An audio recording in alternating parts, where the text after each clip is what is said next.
Are we likely just to see this as a standard support position, or do you think there could be like potential to go as a core? I mean, there's potential for it to be a core, but I would like this support. I like this adjustment from Winter Bears. They look at this physical damage coming out from Falcons, and they're very much going to be like, let's mitigate it as much as possible. Decrepify, bugs don't hurt you, Weaver doesn't hurt you, Bristleback can't hurt you in any way, and then as well as living armor. Also, your supports are really, really good at controlling at like working with buildings. You heal yours with Treant, Pugna pushes towers with Nether Blast. Yeah. I like it. I like the opening by Falcons. The lockdown is not incredible. It's only like what, overgrowth, but it's still something to work with. Yeah, I agree. It should be a pretty strong support duo. I think the last time I saw a core Pugna was actually in the hands of Thompson in the TI that's just gone. The TI, and it didn't really go too well. It looked pretty damn lackluster. He wasn't able to achieve too much on that. But the Omni Knight pick is definitely cool to see. I'm assuming this is going to be the offlaner. I would assume the same thing. I feel like it's the same. It doesn't solve the issue that we just talked about, right? Which is that lack of lockdown. I mean, yeah, it gives you a slow, but against like a max movement speed Bristleback and Weavers, like it's not a great, but it is fantastic against the physical damage. If you're Falcons, you have to think, I need to pick someone who has some form of a dispel. Brewmaster has the best with his AoE, but there are others that you might need, something like a Shadow Demon potentially. But you do need forms of dispel right now. So I feel like Shadow Demon is the hero you want to go for. There you go, you go with the Wraith King. Okay, yeah. Interesting. Then the Ancient Apparition. Obviously, AA is fantastic. Deals with all the heal that comes out from the Pugna. Even the Tree Protector and the Omni Knight respectively. So it's actually pretty damn strong in this game right now. So unless Team Falcons have started off with their 3 cores and are actually leaving their position 4 as the final pick, or do you think we could be seeing like a really classic support Weaver? I think that's an option, right? The support Weaver, because I was thinking as the same. I was like, okay, they picked all, but you see the Wraith King come out, and you're like, wait a minute, then who's going where exactly, right? It's like Wraith King would be carry, Bristleback off lane, Weaver mid seems a little out there. I don't think so. So I do think he's gonna be Weaver support in the end. Winter Bears, they opened up with their support duo, and now they have the Omnet, unless of course Pugna switches to something else, to a core role. I like the Omnet pick, but man, this AA, that's going to be tough. It is. Very, very tough indeed. The Winter Bears now already down to 13 seconds of reserve time. And not going to leave themselves all too much room. I think you would want your carry here. Faceless Void or maybe a Slark. Something along those lines. Oh, they're going to go with... They go with a Necrophos. Oh, they're taking their mid instead. I don't think I didn't see this one coming at all. You pick Necrophos against AA. Yes, you have a mass sustain lineup, which I like the idea, but AA really shits on it. They banned Lina, but they let AA through when they want to go all heal. It's very confusing. It is very, very confusing. It feels like now for Winter Bears, this Ancient Apparition is enemy number 1. Yep. Like they have to just try and find this hero in the backlines, but at the moment, they don't have any heroes to do that. They have like hardly any reach on the side of Winter Bears right now. And by the looks of it, they need to address that from their position 1, which isn't the easiest. The sort of main hero that comes to mind for a bit of reach is the PA, but is the PA that great this game? I mean, if you get the Fan of Knives, you'll have a break for the Bristleback as well. True. So maybe that's the hero to go for? Honestly, I'd rather see Necrophos go carry, and you pick a mid that can jump. Give me a Quap, for example. Not a Quap, sorry, a Puck, for example. I feel like Puck would work well at catching the A, holding down the Weaver. You have a bunch of silences as well, because you do need people to hold. You do need some form of disable. And so either are you going to pick like the Faceless Void Slark as a carry, put the Necro mid, I'm okay with that, or you pick a mid that can jump on people. For Falcon's side, they feel like this is going to be a Necro mid. They ban out the Luna. Okay, I'm okay with this. Just that this draft with the AA and the Necro took a complete 180 at the end, and they've been okay. They ran Faceless Voids. Slark is still in the pool, as well as Puck. We'll see if Winter Bears what they want to go with. Yeah, it's going to be a pretty big decision to make right now. If they don't pick up the correct hero, then it kind of feels like their entire draft has just been completely counted out by a single pick from the side of Team Falcon. So this has to be a really dream hero appearance. And the choice, it's going to be a life stealer. So it doesn't have any reach, but it does have the, you know, the built-in magic community to avoid some of the action coming up from the Ancient Apparition. But I don't know, is that the big answer that comes to mind for you?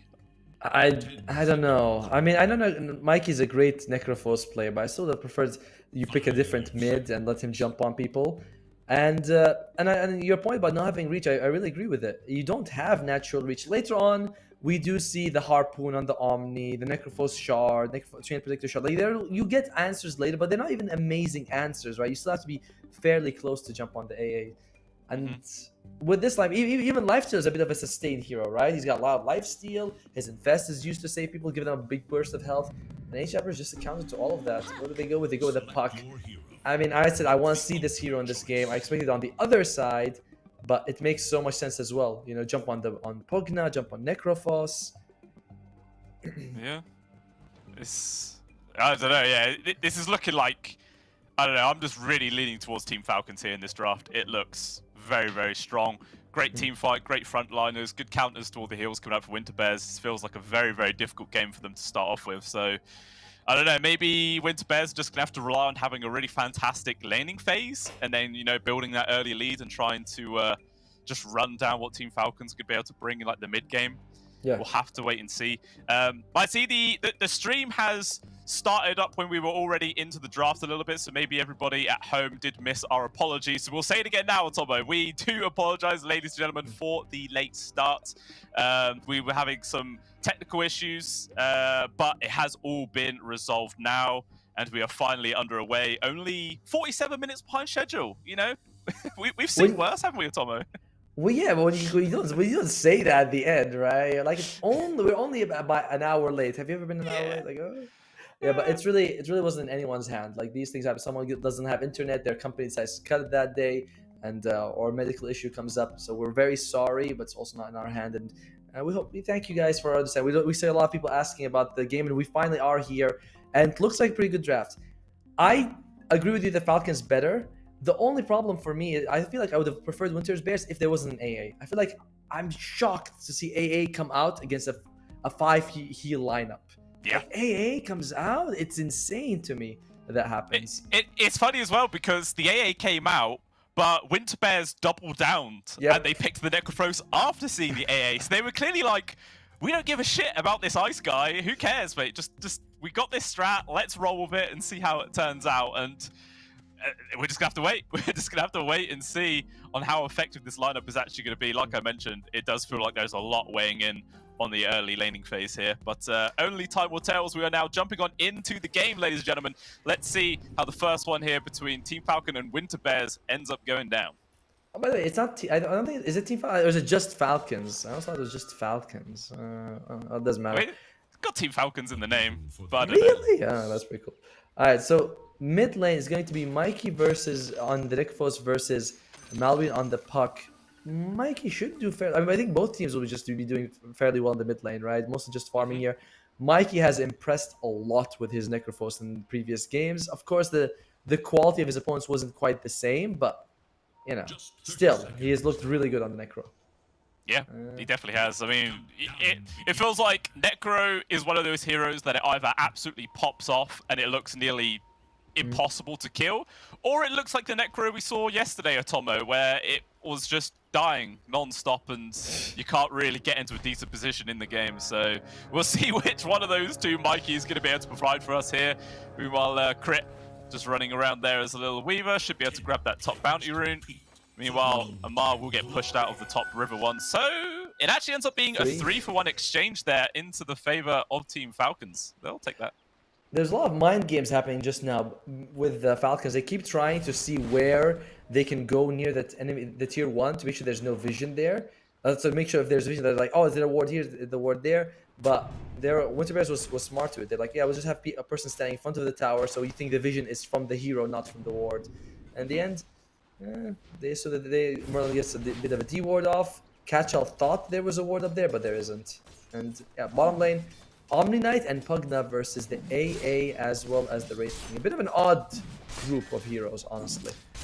It definitely is. I mean, I feel like Merlin on the Pugna should be relatively safe, because if he gets gone on from like the stuns from the Wraith King and the AA, then it should all be able to get purged off from the repel coming out from the Omni. But maybe Kachao is not going to be so fortunate. But at the top lane, does end up being the Gato going down up here. Kill going over towards both Crit and Amar. So already managing to get a kill on the board in their own lane. How the hell did that happen? They're only level 1 and they don't have like any slows. It's that's kind of crazy. They lost life. He also has Leech Seed. Very strong start by Falcons here. And Amar, this is probably going to be the player that everyone's going to be keeping their eyes on. You know, he's been always an explosive offlaner. Slightly controversial, some would say. Not me, of course. But he always delivers for his team. Yeah, 100%. He's definitely been a name that has been growing over the last couple of years, and definitely a person that a lot of different teams have in their sights, and obviously falling into the hands of Team Falcons here in this Dota season, as we shall say. We'll see how he does perform on this newly formed squad, but yeah, already a good start. I think he might complement Crit very well. Crit tends to be not conservative is the word I'm looking for, but like steady, reliable, you know what I mean? And Amar's aggressive, and you want someone like that. Someone's not going to throw his life away, and a bit sacrificial. I think Crit really fills that role very well for Amar. But time will tell. Only time will tell. Meanwhile, in this mid, looks like Mikey ahead, not by a massive amount, 11-3 to the 8-2, but there is actually a couple more creeps here for Malrine to go through yet, so if he's able to secure those up, then it should still be a pretty even lane here. Do you expect either one of these two to really start coming out ahead as the levels pile on, or is this just going to be like an even trade farm for the entire time? I think Mikey might do a tiny bit better. In general, Mikey, a lot of the weight of the game is going to be on Mikey. You know, you expect this guy to do pretty well for himself and sort of snowball the game for your team. And like we mentioned just earlier, Nekfos is a feast or famine kind of hero. You cannot afford to go well. So Mikey has got to do well in the lane phase. And again, another kill. Merlin the bottom lane. Yeah, ends up being a trader support. Merlin going down. I think he managed to get the Lotus before he died. But then he immediately used it, so it's gone no matter what. So it doesn't even really matter. Just, yeah, ends up being both supports going down, offering up a bit of soloing experience here for the two calls. Just 1v1 each other. Trading blows. Wonder what the Omni is going to be building. So far, I think he's got the double gauntlet, so maybe a soul ring. The boots are coming in. He is going to go for the max purification hammer purity build for as much damage as you can get. Might consider an early point repel just for the dispel is really good, but we'll see what he wants to go for. Yeah, Kachel on this Omni is going to be another thing that we have to keep our eyes on. It's like we don't see this off-lane Omni at all. So what can he do with it? Yeah, it's going to be definitely a big decider here for the side of Winterbez. See how he does perform. Dive underneath the tower. Low skill getting low. Will end up dropping there. Mar getting the kill, and the Gato looking like he's in danger as well. Will fall. Crit maybe trying to give the last over there towards Amar, but wasn't going to happen. Ends up being 2 kills there for the off lane from Team Falcons, taking them both down. Also applying a small bit of pressure to the tower. So already, 4-1 scoreline, 2,000 gold lead at 4.5 minutes in. This is looking extremely well here from Falcons. Winterbear's going to have to start doing something to try and recover this. Maybe have to rely on a rotation from Mikey once he has his level 6. Yeah, that's the big loss for them, right? This top lane's only got 16 CS to Amar's 29. Yeah, that's massive. It is a huge, huge difference in terms of actual CS there. So hopefully he'll recover. Obviously this is a double melee lane into a Weaver and a Bristleback, of course, so already off the bat it's pretty difficult.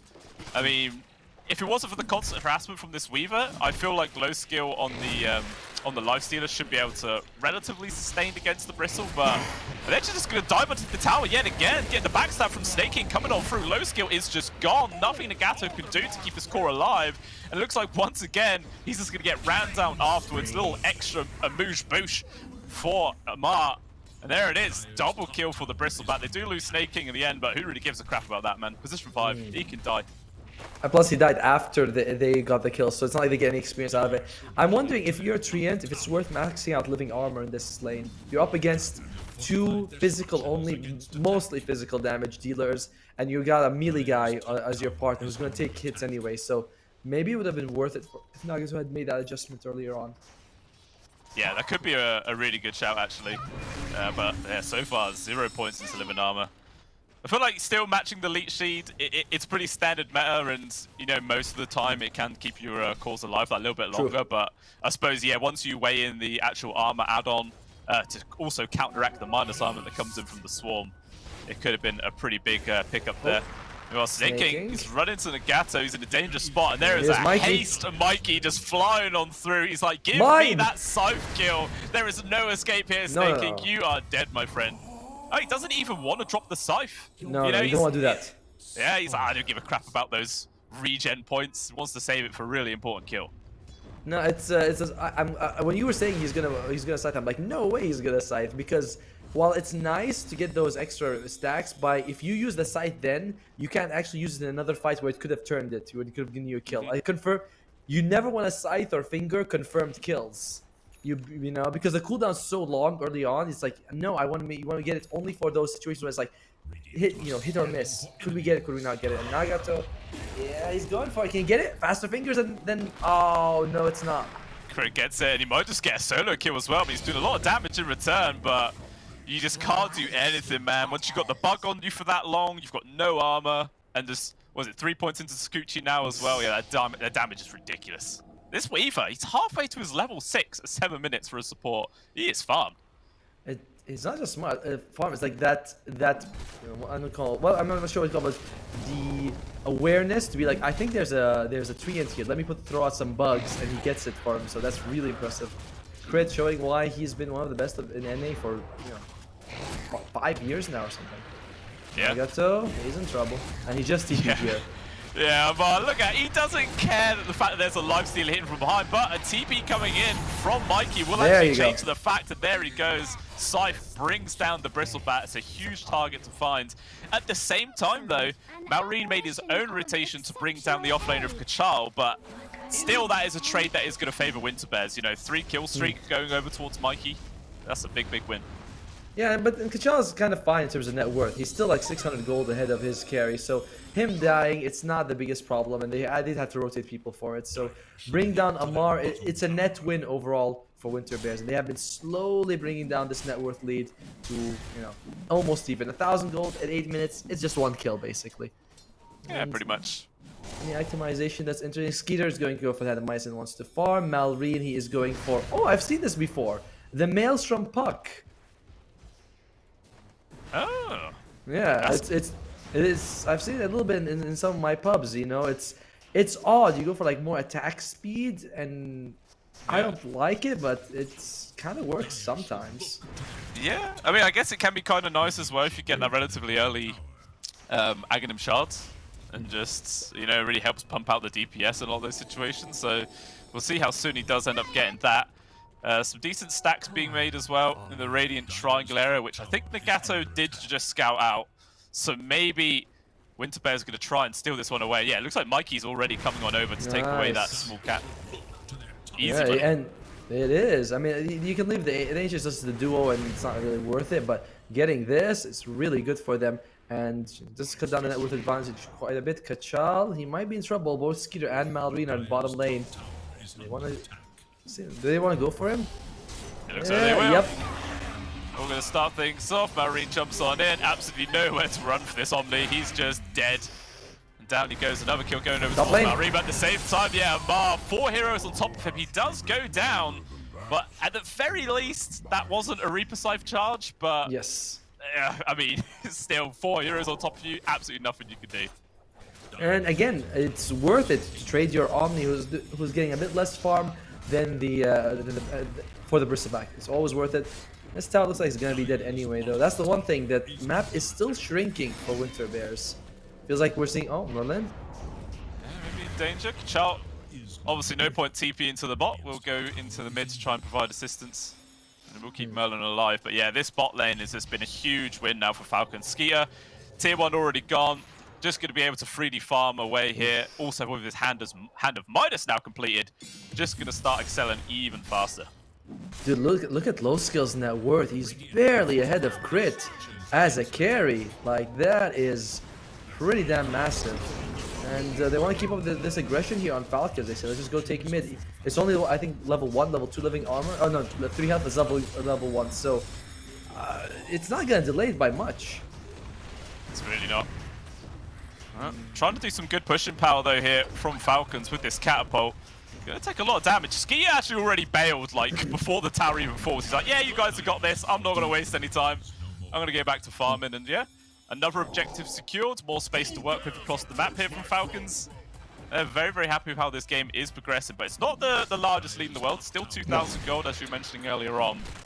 But yeah, ATF, Vanguard on the go. Arcane's going to be getting his Ags online at a pretty decent timing as well. He is also happy with how this game's progressing.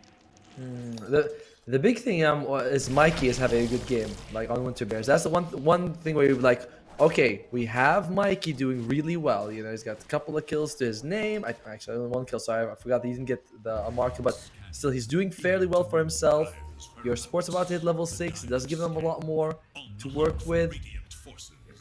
They smoke up. They want to see if they can work with Mike and get a kill here. Amar is very low health. And he just he's dead. Yep. That is so unfortunate. You just run right into the waiting arms there of the Necro and just die. It looks like the rest of the squad, though, are going to try and come in for some sort of counter kill.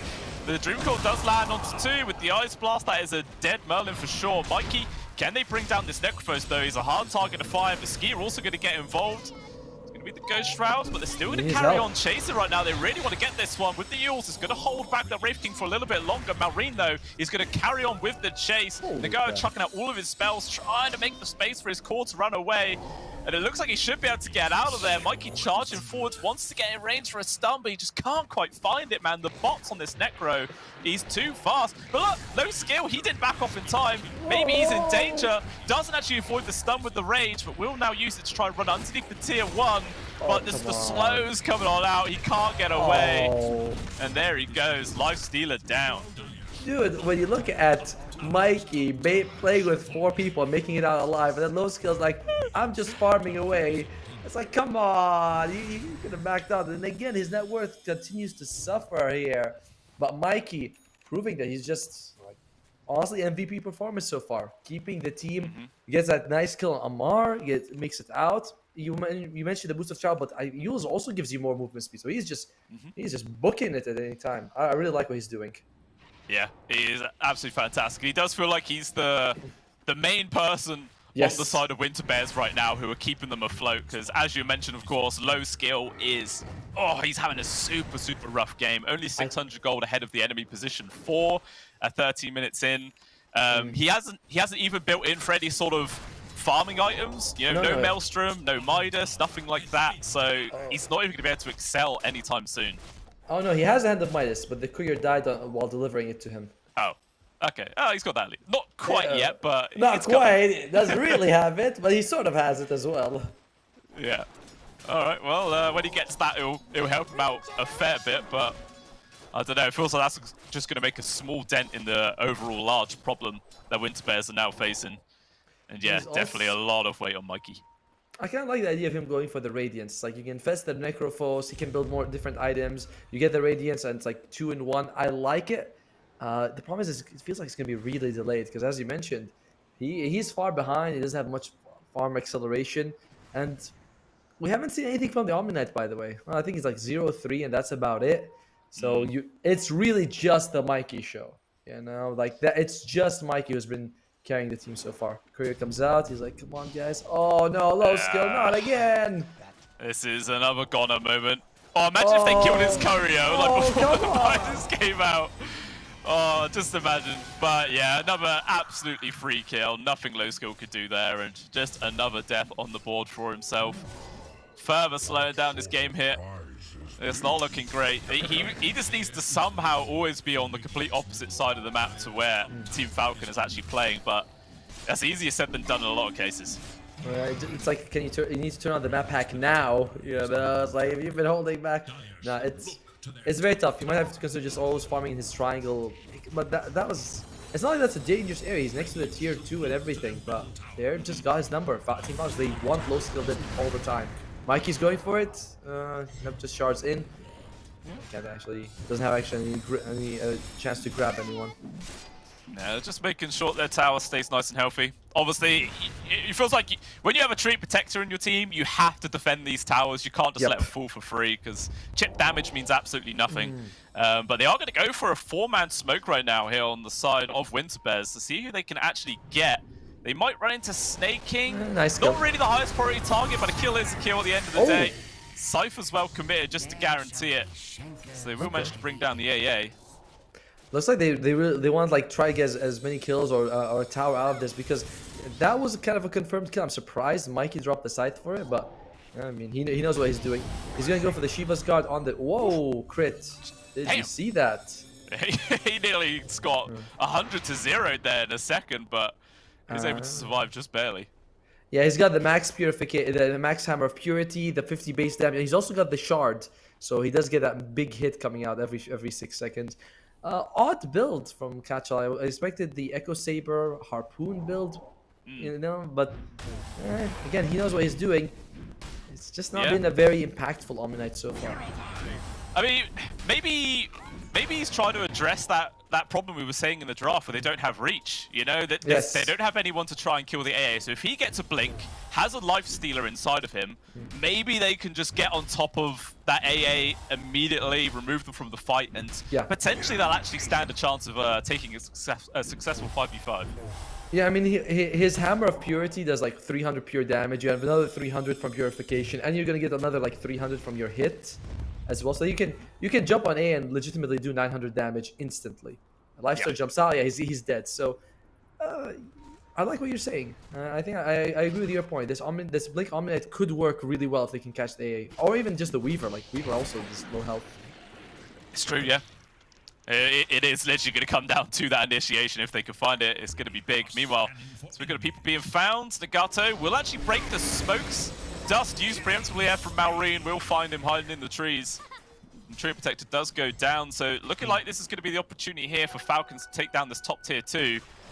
Does Winter Bears try and defend? That is the question. Doesn't look like it, as no TPs coming in from the rest of the squad. Yeah, catch on low skill definitely. You'd love it if they can get an item or two. And low skill, he's sort of coming back a little bit. He's still quite far behind, but and of course, they're TPing in, but tower's already gone. A little bit too little, too late there, and unfortunately their tower still falls. And maybe Merlin's also going to get caught out. Amar finds the Pugler, just going to try and run him down. Silence also coming through. Is there going to be any sort of save? There will. The team keeps him alive. Now Marine is actually the one in danger. Try and chase down this Pug. Riverside comes through and they do find the kill. Ice Blast will land onto Merlin into the back lines, trying to do as much damage as possible. The stun does land as well onto the Omni-Knight. Skitter charging on through. The crits absolutely annihilate the tree, and the Oathgriff comes out. But everybody's pretty much already dead. Crit has to go for the time lapse out. So it ends up being a 2-for-1 exchange there, favoring from Falcons. But at the same time, Winter Bear, you know, they kill the enemy mid. It's not terrible. Yeah, but they also lose a tower as well. Like, the tower is a factor for them. And by the way, that was, of course, because Snake King got in a great Ice Blast on 2 people. You know, this AA pick is so brilliant from Falcons. Has been doing so much work for them. Low skill, he was farming the whole time. I think he's getting very close to his Radiant. Oh, no, still at about 1,000 gold away. But, you know, close-ish. Close-ish. Yeah, just needs a few more minutes to carry on doing whatever the hell he wants. We want the mids. Mikey may be in danger. Malrine going to charge forwards with the help of Crit. Still, actually, he's the one who's getting locked down right now. A lot of damage coming on through. Luckily for him, obviously the Scythe's still on cooldown from that last fight. Otherwise, that would have been 100% a dead Puck.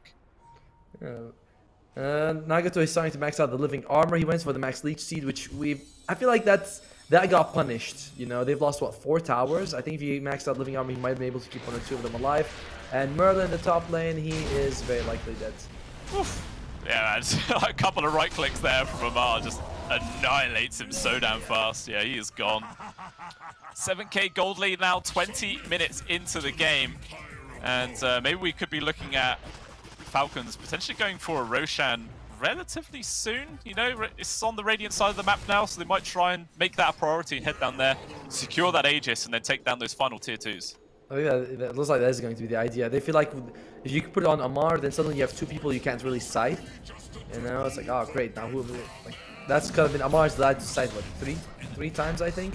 So removing that from him would be a really good for them. Let's see, Wraith King, he's got the armlet and the Deso, so there's 3 sources of minus armor. Roshan's sitting at minus 40 armor in that when they killed him. That's ridiculous. You see, like, the scan connected from Winter Bears, they smoked trying to come over here, but it just died way too quick. But they are not falling back. They're going to try and get some sort of counter kill. Marine showed himself, but still a little bit of that shield rune left. I can't quite find the opportunity to jump on in. Amar, though, he's going to break the smoke there for Kachal, charging on forwards. A lot of enemy heroes around him, but does he really care? Doesn't look like it. Axis popping through, low skill, nearly dead straight off the bat. Has to infest into his Omni just to run away. That's going to abandon the rest of his team. Scythe lands onto Amar, but it does hardly any damage at all. Off to the side, though, they are able to find Snaking. That big scary AA is gone. Kachal as well, standing his ground. So tanky there with the infest coming on through. Absolute beefcake right now. Puck almost dying as well. Maroon trying to escape, and Nagato, one quick punch in the face brings him down. Ski is second low, also gone. This is a disaster fight here for Falcons. They have to run away. Amar might lose his first life. Actually does get the kill on towards Nagato and should be able to back out before he loses this Aegis. But what a massive win there from Winter Bears. You know why they won? A didn't land the Ice Blast on anyone. Look at his recap, and he did no damage at all. And suddenly all this sustain that you were talking about actually makes a difference, because you get a benefit out of it for once. And the Guardian Angel came out very not last second, sorry, but late in the fight when everyone's kind of like doesn't have a whole lot of damage to finish people off, so it's perfect timing for them. So just a really good fight. You get, I was gonna say you get the Aegis out of the hand of Amar, but he still keeps in that situation. That may be the only problem, but you still win a fight. It's a big win for Winter Bears. Oh, absolutely huge. And it was a really bold decision as well. Not many teams, when you're behind by quite a large margin, the enemy just gets Aegis extremely quick. They're very healthy. They've got full HP, full mana, but you still decide to take the fight and you win. Yeah, it's a decision which could really make or break the game, and fortunately for themselves, it has just managed to balance out a fair bit. Still behind by 8,000 gold, mind you, but hey, it's made a dent. But a big reason why they took the fight is because they had that cliff ward. So the Dire had perfect vision, and that's one of the reasons why Kachal was able to just jump on the AA, burst him down. He did the combo we talked about, right? Jump purification, 2 hits, and he was dead. So just no benefit from this AA. So big factor of that fight was Kachal and that ward, basically. Yeah. It also looked like Skeeter couldn't really do all too much either. Like, he jumped onto Kachal when he was infested. The Omni just popped Blade Mail, and Skeeter basically blew himself up with his own crit. He was just like dead. Yeah, it was a very awkward way to start the fight, but yeah, it's just absolutely fantastically played. But it kind of looks like Falcons is maybe a little bit shaken by that. They still have this Aegis, but they're not, you know, grouping up again just to try and run down some sort of tier 2. They're playing very reserved, very careful. And maybe Marine does run in towards Mikey. This Necro feeling super strong at this stage of the game. If he's constantly got living armor on himself as well, he's a hard target to bring down. Yeah, and there's no real sources of dispel, no like nullifier, and no one who really wants to build nullifier on the Radiant side. This is one thing I was surprised about in the draft, because we saw like living armor, ghost shroud, decrepify, repel, guardian angel, like all of these abilities I just mentioned can be removed by a nullifier, and yet you don't have a team that really wants to build. Maybe Skeeter later on could. But yeah, it's a bit late-ish, and Tormentor goes to Pugna. It's fine. I like the Glimmer Cape pickup on the Pugna. It does a lot to combat the AA's damage, and of course the Invis is nice too. But yeah, it's mostly the shield and the extra movement speed. Yeah, it is a nice little bonus. We can beat the difference to keep people alive for sure. Mikey. Yeah, it may be in danger. There's no wall to really easily scat him out, but Falcons know that there is a Necro here, but yeah, he's just way too close to a tier 2. That's not a dive they're willing to make at this stage of the game at all. Or are they? I mean, Ski's also coming in. Blink available. Again, they just don't really feel like they want to dive for tier 2, and I don't blame them for that. That last fight went kind of poorly for themselves, and they do not want that to happen 2 times in a row. Otherwise, this game would look extremely difficult. I was gonna say, they're just poking, trying to see what they can find. Snaking picks up a gem, and he's got a greater healing Lotus. That's a 900. That could make a difference. It actually like doubles his health. This is something Castle needs to be aware of. If he does not burst him down, he will, like, you waste your jump, basically. Especially with the gem, it's going to be hard to sneak up on him. Greater Healing Lotus. Oh, and he's actually got a Hand of Mice. I love this. I feel like the game has been the game currently drags on quite a lot. That if you can afford to get Hand of Mice, always go for it. Your pubs, maybe they won't appreciate it, but just do it anyway. Yeah, you'll take a couple of reports, but you know, if you win, who cares? You know, like behavior score means nothing. Absolutely nothing. Check out what Skeeter wants. He is going for the nullifier. We've been saying you need to get a nullifier. Sorry, crit. I said Skeeter. Crit is going to go for the nullifier. He's very close to the Sacred Relic, and after that, it's not gonna take too long to get it. Yeah, that should be a really valuable pick if you can get it. To sort of poke in towers as well. I mean, yeah, it's sort of like not a hero you normally see on and like picking up in the support role, but yeah, it's definitely if you can get a decent amount of gold towards it, it's going to be a handy pickup for sure. Amar can't quite get the full connection on towards the Gauss. The trip will just TP away. Just doesn't connect over. Check out the net worth on the supports for Falcons, though. I feel like the big part of the spread just comes from that. Crits at almost 1100, whereas Nagato's at less than 5. Like, you know, when your support Weaver is coming at you with a Vessel, a Solar, and a Nullifier, you know, that's almost a core right there. Yeah. It's like those games where you see a position 4 Clinks, and then, like, 30 minutes into the game, they come out with a Daedalus and a Desolator, and then you're just like, Jesus Christ, this guy's a carry now. You could do so much work, so we could potentially seeing the same sort of thing come out from Crit here. Obviously, once he gets that Nullifier, it's going to be a big help. Yeah, only 1,000 gold away from it as well. Not too far at all. Amar actually has his own Nullifier, so that's 2 Nullifiers. And I want to say that it is quite a lot of buffs that you can spread out among the multiple people, right? Like, you can put Living Armor on 2. When you put the Guardian Angel, it's going to be affecting everyone. You know, you could decrep one guy, go shot another. So it does feel like you might need one Nullifier may not solve it, especially on a support who could be bursted down. So I like the adjustment coming out from Omar to add that as well, rather than going for a heart or a BKB. It's like Nullifier is the game-winning item, basically. Yeah. Do you think it would be too greedy? Oh, Crit does actually get found out. Hey, that's why. A lot of heroes. That's why you need the second Nullifier, because that's what's gonna happen to the Weaver. Yeah, it just gets absolutely deleted. I mean, he was underneath an Observer Ward. Yeah, he was just absolutely free food at that stage. Mikey now also picking up a heart, so a bit of extra tank coming out here from the Necro. Obviously, if he gets connected on from the Ice Blast, it doesn't really make much difference, but Chow will get jumped on. Ice Blast connects onto him, and the Omni is just gone. Not really anything Mikey could do there to keep his core alive. Very nice free kill there for the side of Falcons. Can they do anything with that though? 45 seconds. Maybe they might try and push this bottom tier 2. I think Mikey might consider getting a Wind Waker after he gets the Aghanim Scepter. That way you can sort of get people out of the puck coil, just save them in general. It's if they get stunned because snaking, I think he has the shard. So he lands the Ice Blast, you're generally going to be dying right after with any backup. But the Wind Waker will help in that situation. We'll see if he wants to go for it. And we shall see. Oh, meanwhile, Merlin, he's gone. That's a disappearing act. Away. Yeah. Must be a descendant of Houdini. Went real damn quick. There we go. Second tier 2 is down. Roshan as well, 2 minutes away. Relatively long, but obviously both teams don't know that. So Falcons will fall back. Maybe they're going to try and fortify the Roshan areas. It will definitely be spawning on the Radiant sides. Yes. So we'll see if either squad starts really prioritizing wards around these pits. I think both teams should be aware that it's better to start putting wards around the Radiant, right? It's like, it's just not happening unless it was like mega fast, and even then you only get a few seconds of it on the Dire side. So we'll see what they want to go with. Any interesting neutral items here? Lots of Ogre Seal Totem on the Dire side. Great movement ability. Nagato sticking with the Faded Brooch. Okay, I don't see that very often at this point of the game. 15 movement speed, man. Makes all the difference.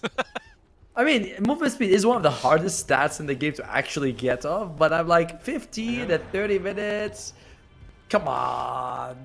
Well, you know, you get the 15 movement speed from that, and then the 27% movement speed from Nature's Geist makes that 15 into an 18. Whoa. Huge movement speed, but here we go. We do see some smoke on smokes happening right now. Everybody from the side of Winter Bears moving down towards this bottom Roshan area. They know it could be up. They want to secure this one. Meanwhile, Falcon also coming on over. We'll see who runs into who right now. And what these smokes break, it looks like Falcons will just show themselves to kill the creeps. Oh, can I get him? No, not enough. Not enough. Yeah, he's just too damn controlled. We managed to get one more Sakuchi, but the root comes on in from Nagato. They take him down, but to be honest, does Crit care? No, because he just forced everybody from the side of Winter Bears away from this Roshan pit. And it is actually respawning in 3 seconds, so I don't know, maybe if Falcon just sat in the pit, they could have killed it before Winter Bears got over here. They don't have a big source of their minus arbor with the swarm. So it's kind of, honestly, I thought they might take the fight and leave Crit alone. They'd be like, okay, we know the Weaver's mid, we'll fight on their side. But that was also an interesting move from them. It doesn't get them a read per kill, but at least they get, I thought Crit was actually going to make it out of that situation. So overall, a bit of a stall tactic coming out from Winter Bears. Works out okay, but I think the riskier but potentially more rewarding move would have been just take the fight there. They still make the right decision. You know, there's nothing wrong with either's choice. Yeah. And now Falcon will move on into that pit. Start taking this big boy down, and yeah, there's not really any response coming out from Winter Bears, so this is going to be a free Aegis and Cheese going into the hands of Falcons. And this time round, they're actually going to put the Aegis into the hands of Malrine, which, yeah, I think I quite like. In that last fight, obviously, when they took the 5v5, Malrine did just take a lot of damage and die super damn quick. Yep. So it makes sense to give him that second life. I mean, and you look at Amar, he's got Cheese, Bloodstone, and Cloak of Flames. So he's got plenty of that durability coming out from all these items that he's got for him. He is going to be also finishing up his BKB very soon, I believe. So it's really hard to bring down Amar, but bring down Malrine feels a lot easier, and that's been their focus so far. Yeah. Oh, and that's the item, the Puck, Aghanim's Scepter, Shard, and the Maelstrom. So yeah, just going pure DPS build. I'm not the biggest fan of this build, but it can do. If you can catch a couple people with a Dream Call, you basically kill them. You know, that's how strong it can be. It is not as great as pickoffs though. It's like a better team fight item, not the best pickoff. We'll see what he can do with it. Yeah. I mean, it does get kind of countered out from the Guardian Angel coming out from the Omni Knight at the very least. But as you mentioned earlier, 2 nullifiers should really mitigate quite a lot of that from the side of Falcons. We'll have to wait and see how this next fight does play out. Meanwhile, an AC was also just picked up there from low skill, so he's hitting a little power spike right now, and he's feeling comfortable to try and frontline for the rest of his team. Dreamcoil dropped quite casually into the backlines. Ice Blast also coming through, connects on towards 2 of them. Necro being the big target, but no real follow-up there. So it looks like Falcons making the choice just to back on off, wait for those ultimates to come off cooldown, and they'll try again later. Smart. You know, it's like you used 2 of your ultimates, you weren't able to get anything. And if you are Winter Bears, 15k gold bind is bad, but the enemy doesn't have their main spell, which is their main control spell, and their main, the Ice Blast. You're good with this. You can take a fight even if you're behind that far. So the smart. Meanwhile, jumping onto low skill, more damage coming on through, but the repair is in. He's fine. Rangers now just going to start right-clicking away. Kachal takes a lot of damage there onto the backlines right now. Merlin, looks like the poor old Pugner has just been left behind and sacrificed. He will go down. Ogaseal attempting to retreat. Will not make it. Okay, it looked kind of dicey though, but at least the Lifestealer did survive. Yeah, that is what matters, but they lost a lot. I mean, not lost a lot, but that was a fight that you were kind of hoping you could take, right? No AA Blast, no Coil, but they were fighting for the low ground, so not the strongest thing. Mikey jumps in with the shot, but walks out just fine. Yeah, just wants to kill those creeps, provide as much protection for this tower as possible. Obviously, again, you got a Treant, so as long as if you make sure these towers don't get burst down, they'll always be able to stay nice and healthy. But yeah, so still another 2 minutes left on this Aegis here for Malrine. They have all of their ultimates back off of cooldown. Probably going to see another high ground attempt coming out soon. Do you think Falcon has to get a pick off before going high ground, or can they just end it? I think they could just end it. You know, it's like you'd love to be able to get the coil on someone and an AA Blast, but the threat of these abilities is also a problem. You can't defend too aggressively with Winter Bears because you just get hit by Ice Blast. You're like, oh crap, we can actually do anything.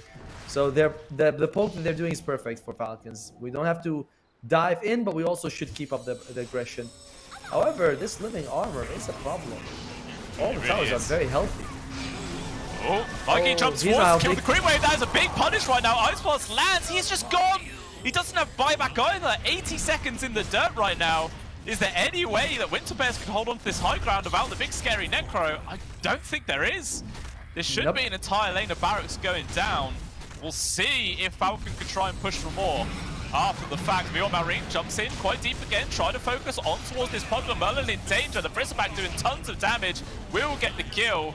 And there's nothing that the rest of WinterBears could do. They drop the Overgrowth to hold back the Bristle. Meanwhile, the buildings are just dying from the rest of Falcons. Yeah, this game might be over. You know, it's sad to say, but the moment Mikey died without buyback, to be fair, the moment he jumped in, he was dead. Because we just talked, you can't defend too aggressively. You get hit by an Ice Blast, you get hit by a foil, you're dead. And Mikey, that's his one death in the game. He's 6-1 for he had a phenomenal MVP. But one death sets him back so far, especially when he's the only really like core who's been farming well on his team. Kachal is basically a support, and low skill took forever to get online. He's gonna be up in 15 seconds, but that's still 2 Raxes down. Yeah, a lot of pressure already been applied here. At the very least, not going to be the Aegis into the hands of Malrine when the next push comes, but I don't know, it just showcased how quickly they can actually find the kill onto the Necro if he's caught out of position. Didn't stand a chance, and there's not really any save mechanic from your 2 supports. You know, sometimes you can have like a Shadow Demon disruption to try and keep him alive, something like that, but unfortunately, Decrep plus Life Drain isn't going to do anything because of the AA. The Live in Armor, all the Omni Knight stuff isn't going to do anything because of the AA, and also because of all the nullifiers. Yeah, there's just no saves in the world. No, poor Mikey. You know, poor Mikey. But keeping him. The thing is, if you can avoid the AA blast, as crazy as it sounds, I still think they have a 1% chance according to Gaben. You know, so there's still a chance. So it's just you gotta get rid of the AA first. But Snaking has been phenomenal with this positioning and just making sure he doesn't get caught. Yeah, I mean the one fight that WinterBears won is when AA died first. Yes. You know, they found Snaking out of position and they killed him, and that was it. The fight was just there, so they have to do that again. Like, I mean, they do have obviously the Blink, the Infest Bomb coming out, which they could do. You know, smoke, try and find AA into the back lines, but it is that only play. That really feels like the only way they can win this one. And AA is also not, even if you jump him, I'm not sure you can kill him. He's got a Glimmer Cape, he's got Force Staff, he's got oh my god, he's gonna make a block of cheese. Is he gonna make a block of cheese? I thought it's multiple cheeses you need. Oh, meanwhile, never mind. Ski is jumping on it. They've found low skill. Even still, the life steal returned around. Ski's first life gone so damn quickly. Gets bullied down. Everyone's going to try and disengage now from the side of Falcons. And they will back on out. A couple of BKBs pop from either side. See which team really wants to carry on the fight. And it looks like WinterBears are the one that are going to try and push out their base quite aggressively. Mikey's infested right now. But can they find anything? Doesn't look like it. Anytime AA Blast is down, you want to do something with WinterBears. And in general, also, you want to do something at this stage of the game. You do not want to be waiting in your base. Because, alright, let's say Falcons goes up and loses a team fight. If you're still in the base, it doesn't really matter. You want to go out and fight somewhere else. You don't want to wait until they win a fight at your base and be like, oh, we lost. If only we had gone out. And is he not making block of cheese? He's got the cheese and the greater healing lows. I think he's trying to make... Yeah, he's got it. He's got it. Yeah! Block of cheese! I like how the flavor text for it is just try me. It doesn't say provides a damage barrier or anything like that. It's just try me. No, the other one also is that it's so random. First there was a belt of strength, then there was the boots of travel, now long blast, the block of cheese. I'm like, how are these in any way related? I have no idea. Like this. What I find as well weird about the item is that it has a 40-second cooldown. It's like, who is going to be using block of cheese twice within 40 seconds? Who's stuffing themselves? But who wants to even use it? They've been... Alright, Malvin gets it. He eats it. He's got the Savory Shield. So I've heard that this item has been buffed, that it doesn't get disabled anymore and gives you 120 shield regeneration. So I don't know if that's true, but I've been seeing it a lot more since that people have mentioned that buff has been there. Does the regen still stop when you take damage though? Apparently not. Oh, you know, that's what the people are saying. That's why the item is being picked up at all. Interesting. Well, this is the first game that I've cast that I've actually seen one, to be honest. So I don't care if it's good or not. Hype, man. It's got the hype. That's what I want to see him take damage from a hero, and then the shield regens. I'm like, oh, okay, because that would be insanely good. Like it's still way out of your way to get it, but if you're not using your cheeses, you get a few of these greater healing notices. Okay, Pocket cheese is worth it then.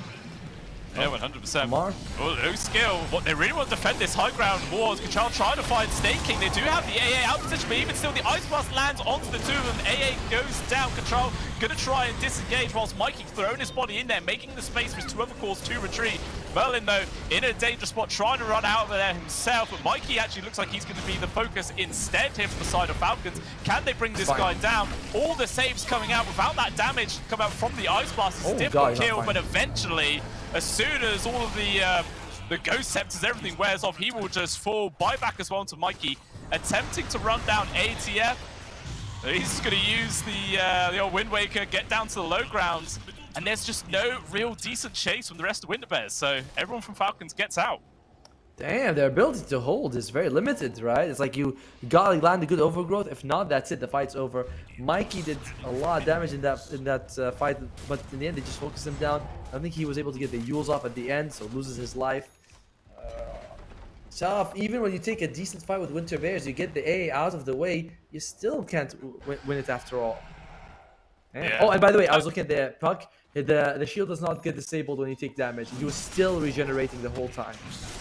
Okay, so it's actually an item now. That's cool to see. I mean, it's regens against Roshan, who's considered an ancient or a hero queen. It's kind of weird. It depends on what Ice Frog is feeling that day. He's like, this mechanic will apply, but this will not, just for no reason. But yeah, it gives him a good heal. Oh, he does end up getting jumped on, but able to avoid it there with the phase shift. And now immediately Winter Bears, oh, okay, the jump failed. We've got to run away. Marino chasing forwards. Merlin will try and avoid it there with usage of the Glimmer Cape.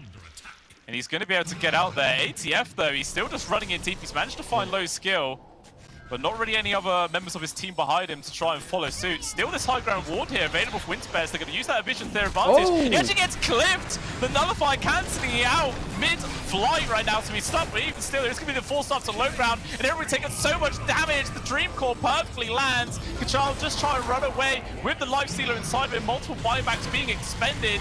Can they get anything here from Winter Bears? Oh, Mikey diving in deep, and he gets turned on Nullifier. Absolutely huge counter to himself. He's taking damage. Is there a safer life chain from Merlin? Keeping him going for as long as he possibly can. Skiers first life will fall. They will then lose the Necrophos. That's a dieback technically for him. Meanwhile, Malrine into the backlines himself, trying to take down these two supports with the help of Crip with the Ogre Seal. Merlin, no! He can't get away. He will still fall. And there it is. Winter Bears just crumble inside their own base. And GG is called. Man, the problem happened from the start. It was just a draft issue. The AA should never have gone through when you're going for this sustained lineup. Mikey played out of his mind. Really impressive, but it's just not enough. We didn't see the other core, anyone else really step up to the same degree. Low skill, had a terrible laning phase. We saw Catchell on the army. We were like, oh, he's going to get harpoon and jump people down. He went for a blink dagger. It worked out, but it was also, he also died quite a bit in the laning phase. And the sports net worth was nothing compared to the others, to what Crit as well as Snaking had. Snaking and Crit felt like a huge factor. So yeah. it was Mikey versus the world, and the world won. It really did. Yeah, it was. He just could not carry that through himself. I mean, low skill as well. What was his end score? 0, 5, and 8 on the Lifestealer. So he just couldn't really find the opportunity to get any work done. He had a really awful lane. Couldn't find the space to get his farm going at a decent time. And yeah, as you were mentioning, it was just Mikey trying to do all the work he can. But this AA pick, man, was just so devastating. The two fights that weren't completely awful for them was the ones where they killed the AA straight away. But apart from that, if Snake King didn't die, then everybody from Winter Bears did. It just feels like there's just a big support. Like the difference in the performance that they were able to bring, you know, Nagato. I mean, especially net worth, right? Like Nagato Merlin had 6 and 8,000. Crit and Snake had 21 and 18. Like your supports bring so much value in this one. I do think Winter Bears, that last pick with the Lifestealer, was the one that I was thinking that Lifestealer in this game. I was hoping to see a Slark or Faceless Void. Faceless Void got banned. Slark wasn't picked up, and Slark could have worked because it synergizes with this long duration fight style that you're going for. True, but again, it's another hero that gets counted out by the AA. So it's like, I don't know. I guess if 4 of your heroes are being countered by the AA, you may as well make it 5. Like, does that make any Right. difference at all? He would have had jump at least, right? Like, he would have at least Yeah. been able to actually get on the AA, maybe killed him as well. But that's game 1. I think Falcons put up a good show. Sorry, not Falcons put up a good show. Winter Bear, they put up a good fight for them. Hopefully they adjust their draft and we see something better from them game 2, because that was just not it. You know, it's close, but it's not there. Yeah, let's fingers crossed those adjustments are made, because we all want to see a game number 3. But yeah, we will be jumping over to a break, guys. It'll be about 10 minutes, and then we'll get back underway here to try and make up for the lost time for when this game actually started. But yeah, we will be back soon, ladies and gentlemen. Don't go anywhere.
Open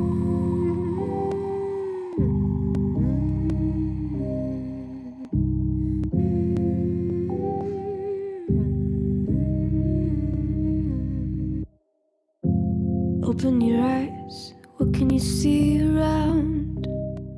Wind of the open sky, over the siren sounds. This is a dream, getting the royal scar, holding a diamond blade, throwing it far. Holding your breath still, you jump the fire.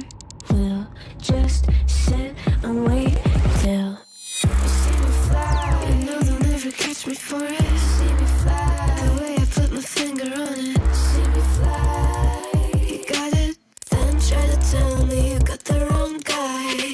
See me fly, you know they'll never catch me for it. See me fly, the way I put my finger on it. See me fly, you got it, then try to tell me you got the wrong guy.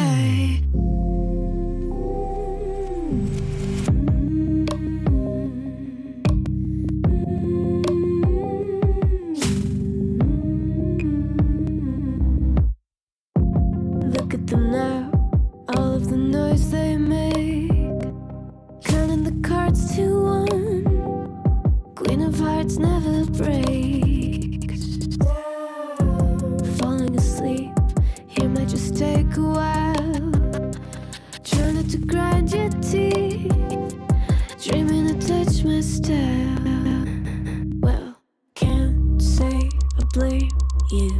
Trying to come close to, but all you can do. See me fly, you know they'll never catch me for it. See me fly, the way I put my finger on it. See me fly, you got it, then try to tell me you got the wrong guy. See me fly, you know they'll never catch me for it. See me fly, the way I put my finger on it. See me fly, you got it, then try to tell me you got the wrong guy.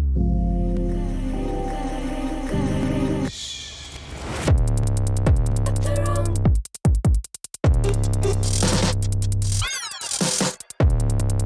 Got the wrong guy.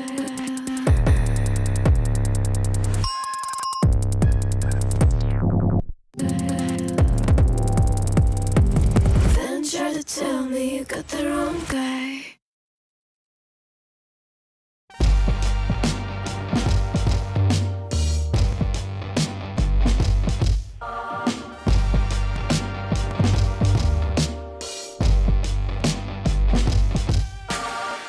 Throw your uppercut, try to hit me in the gut, thinking that I won't react. You whisper in my name, thinking I won't be the same. Turn fiction into fact. See what you didn't know, bruises that I'll never show, slipping on your every jab. So tighten up your fist, step into the ring with this. I hope your mama's got your back. First round, you thought you would've knocked me down.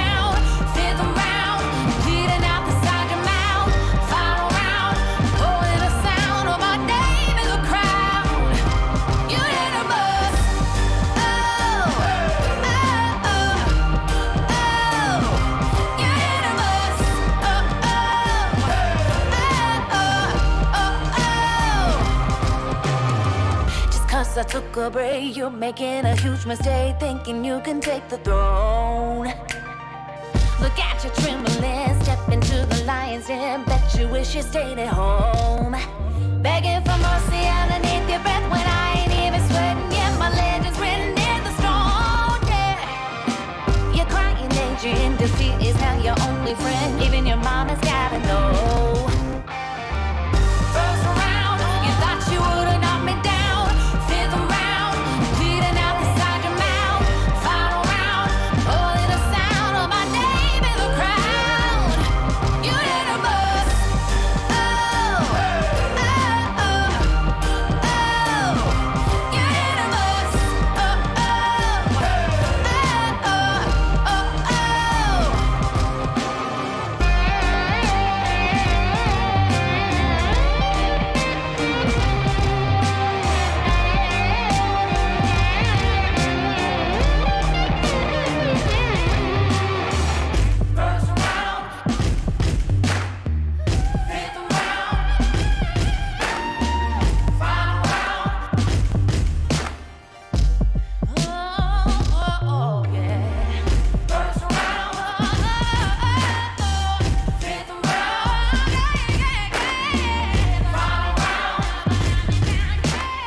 Welcome back on in, ladies and gentlemen, to the ESL 1 Kuala Lumpur closed qualifiers MENA region.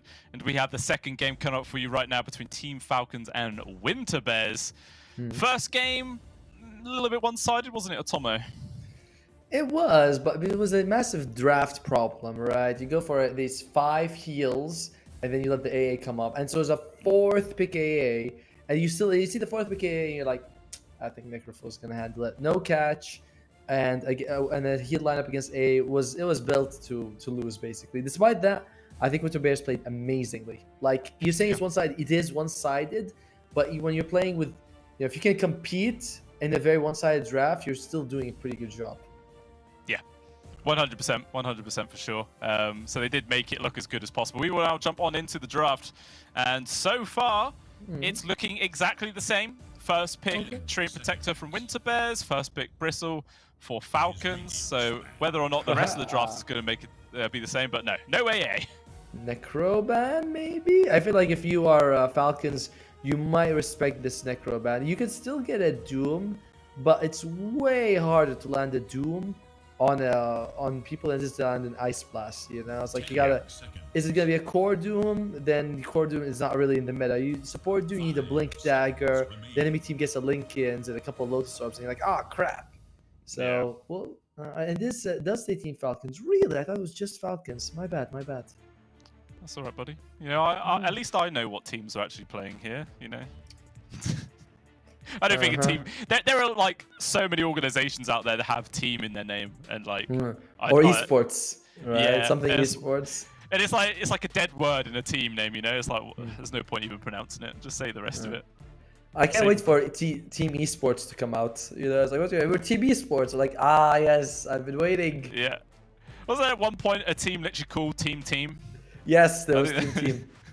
It was Team. I like Team. I don't like it when they put the name of the team after. It's like Bet Boom Team. I'm like, why can't it just be Team Bet Boom? And yeah, it had to be the Necrophos span.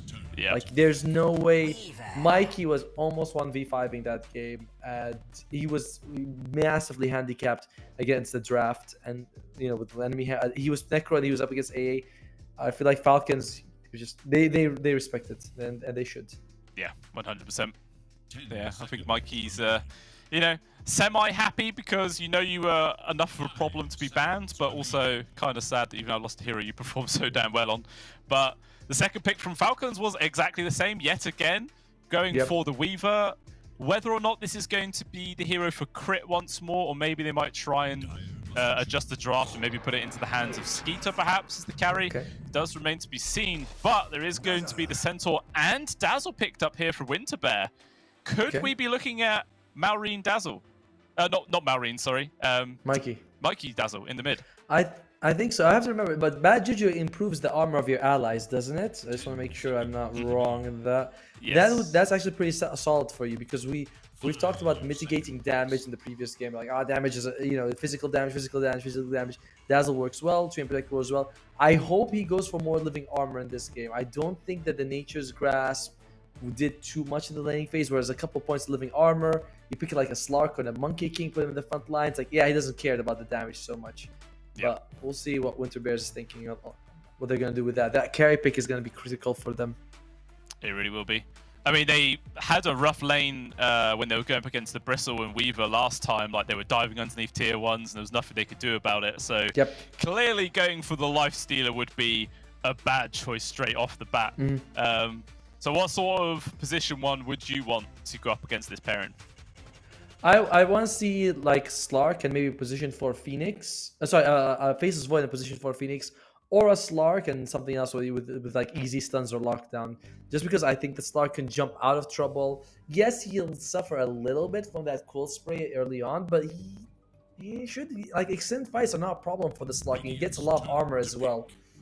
So we'll see. They go, and again, it's the exact same draft. Falcons is like, you guys like what we did? Run it back again, everyone. It worked. I mean, they can't pick AA. That's the one thing that they're gonna have to be different. But this is perfect for them so far. Yeah, if it works game number 1, so why not just rinse, repeat, see if it works game number 2. Maybe it's also because obviously Falcons is pretty much a brand new team, very recently formed. So maybe there's also the factor that they're going for like comfort heroes as well. Maybe they haven't had time to, you know, practice some clear hero combinations and strats, so they're just going for what they know works. Yeah, there's the possibility of that as well. But Nature's Prophet, at the very least, is a different hero to replace the AA this time round. So are we looking at this just a normal position 5 Nature's Prophet? Yeah, I think so. I was gonna say something like maybe you pick the Nature's Prophet the Spectre, but then you remember the Wraith King's there, so it's like they have that global presence. Will Falcons consider going for like a Zeus? But I don't think the Zeus is very good. Nature's Prophet without someone to show up with him feels not as impressive. You know what I mean? It's like, yeah, you show up and then you're like, well, who's with me? No one. And TA comes up, another hero that can mitigate sort of a lot of instances of damage, and I'm okay with the TA pick. Not what I was really thinking they would go for, but who knows? Maybe she's a TA mid and Dazzle's a position 4 somehow, which is unlikely. I think TA is a Mikey hero. I'm pretty sure he does play quite a lot of TA, so maybe we are looking at an actual mid TA, and then the Dazzle's going to be a support instead, or maybe the off lane. No, you have Centaur. Centaur has to be the off laner. Oh yeah. There's no discussion there. Centaur has to be off laner. Is it like TA Dazzle are 2 cores, or is it 1 core and support? It doesn't feel. We have seen before in the past people playing support Centaur, so there is that possibility. No, there isn't. I mean, I'm sure you're right. Like, yeah, I don't mean that, but like, no. I'd love if support Centaur was a thing though, because I'd love the hero to pick him in the pubs as a support, but I don't think that's something that we're gonna be seeing in this particular one. Or maybe we will. Oh, who knows, God. man? Who knows? You know, Winter Bear willing to pick crazy heroes into an AA which get countered, so they'll pick whatever the hell they want, man. They don't care about meta or how the draft's looking. They do what they want. So yeah, minute and 50 reserve time as well for Winter Bears. They have all the time in the world to really think about this last pick.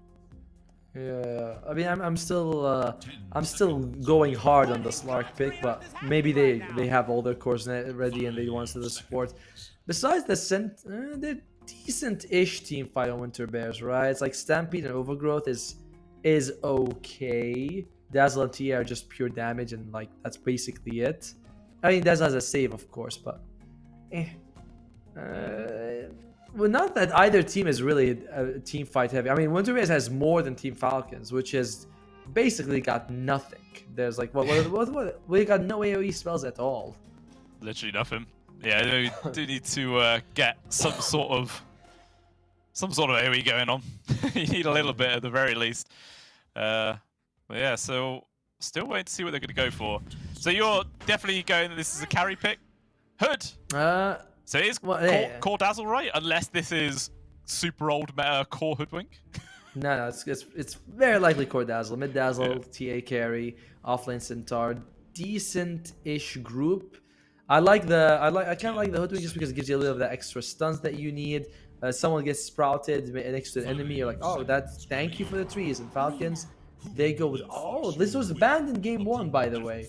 Me and Bluescale were like, that's super weird that they would ban the Lina let the AA through, but this time they let the Lina through. We'll see if they were justified, and it's going to be the mid Dazzle as we thought.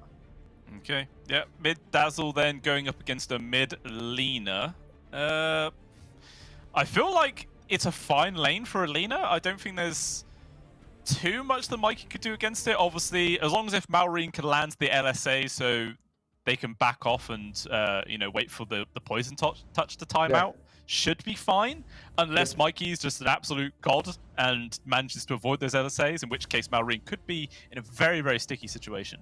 10 seconds. I'll be honest, I think I like the draft from Winter Bears more. I think, and based on game 1, I think they can bring it and take this to a game 3. So it a little crazy because when I saw this tournament, I was like, oh man, it's gonna be Falcons and PSG quest at the finals, no doubt about it.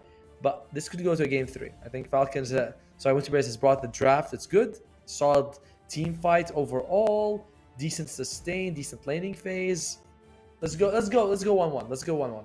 Yeah, I think I agree as well. Like, they obviously they did lose game number 1, but they were able to take some good fights despite the fact that they were pretty heavily outdrafted. So the fact that now their draft looks pretty solid, I 100% could see Winter Bears taking this one as well, taking it to a game 3. But as we all know, Caster's Curse is real, so 2-0. Hey, if it's 2-0, we go for an early lunch. Yeah, well, for me, it's a very late lunch, it's an early dinner. But if it's not, we get another game with these amazing people. So it's win-win in my eyes, you know? Yeah, late lunch for you, late breakfast for me, and late anything for all the people at home watching from various parts of the world. So who knows, man? Eat whatever the hell you want. But yeah, I think I agree. Go to game 3 and let's see how this full series will play out. But it's good. Should be an exciting one. I'm very eager to see how this Dazzle does perform in Mikey's hands. I like the changes to block of cheese, by the way, in the previous game. I know there's a weird topic that we're just going into, but I like that block of cheese actually matters now, because we did see that they picked up on Malrine, he had it, and there you have to itemize getting the healing lotus, prioritize getting healing lotus, prioritize getting the cheese and not using them. So it's interesting. It is. Yeah, I mean, it's hard to tell whether if that block of cheese made a massive difference, considering how by the time they got it, they were already ahead by like 20,000+ gold or whatever, and they were clearly ahead. But yeah, it is cool to see that it is actually a viable pickup now.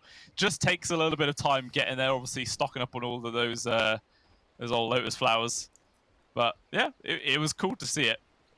One thing as well we didn't touch on when they picked up the Hoodwink is the fact that now they do actually have a break mechanic to deal with that bristleback. Oh, that's true. Yeah, you're right.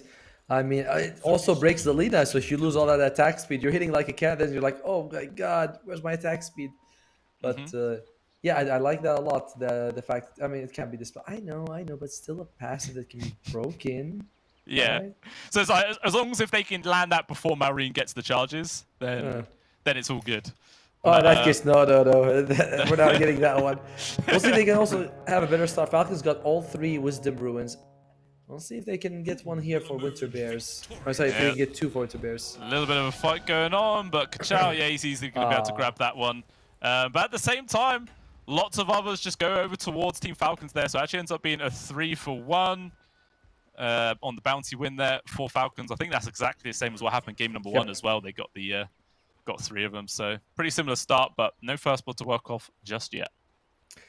I'm interested to see if Mike is going to go for the Hand of Mice or not. A lot of times we're seeing the mid Dazzle servers be like, I just want the Aghanims. I'm going to skip it. I'm just going to go straight up for the Aghanim Scepter. It is better for you to fight early with, but it does feel like it also stifles his scaling slightly later on. Yeah, we're interested to see what he does go for in the end. Already see in the mid that Malrine's taken a fair bit of damage already, and it's not even a poison touch being taken, it's just Shadow Wave for now, so I don't really know where all this damage has come from. Must have just been standing next to the creeps and got whacked. Mike is very impressive. I remember we were watching him in Bet Boom Dasha, and he was doing the 1v1 tournament, and he just barely lost. I remember it was some sort of tiny mistake or miscalculation, and he's like, man, I feel like I disappointed all the people watching. Yeah. And that was so heartbreaking, but the guy is, like, you can tell the guy really is a perfectionist. He really does well, and I wouldn't be surprised if he wins this lane. Yeah, wouldn't be surprised too. Yeah, as you're mentioning, he's just a great person in general. Like, some people, they're very boastful about what they can do and everything, which is fine. Not saying that's bad or anything, but yeah, it's nice when people do have that more PMA sportsmanship mentality going on. Yeah. So going off that, how are you, Mr. PMA in pubs, or what are we working with here? Depends how many games I've lost that day. Right. I mean, most of the time I'm very, it's alright guys, we can win, stop raging at each other, just mute each other, I don't care, just play the game. Or if I've lost like 5 games in a row and I feel like I'm not the problem, even though I probably am, then I'll be a bit angry. No, I like what you said. You know, it's the same thing. Like when I'm winning and someone disconnects with me side, I'm like, guys, come on, be gentlemen. Let's wait for him. It's not his fault. But if you've lost like 3 games in a row, you finger the F9 like you wouldn't believe it. You know, like come on.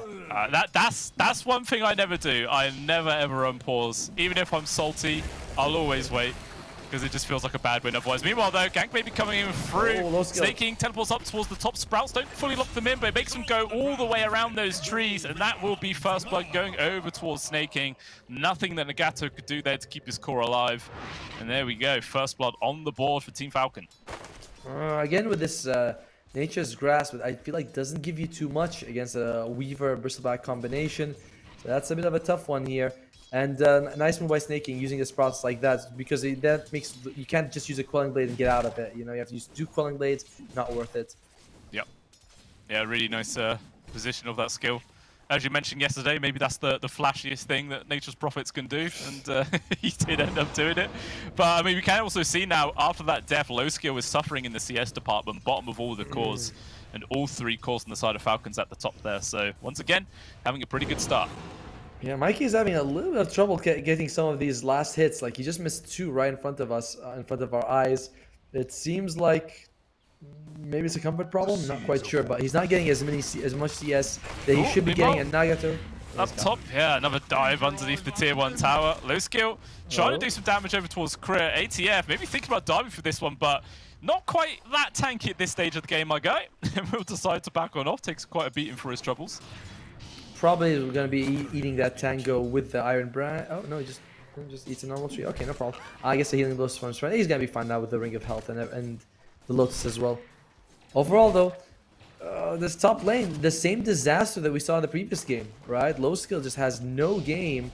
And, oh, dear. He's trapped in there. He cuts the tree, but the tower is still blocking him, so he can't get out of it. He's just trapped and will fall down. TP comes in from Merlin. The Bushwhack is going to secure this kill on towards Crit. And he will fall down, but again, they lose their carry in this safe lane. Snaking with these rotations is just such a thorn in their side. Oh, man. This combination of the tree and it's just not working. It's 2 games in a row right now. Maybe it's just not working because they're up against the Weaver and Bristleback, but either way, they have suffered, and Nagato, he hasn't been able to help his teammate out. You really don't want top 3 CS as well, all going to Falcons. For Winter Bears, Casual is doing decently, but... Yeah. I mean, he's doing better, I feel, than he was in game number 1 at the very least. So he should be able to become that real core frontliner for his team. I think at the end of that game number 1, he actually had less net worth than the enemy position 5. Yeah. So let's just hope that he doesn't have another game like that, because that always feels rough. And I'm sure he's going to have a better time. Meanwhile, though, we speak of him, and he's cursed out as 3 people on top of his face, and he does fall. We just mentioned the guy. Yeah, right? So if anyone needs evidence that the caster curse is real, is it right there?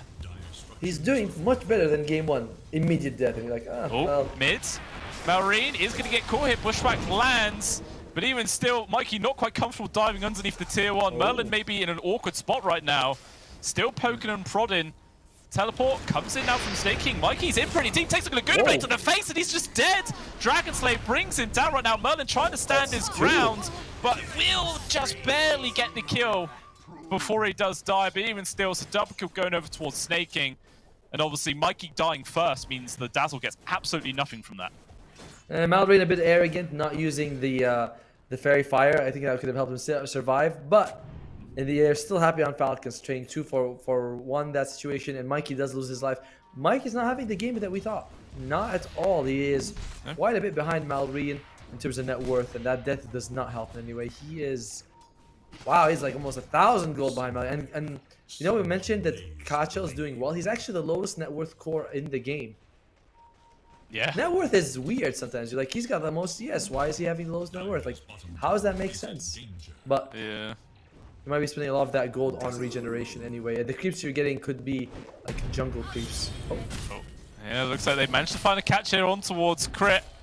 Poke prod him, but Scoochie up in a couple of seconds, he will be fine. At the same time, Nagato on the opposite side of the map was able to take away the Radiant Wisdom Rune, so lots of XP going their way. But yet again, just like game number 1, the first tower to go down is this dire bottom tier 1.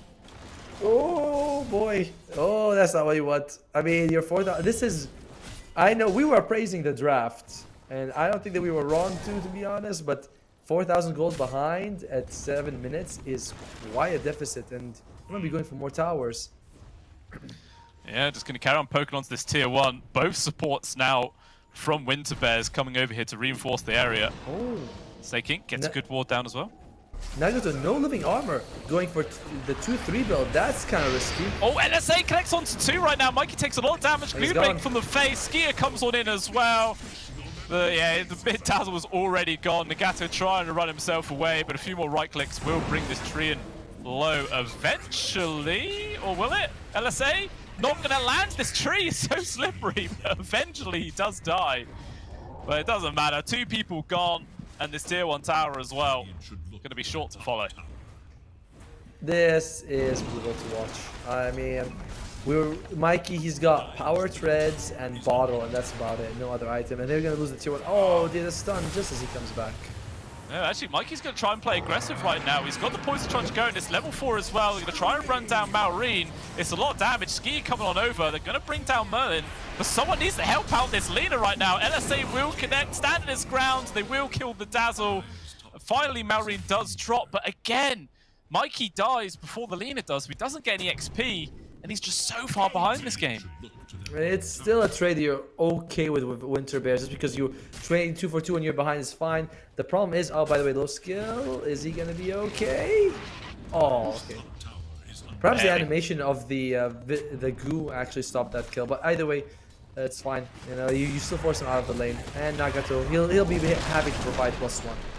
Yeah, let's drop the overgrowth. I mean, Amara's very low right now, coming in from Merlin as well. Might be able to get this kill, but Maureen turns up there with the bots. Going to be able to lock down Merlin, trying to go for the sharpshooter, but it lands onto Crit instead. Both supports down, and should be, again, another tier 1 drop-in. So all 3 tier 1s probably going to be gone at 10 minutes in. I love what Crit can do. He's just then taking that shot for his friend. Well, for his teammate at least. Like, he goes in for it. It is why I felt like this combination could work really well. The Crit and ADF. ADF, aggressive, greedy, wants to play in your face. Crit, more conservative. Great guy to have sort of support you when you do these crazy moves. And since he's a support, he doesn't mind dying for you. Yep. What's our win percentage right now? It is 87 for Falcons. I don't think it's going to get much better for Winter Bears. It's 7k gold lead, 10 minutes in, all your tier 1's gone.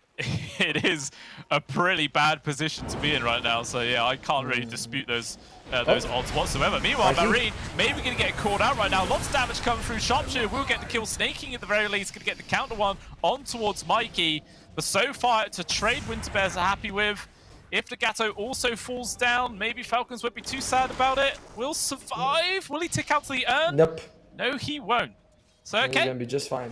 Yeah, unless Crit does Crit things and goes for it.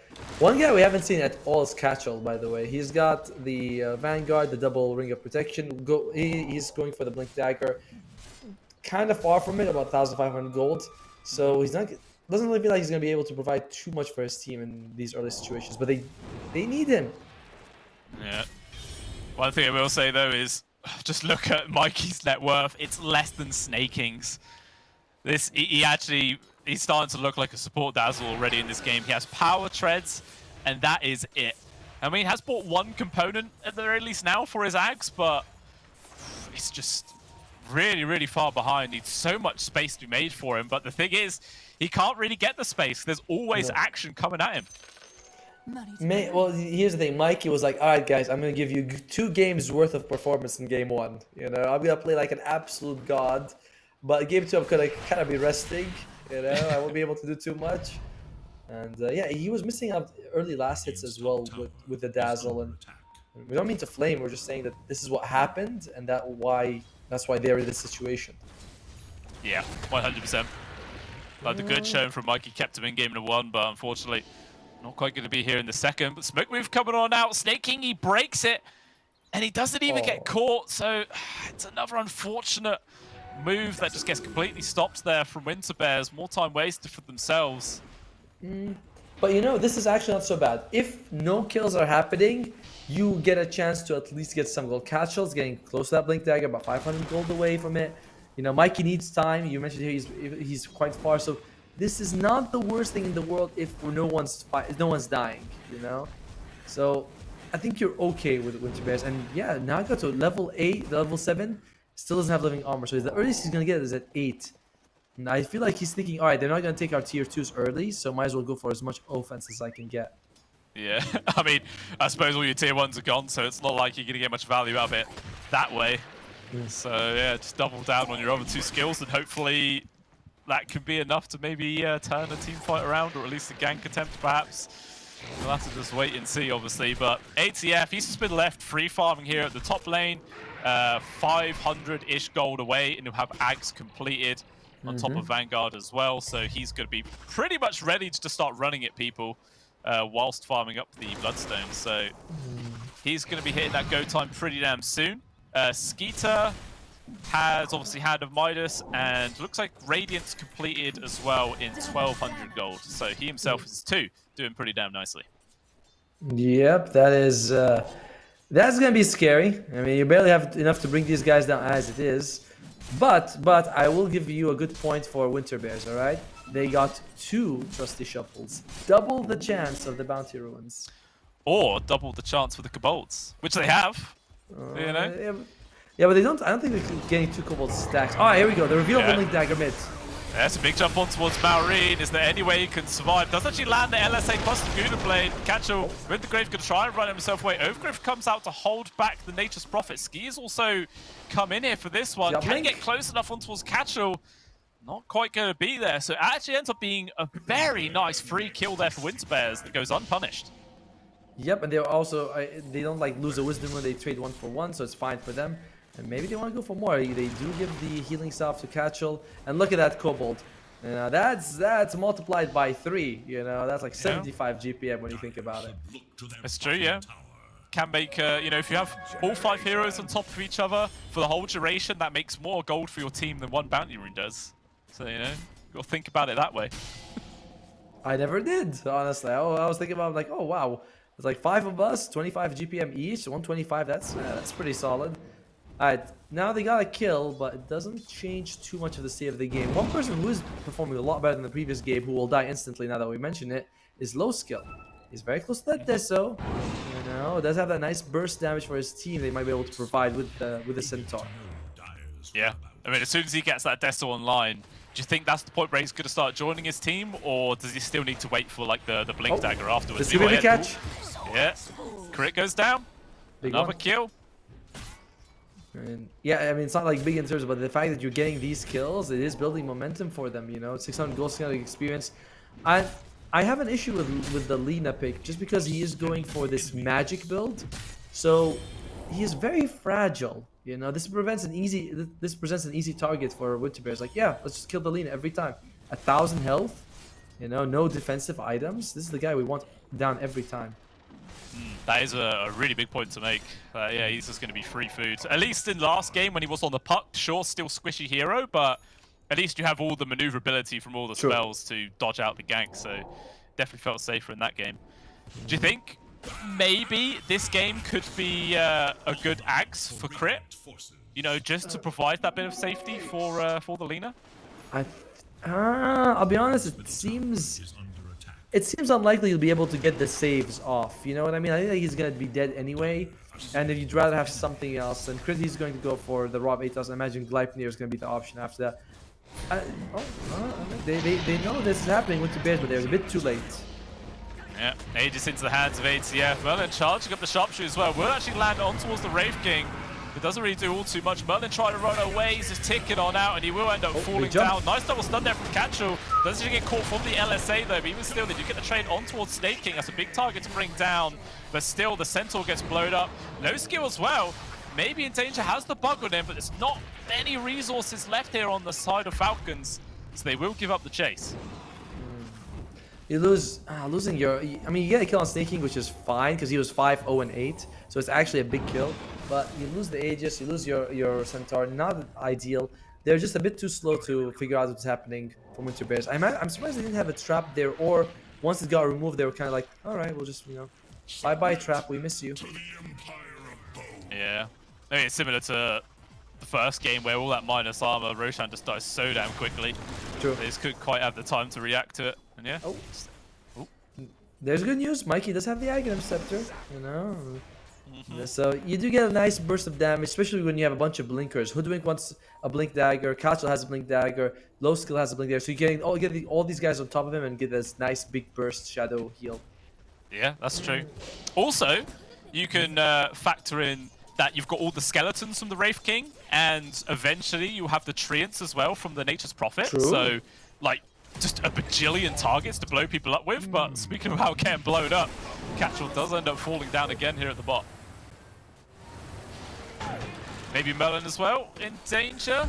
Sprout obviously not doing too much there. Good trap. We'll just run straight through them, but slowed down to a crawl, and will just end up ticking out.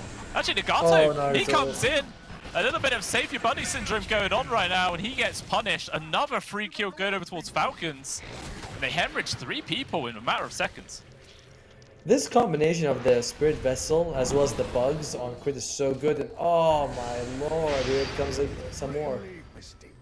Yeah, we'll just try and blow him up. Go for the TP, but LSA cancels it. Yeah, easy kill yet again. A couple of good pickoffs come off of Winter Bears, but they still lose massively after that. Okay, crit. Oh, let's get caught. Okay, the right click from Low Skill comes in just in time. Skia, he's charging it deep himself. They want to try and get on top of this TA ATF as well behind the tier 2. Nagato, TP's in quite deep. Has an ulti. They don't have detection for him right yet, so he is going to be safe.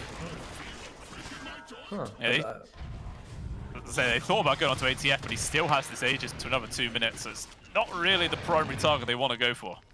True, but you're also 4 versus 4s. That Mikey might be alive. Low Skill decides not worth it. He goes back to farming. And again, he just continues to be the only one on his team who's actually got any sort of net worth going for him. And Blink Dagger is finished on Low Skill. So at least he'll be able to show up next to people. He might need to get that shard. The silence can do a lot of work against this Weaver. You know, pass by, get silenced, you can burst him down after with other people. Yeah, definitely. Probably should be able to actually get that kill. I mean, it's a relatively tanky Weaver, to be fair. 1800 HP, Spirit Vessel plus a Vitality booster, so potentially crit might survive that damage coming through, as long as it is just like a solo kill attempt. But Tormentor? Yeah, they're going to try and steal this one away, but it looks like Winter Bears know that this is coming. They're going to try and defend this one. Not wanting to give it up for free. ATF just charging it deep. The Bloodstone do work, but his first life will go. But Skeeter, he finds Mikey before the Grave can come out. And immediately the Dazzle is gone, and Winter Bears not looking like they want to take this fight. Unless they're willing to use a buyback on towards Mikey, but it just doesn't look like they want to. And free shard towards crit.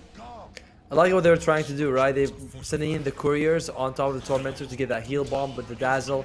Couriers absorb damage, but don't absorb damage. That makes sense. Oh, Merlin. Yeah. He's absorbing a lot of damage. He is just so slow, man. Where can he go? Absolutely nowhere. Snaking, though, takes quite a few right clicks and will end up dropping down. Kachel charges through Amar, and it will get him killed. So sure, they kill the position 5 Nature's Prophet again, but it costs them more heroes. But look how much money they make from it. You know, they kill Snaking, they make 1,000 gold. They kill Kachal, they get like 600. They're like, wow, that's...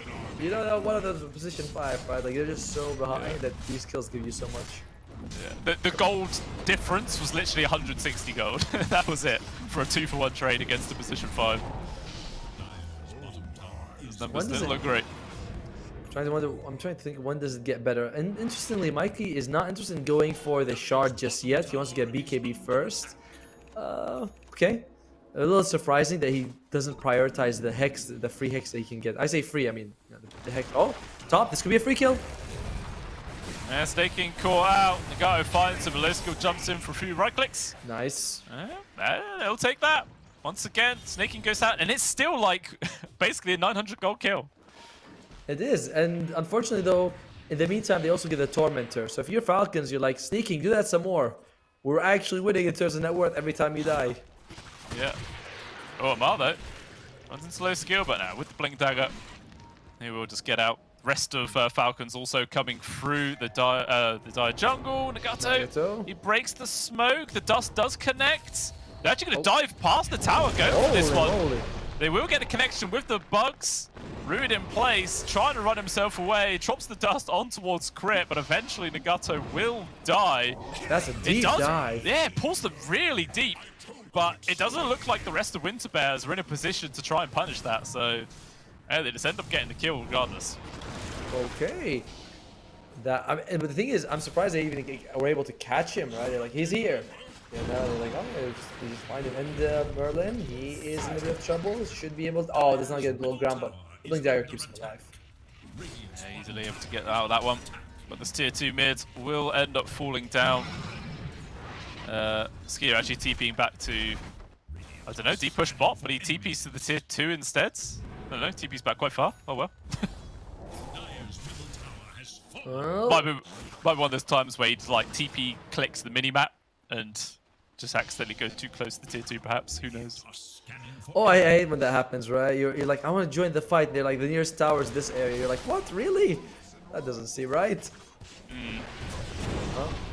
Merlin almost gets his head cut off just there, but he manages to blink off in time. Crit, what does he have? He's going for the gym. He likes this. He gets a couple of key items and he's like, yep, my gym's all I need to stay alive. Bottom lane snaking. He was thinking about teleporting, but decides not to. Sees them at the last second. Oh. Well, they are going to defend it though. Oh, jumps in, gets the stun onto a slow skill. The rest of Falcons coming on in, but the Stampede's going to be there from Catchwell to get his carry out of danger. Got a few dots, so the Blink Dagger's not going to come off cooldown, but regardless, they just don't have the means to carry on chasing. Crit, though, will run into the tree, but he doesn't actually have that gem on him yet. So Nagato will survive for now. So some damage for a tower, but nothing really traded in the end. And oh, Mikey. Speaking of nothing traded, he's gonna be fine. He's gonna be fine. He's going for the shard next. Much quieter a game from Mikey than we were expecting, but Catchwell actually has a heart. That is a big deal. And he might does he have the shard coming out from the that's gonna be Snaking. Kuala again. Man, this is a tanky tree and protector, man. 3 people on him, but he does take a fair bit of time. And now, with all that time, the rest of Falcon comes in to try and get a punish. Merlin is dead. Amar does get a little connection on towards Catchwell as well. Post time not going to land onto anybody, and he will be gone. So once again, they kill Snaking, but this time, they do get punished. Frustration stomp, more like it, right? He's like, I know I'm not gonna catch anyone. Let's see if he can get a shard on the centaur. That will give you a huge amount of health every time you use the double edge, which could make a difference. But you're 20,000 gold behind. It just feels more one-sided than the previous game, despite the draft being better. And Mikey, has to BKB TP out. Will be fine, but yeah, and that's 9-second charge used just to run away. Maybe in danger. Can Marine? Oh, he actually predicts where he's going right now. So he's going to run straight into this TA. The LSA will connect. Snaking. Any detection dust? There you go. Just barely connects with Snaking. Low skill will fall down. Gone for a minute as well. So is this enough time for Falcons to go high ground? I mean, Roshan could potentially be up now for them. So maybe they might just wait around for that up in 40 seconds. I think that's a safer play. Going high ground, it's still a tiny bit risky, you know. Maybe you get caught by a good bushwhack, but possibly Nagato. I was gonna say he's almost got the blink, so he can blink overgrowth a couple of bullets. There's some risks there that why not just get the Aegis, you know. The hard part of the game is winning, you know, not to win. Does that make sense? You know, like getting the advantage is the tough part. Once you have the advantage, you should just keep it. You should, you know, that's how all players should do, but unfortunately for Mikey, he's not going to be able to keep his life. As he will die. Yet again there at the bot, ends up being a free kill. And Roshan is up, actually diving past the tier 4, Samar. Good lord, this man doesn't care. Gets a free kill on towards Nagato. Merlin could only stand by and watch as his fellow support died. And this mid tier 3 is just taking a lot of damage right now. There's just nothing Winter Bears can do to stop this. Oh god, this has been such a brutal watch this entire game because it's just been the Falcons show so far. And yeah, you get 2 kills across the map, you're like, might as well just go high ground, see what we can do. Oh, big jump, stun comes out, but there we go, that's what we're talking about. The bushwhack with no follow-up. Literally nothing at all. And the glyph will come out at long last there to push them back out for a little bit. As the Dazzle also respawning in a second. Roshan is up. And it looks like maybe now Falcons are going to start heading on over in that direction, get the Aegis, and then actually go high grounds once they have a clear advantage that way. But maybe it could be an opportunity for Winter Bears to make the same move. And it looks like they're going to try that. Gathering up as 4 heroes. Maybe they might try and contest this Roche. It feels like they have to. Can't give it away for free. They have a smoke, but my god, Nagato still doesn't have Blink Dagger. He's been at 2,100 gold since the last time we talked about him. And this lack of Blink Dagger, I don't think it's like you get and you win, but being able to overgrowth multiple people from a distance does help, you know. Alright, Skeeter as well as Crit are there. Can you jump on one of them? Low skill. And no crits there, okay. Yeah, they're all hiding in the trees. They want to take this fight regardless. Nice little chuck of the ball in there from ATF. Pretty much scouts out everybody right now. It's 5 versus 3, but they're still scared. Easy D-ward there from Amar. They just replace it with another ward, but the gem was still going, so Falcons know that there is a replacement ward there. Not going to get caught out by that by surprise, but it looks like Falcons, despite the fact that they know everyone from Winter Bears is nearby, they're just going for Roche regardless. They want to get this one for free. And they got Wisdom Ruin with sneaking, by the way. And I expect Malin is going to be taking the other Wisdom Ruin, so a huge injection of experience. They want to try, if they can burst someone before the others show up, that would be great for them. Kind of jumps in, big stun. It's 2-man here with the pushback also coming in, but it might actually be able to get off the BKB in time, so he's not going to get fully locked down. The first life of Skier has been used. Rishan's so low, and there it is. Aegis into the hands of this Raging Catchel with the Grave on him. Can keep him alive for a little bit longer, but the Good just comes on towards Mikey, deletes the Dazzle before he can do anything. Nagato as well, caught out, he will fall. Low skill goes for the TP out, and it will be successful. But unfortunately, it's a big loss there for Winter Bears. All they get from it was the Wraith King ultimate, and that is not good at all. Nope. I mean, they look at it, they did decent damage. They did almost the same amount of damage as Falcons, but they're so less durable. It's Bristleback and Wraith King, for heaven's sake. And you just don't have it. Also, you have like 3 Blink... I think they have, what, 4 Blink Daggers on their team? Those are items that don't give you a lot of stats, you know? It's like you don't actually get... It only helps you land your spells, but that's not the issue right now. It's just that your spells don't even do damage when they land. Yeah. So with the needs some actual damage coming through, and they just catch out low skill. He has just gone so damn easily. Aggressive Ogre Seal in there from Amar right now. He's taking a lot of damage, but he does have the cheese. So he will survive for now, but it was all a bait, you know, buying time for his team to take down that top set of barracks, working on the middle one as well. They do have a buyback here for low skill, and they might be forced to use it, because I don't know if Falcons are going to be really too eager to fall it back, but never mind, the jump is in from Catchel with the buyback coming on through, but where's the real follow-up? There isn't any. Catchel is saved from the Shadow Grave. Mikey, though, again, just gets blown up into the backlines. This Dazzle can't achieve anything in these fights. 2 people are gone, both with no buybacks, and we could just be looking at the end of the game here, Atomo, unless some more miracle play happens. The Skier is in, he's got the grab on towards low skill. That is a dead TA. They are gone for 90, and now tier 4s and H are going to be worked onto Amar. Just going to be casually diving in towards the fountain. He wants to get the Rampage if he can, and there it is. Rampage in game number 2, and that should cement their win. Yep, the GG is called. It was much more one-sided than game 1, even though that one had a bigger net worth advantage. It just felt like there was no opening at all for Winter Bears in this one. The same combination came out for Falcons at top lane. It's Bristleback Weaver, very strong, nice armor, gives you Roshan potential, and the Winter Bears was just not ready for it. And Mikey, we praised him a lot in game 1, game 2, he struggled against this Lena. He really did. It was just very, very unfortunate. Maybe it's just he was not that comfortable on the Dazzle. I mean, as we can see, I mean, you guys at home can't see, but I can see on here, Maureen was level 30 on the Lena, where Mikey is only a level 5 Dazzle. So maybe the fact that he's just not played as much of the Dazzle couldn't perform as well in that matchup, and that's why he did struggle a little bit in the lane. And yeah, it was punished quite hard for that. But it's kind of weird to see, because this time round we were saying that draft-wise, Winter Bear, in theory, should have had a better game here, but it just didn't happen. I mean, I just feel like the mid lane really went bad for them, because we watched it early on, and you can see him miss 2 last hits. And when these pros, especially early game, when every last hit matters so much in the mid lane, and he's not using his spells to get, and you're like, I don't think he's that comfortable with the Dazzle compared to some other heroes we've seen him with. And you said it yourself, I think I agree with it. It's just maybe Dazzle's not his hero at the moment. At the moment, yeah. Give him time, you know. I'm sure we'll learn it. As I mentioned earlier, he's a strong player. He's willing to put the time. He's passionate about the game. So I'm sure if he really wants to be able to pick that up. Unless, of course, the patch that's coming out in a couple of days makes Dazzle completely unviable as a core, in which case he's not going to bother wasting his time. I mean, I hope so, honestly. But I'd rather not get heroes too nerfed. I'd rather just have everyone else buffed. You know, the power creep continues, as always. But unfortunately, and speaking of creeping, you know, luckily for them, Falcons creeps all the way to the upper bracket finals. You know, one win away from making to the grand finals themselves. They're probably, I think they're going to be up against PSG Quest, because I can't imagine that team losing. Winter Bears, they go bottom, and I think they take on Gamax Esports next. Yeah, which is the series we will be casting in an hour and a half's time, which is crazy because we started this series an hour late, and yet we still finish a little bit earlier, Tomo.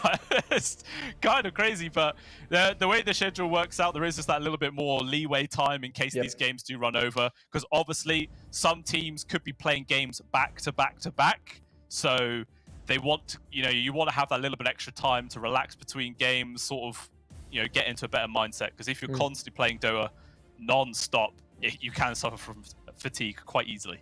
Yeah, it's a 4 hour. We have 4 hours per game. It's not a rolling schedule, basically. So, yep, in an hour and a half, hopefully we'll be on. We'll be on time this time. We promise. We will not be late this time around. We will be on time.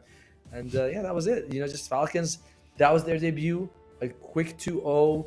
Looked very strong, solid draft. They stuck to the draft mostly, by the way. They're like, if you guys don't adjust, why should we adjust? We don't really care. So it'll be interesting if they can do the same thing against PSG Quest, which is a different caliber team for sure. Yeah, it's going to be a really, really hype game to watch, which I think is still happening today. So that game will be happening in, 5.5 hours time. So still quite a ways to go for that one, ladies and gentlemen, but that will be a hype one for sure. Because as we were mentioning before this qualifiers even started, those are the two teams people would expect to perform really well and be in the finals. So yeah, by all means, make sure you guys at home are around to watch that series when it comes up. But we are going to go on a very, very long break and wait for the next series to come. So thank you for watching, ladies and gentlemen, and we will see you in about an hour and a half's time for Gamax Esports versus Winter Bear. We'll see you then.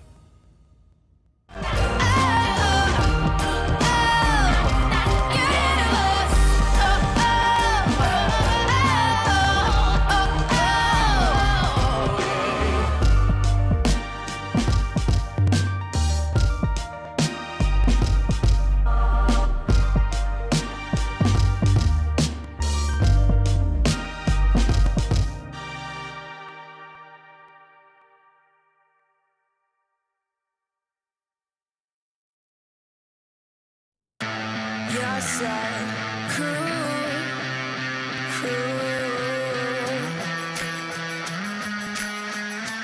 So stick around. You're so cool.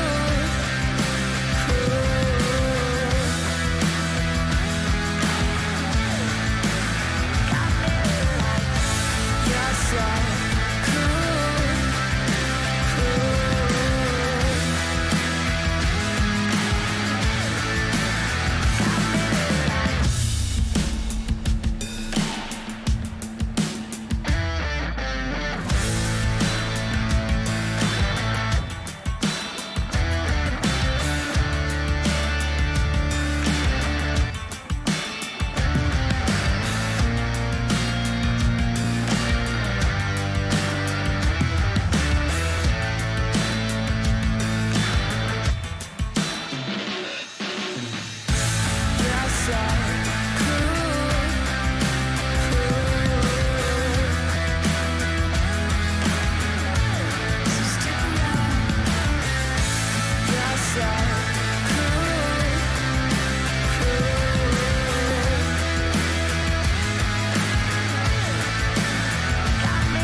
Papier, Seite um Titel, Mitte 20 und hier Zeile für Zeile, offener Blick, find nur beim nach vorn sehen zu mir selber zurück. Und auch wenn's irgendwie nur eine Plattitüde ist, der Augenblick zerfällt, hält man ihn fest. Und wenn ich's richtig sehe und verstanden hab, dann sagt er selbst, wenn man ihn ziehen lässt, ich geh einfach nur los, irgendwohin, auf jeden Weg. Ob klein oder groß, wartet ein Sinn und wir haben's erlebt. Nein, ich hab noch nicht genug, wart mal wieder auf die Flut. Schwimm oder schweb, Leben ist Leben, Leben ist Leben. Solange sich alles bewegt, solange sich alles bewegt.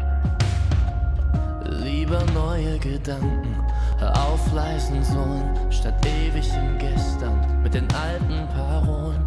Nun ist die Währung, der Weg ist das Ziel. Kostet die Welt dann vielleicht gar nicht so viel. Und auch wenn manches davon sicher Plattitüden sind, man fühlt genau, wenn es stimmt. Ich geh einfach nur los, irgendwohin, auf jedem Weg.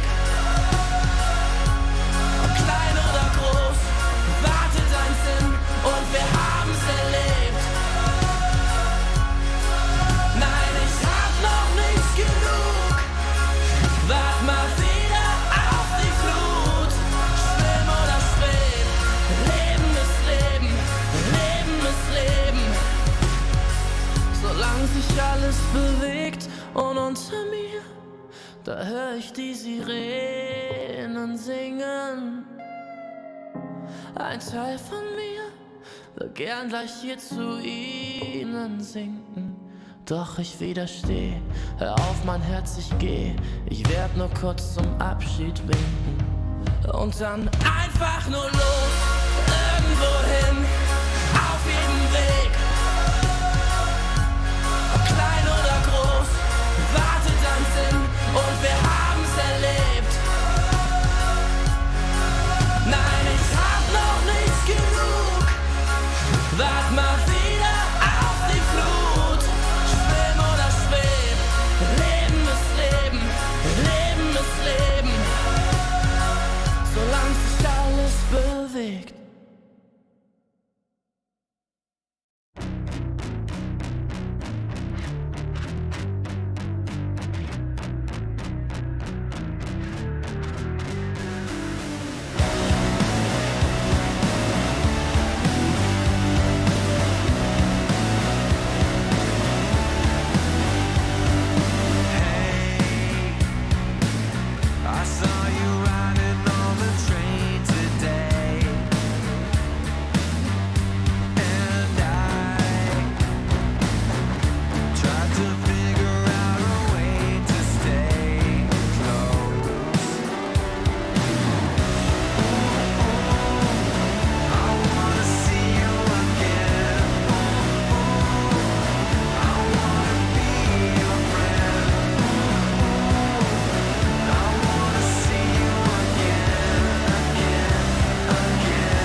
am just nothing.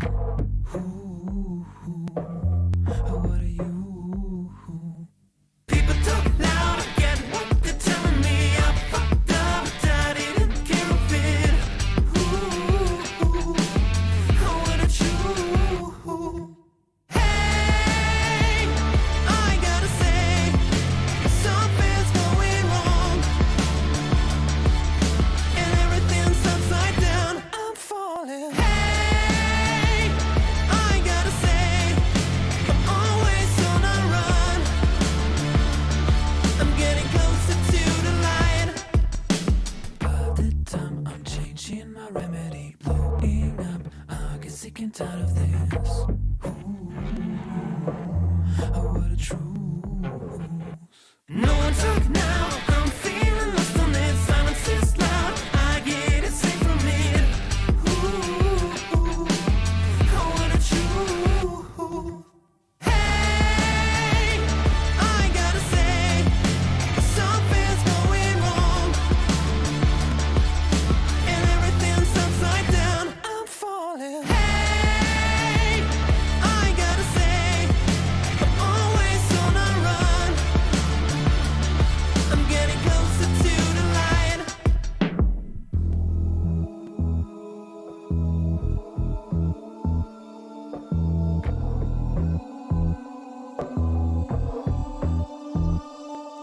And everything's going down. Yeah, everything's going down.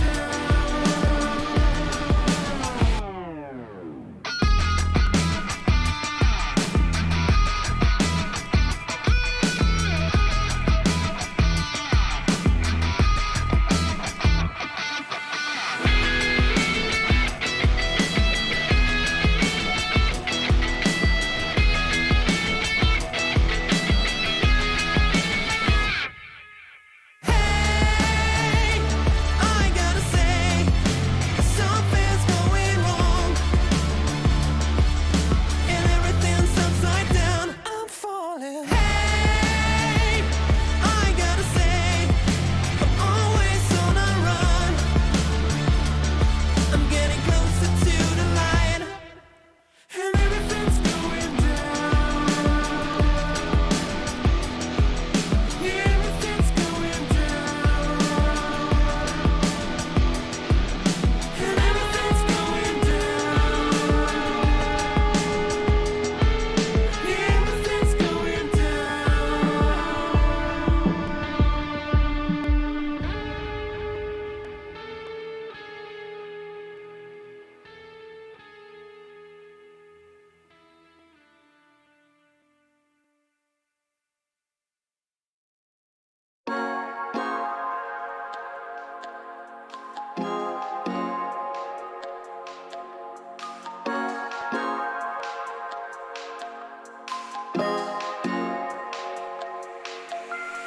Ganze Nacht nur unterwegs, Sportcoupé angehen mit den Brüdern und Rosé. Späti gehen, Shorty schläft, wenn die Sonne untergeht. Runden drehen, die ich erlebt, ich will nicht mehr gerade sehen. Der Verstand ist lahmgelegt. Im Coupé hinten links. Ich schreibe und ich trink. Mit den Brüdern und wir chillen. Heute Abend ohne Sinn. Sie will, dass ich sing. Doch ich mach mir noch einen Drink. Ich brauch nur die Klick. Und sie weiß, dass es stimmt. Die ganze Nacht nur, die ganze Nacht nur, die ganze Nacht nur, die ganze Nacht nur, die ganze Nacht nur, die ganze Nacht nur, die ganze Nacht nur, die ganze Nacht nur unterwegs, Sportcoupé angehen mit den Brüdern und Rosé. Späti gehen, Shorty schläft, wenn die Sonne untergeht. Runden drehen, die ich erlebt, ich will nicht mehr gerade sehen. Der Verstand ist lahmgelegt. Der Kopf ist aus Gedanken leer. Die Musik laut, die Augen schwer. Ich hör nicht auf, will immer mehr. Der Wagen rollt über den Teer. Und wir fahren, cruisen langsam durch die Stadt. Ohne Plan, aber Kippe aus dem Fenster, ich erschaffe gehabt, holen für den Body an der Tanke Saft. 8 und 8, das so laut, hörst du in der ganzen Stadt. Die ganze Nacht nur, die ganze Nacht nur, die ganze Nacht nur, die ganze Nacht nur, die ganze Nacht nur, die ganze Nacht nur, die ganze Nacht nur, die ganze Nacht nur unterwegs, Sportcoupé angehen mit den Brüdern und Rosé, Späti gehen, schau die schläft, wenn die Sonne untergeht, Runden drehen, dich erlebt, ich will nicht mehr gerade sehen, der Verstand ist lahmgelegt.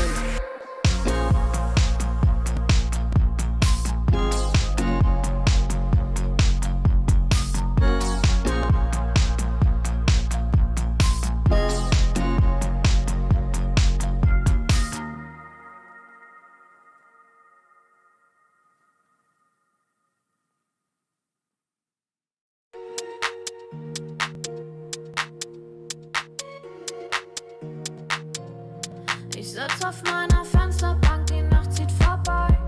Ich blick über den Tellerrand, trinke Sekt auf Eis. Ein Teufel und ein Engel tanzen auf dem Parkett. Vielleicht sind wir unsterblich, müssen nie wieder weg. Ich sitz auf meiner Fensterbank, die Nacht zieht vorbei. Ich blick über den Tellerrand, trinke Sekt auf Eis. Ein Teufel und ein Engel tanzen auf dem Parkett. Vielleicht sind wir unsterblich, müssen nie wieder weg. Backpack, Kippen und Drinks gegen Tristas. Großstadtbild, komm mir nicht weg. Kopf fragt, mach kein Pisstest, nein. Ich will nicht auf deine Party gehen. Engel und Teufel tanzen schwanzig. Von deinen Lippen tropft der Chardonnay. Ich küss ihn weg, bevor du schlafen gehst. Ich sitz auf meiner Fensterbank, die Nacht zieht vorbei. Ich blick über den Tellerrand, trinke Sekt auf Eis. Ein Teufel und ein Engel tanzen auf dem Parkett. Vielleicht sind wir unsterblich, müssen nie wieder weg. Ich sitz auf meiner Fensterbank, die Nacht zieht vorbei. Ich blick über den Tellerrand, trinke Sekt auf Eis. Ein Teufel und ein Engel tanzen auf dem Parkett. Vielleicht sind wir unsterblich, müssen nie wieder weg. Faded auf den Wohnzimmerdielen. Baby, sag, wieso sind wir hier? Kann sein, dass wir den Boden verlieren. Wir heben ab morgens um 4. Ich sitz auf meiner Fensterbank, die Nacht zieht vorbei. Ich blick über den Tellerrand, trinke Sekt auf Eis. Ein Teufel und ein Engel tanzen auf dem Parkett. Vielleicht sind wir unsterblich, müssen nie wieder weg. Ich sitz auf meiner Fensterbank, die Nacht zieht vorbei. Ich blick über den Tellerrand, trinke Sekt auf Eis. Ein Teufel und ein Engel tanzen auf dem Parkett. Vielleicht sind wir unsterblich, müssen nie wieder weg.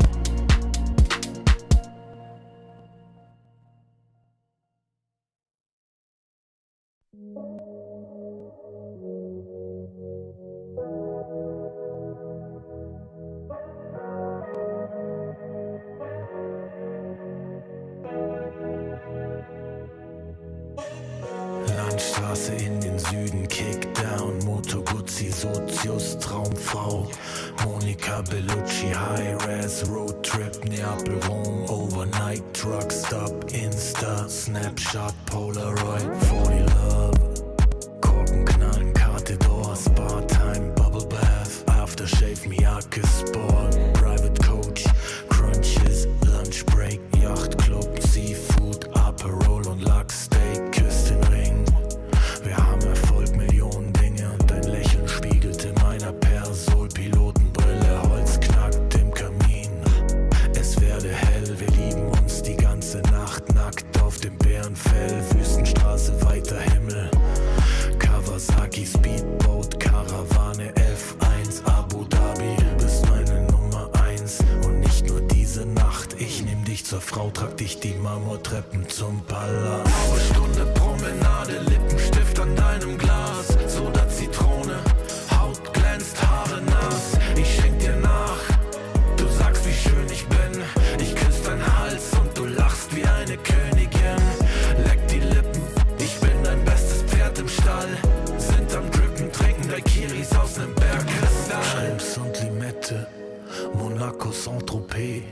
Terrasse, Whirlpool, Eiswürfel, Corbusier, Casino-Hopping. Die ganze Welt ist hier, Drinks für 2. Champagner, Elixier, Traumpaar, Undercover. Americans, unsterblich. Grace Kelly, Cary Grant, allein unter Palmen. Und dazu kalter Cider, Sommerwind, Küstenstraße, Sonnenbrille, Alpha Spider. Hors d'oeuvre, schwerer Wein und klarer Kopf. Zigarren aus dem Humidor, Cohiba und Davidoff. Candlelight, sanftes Licht. Candelabra, deine Haut, China White, Seidenkleid, Balenciaga. Was die Leute denken, wenn sie uns reden hören. Open Water, Seychellen, Hochseeangeln, Segeltörn. Du bist meine Nummer 1 und nicht nur diese Nacht. Ich nehm dich zur Frau, trag dich die Marmortreppen zum Palast. Blaue Stunde, Promenade, Lippenstift an deinem Glas. Soda, Zitrone, Haut glänzt, Haare nass. Ich schenk dir nach, du sagst, wie schön ich bin. Ich küss deinen Hals und du lachst wie eine Königin. Leck die Lippen, ich bin dein bestes Pferd im Stall. Sind am Drippen, trinken Daiquiris aus nem Bergkristall.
be like me.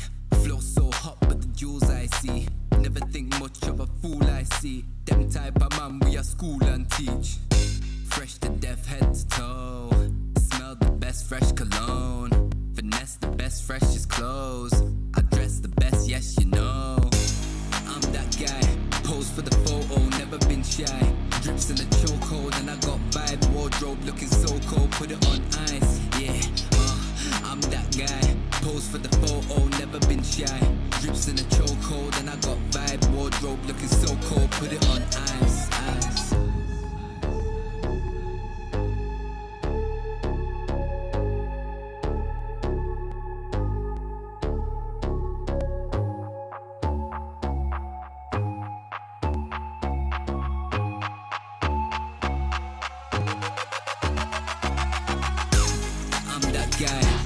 For the photo, never been shy.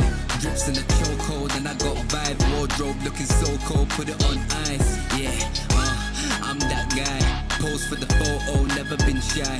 Drips in a chokehold and I got vibe. Wardrobe looking so cold, put it on ice. Ice. I'm that guy. I'm that guy. I'm that guy. Put it on ice. I'm that guy.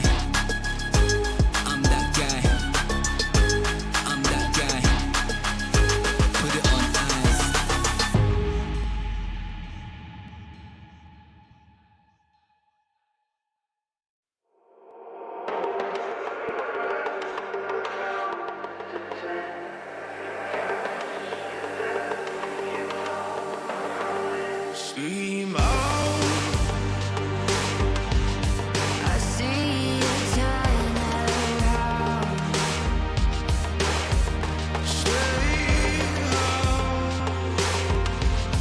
You shine the brightest now.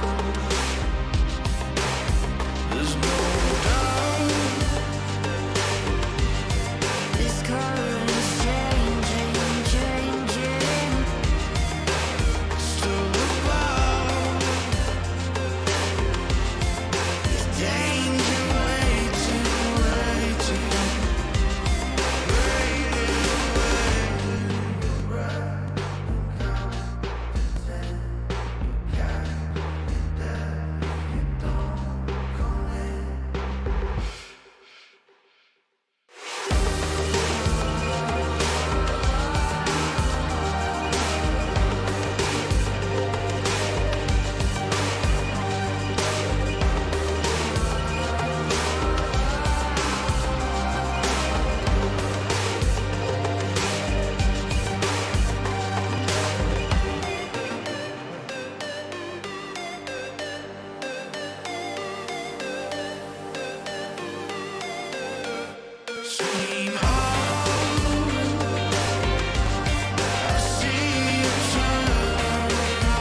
Voices in my head, they say I'm lost, but I found myself in the dark. Voices in my head, they said I'm lost. Blow me like a C4, give me what I want. Mad Max with me while I'm rolling up a blunt. They asked me where the body's at, I told them check the trunk. She asked me who the man is, I told her I'm the one. I told her I'm the one. You can figure where I'm from. I told her I'm the one. You can't make it where I'm from. Couple warrants and a gun to my name, low-key. Wood grain gripping and I keep it on me. Whole lot of new faces, I'm the real OG. Keep talking shh, and I'll put you on a white tee. The voices in my head, they said I'm lost. Blow me like a C4, give me what I want. Mad Max with me while I'm rolling up a blunt. They asked me where the body's at, I told them check the trunk. She asked me who the man is, I told her I'm the one. I told her I'm the one. You can figure where I'm from. I told her I'm the one. You can't make it where I'm from. The voices in my head, they said I'm lost, but I found myself in the dark. The voices in my head, they said I'm lost. Blow me like a C4, give me what I want. Mad Max with me while I'm rolling up a blunt. They asked me where the body's at, I told them check the trunk. She asked me who the man is, I told her I'm the one. I told her I'm the one. You can figure where I'm from.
caution, might have to get hurt. I traveled from the treetop, but I came up from the dirt. That shotty like a detox, hit the pump and go berserk. Yeah, I don't care. You might get found in the middle of nowhere. Approach me with caution, might have to get hurt. That shotty like a detox, hit the pump and go berserk. That shotty like a detox, hit the pump and go berserk. I think y'all in my way, so tell me which one going first. You end up in the hearse, you end up in the grave. That shotty like a detox, hit the pump and you enslaved. Yeah, I don't care. You might get found in the middle of nowhere. Yeah, that shotty like a detox, hit the pump and go berserk. I think y'all in my way, so tell me which one going first. Scroll through my living room, chosen the pinnacle. I jump into the spotlight ever since I seen the hidden view. Move how I move, I don't know who you approaching. I'm Jordan, less suggestion, I don't need nobody coaching. All these niggas frozen, that's the usual. Every space I go in, that's not unusual. Approach me with caution, might have to get hurt. That shawty like them Reeboks, hit the pump and go berserk. That shawty like a detox, hit the pump and go berserk. I think y'all in my way, so tell me which one going first. You end up in the hearse, you end up in the grave. That shawty like a detox, hit the pump and you enslaved. Yeah, I don't care. You might get found in the middle of nowhere. Yeah, that shawty like a detox, hit the pump and go berserk. I think y'all in my way, so tell me which one going first. That shawty like a detox, hit the pump and go berserk. I think y'all in my way, so tell me which one going first. You end up in the hearse, you end up in the grave. That shawty like a detox, hit the pump and you enslaved. Yeah, I don't care. You might get found in the middle of nowhere. Yeah, that shawty like a detox, hit the pump and go berserk. I think y'all in my way, so tell me which one going first.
What's real is never gonna die. So take me to the finish line. Take me to the finish line.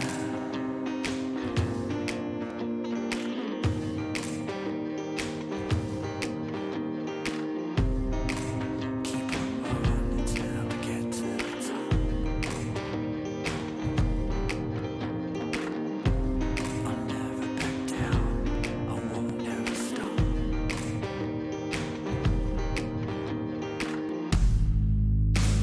Take me to the finish line. 'Cause you're never gonna stop me trying. What's real is never gonna die. So take me to the finish line. Take me to the finish line.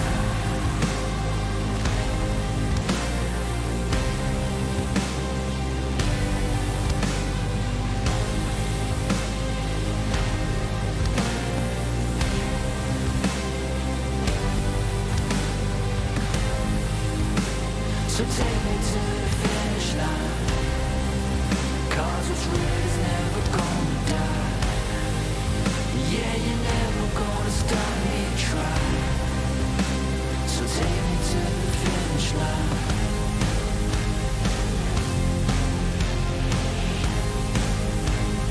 Take me to the finish line.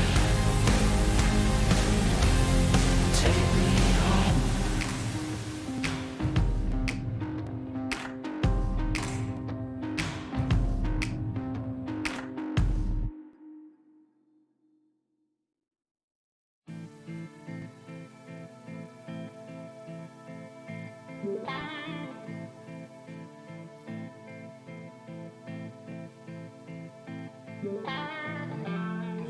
Takes more than money to force a change. Takes more than time to heal the pain.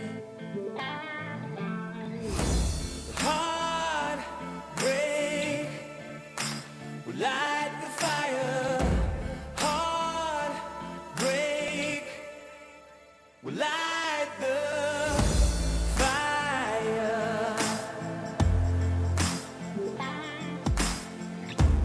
Fire will light the fire.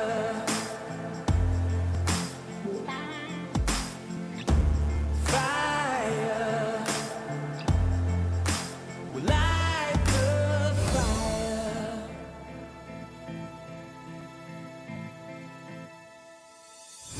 Takes more than money to cause a change.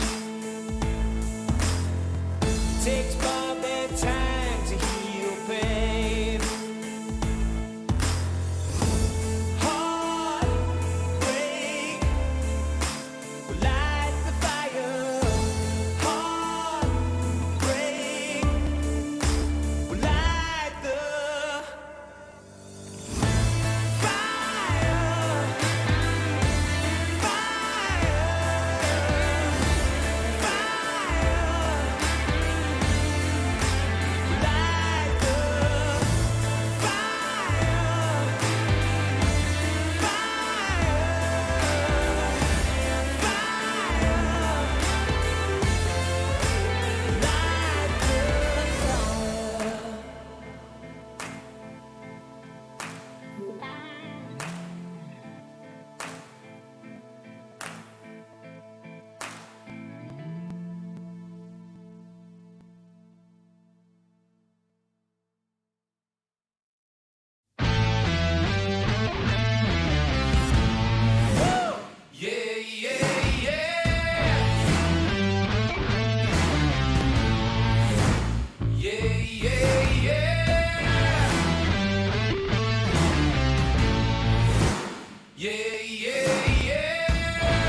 Just wait.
I'ma keep winning, winning.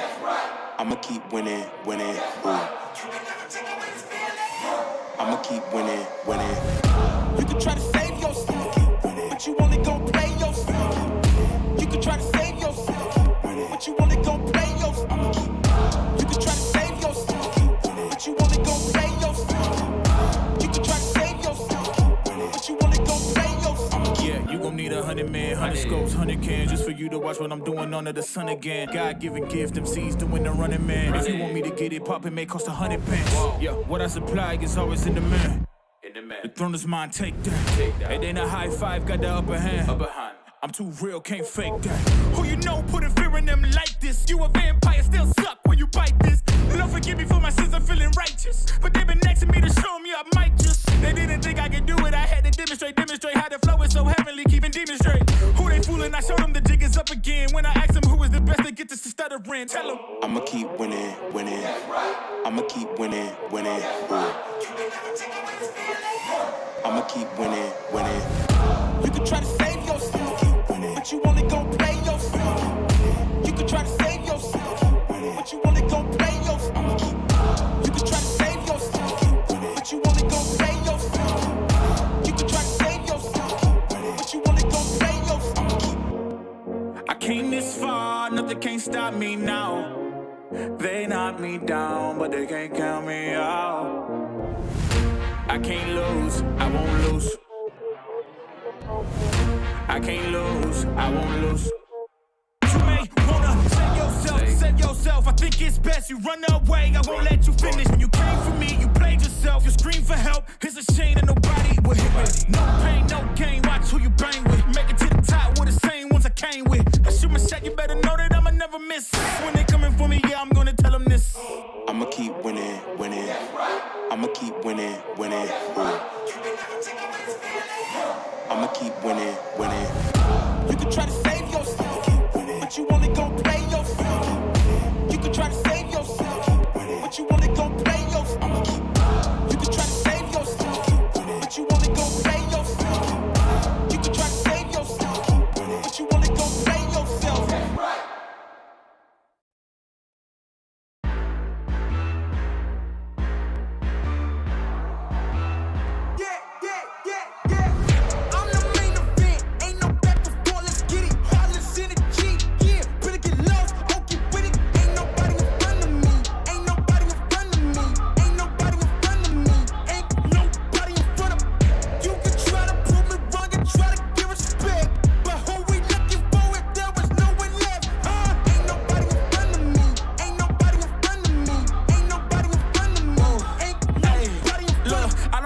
As the competition, but if you go against me, you the opposition. But if you wanna test to look like you could close the distance, I'ma give it A forever since you're so persistent. With you, I'm just practicing, cause I'm back to back, let's get back to winning. As a matter of fact, I'm not that forgiving, cause you did this to yourself, that's a bad decision. I don't see no one in front of me, you is a ghost, you ain't got a soul. Whoa, always say that they gon' come for me, knowing they won't, they doing the most. Whoa, chasing my, gotta get already, not selling my, you on the, y'all moving, ready to, whoa.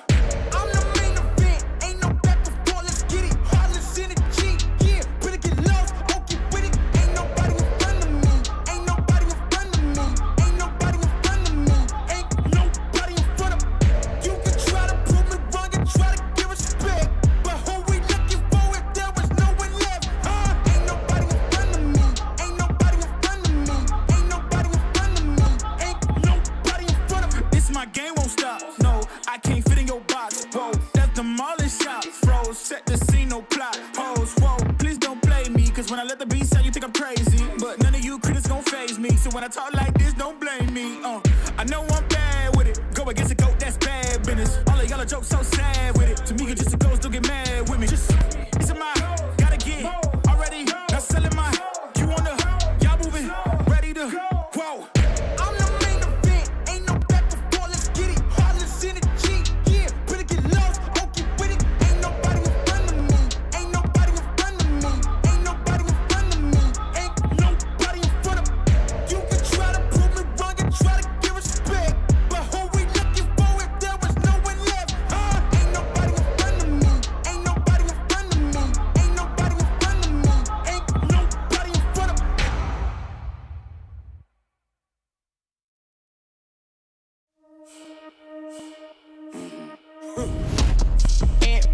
trippy, yeah, we coming, yeah, step back. Yeah, we walking with a body bag full of cash. From a different rare, we raise it like a flag. Unapologetic. We gon' keep running it back, running it back, running it back. It won't stop. Running it back, running it back. And that's we gon' keep running it back, running it back, running it back. Running it back, running it back, running it back. Hey, 10 toes, I'ma never miss. Boy, I'm locked in. Never take a loss in the sport, boy, I'm top 10. Giving work all around the clock. I know they watching. Got it out of the mud. Ain't had no options. Oh, yeah. Let me go ahead and change my style up. Got that touch like Midas. Back then they wouldn't invite us. Switched up, now they wanna be like us. And now they dealing with identity crisis. I know, I ain't sorry, get a pity party. You could probably get it from your mama now. But if you pull up on me, you gon' see a body. Cause I'm not the one you want a problem with. 10 toes down. If I stumble, watch me stand up. When it goes down, get the tutu to your man's dog. You can blame it on your homies, got you hyped up. Whoa. And body trippy, yeah, we coming, yeah, step back. Yeah, we walking with a body bag full of cash. From a different rare, we raise it like a flag. Unapologetic. We gon' keep running it back, running it back, running it back. It won't stop. Running it back, running it back. And that's we gon' keep running it back, running it back, running it back. Running it back, running it back, running it back. Hey, look, hand me the ball, I'm running it back. Answer the call, I'm all in my bag. They want me to ball, I charge on the max. And then they promo cause they paying me tax. I'm the solution and I'm the problem. If it ain't profit, it ain't an option. If you try to play me, I'm gon' get you packed up. If it's up, then that's up. Nothing's getting passed up. No, we bout to act up. This whole game is wrapped up. Talk will get you smacked up. Refresh, you should back up. Hanging up these plaques up, it's fast, bro. Know that I'm a menace, catch you lacking with your hands up. 10 toes down. If I stumble, watch me stand up. When it goes down, get the tutu to your man's dog. You can blame it on your homies, got you hyped up. Whoa. And body trippy, yeah, we coming, yeah, step back. Yeah, we walking with a body bag full of cash. From a different rare, we raise it like a flag. Unapologetic. We gon' keep running it back, running it back, running it back. It won't stop. Running it back, running it back. And that's we gon' keep running it back, running it back, running it back. Running it back, running it back, running it back.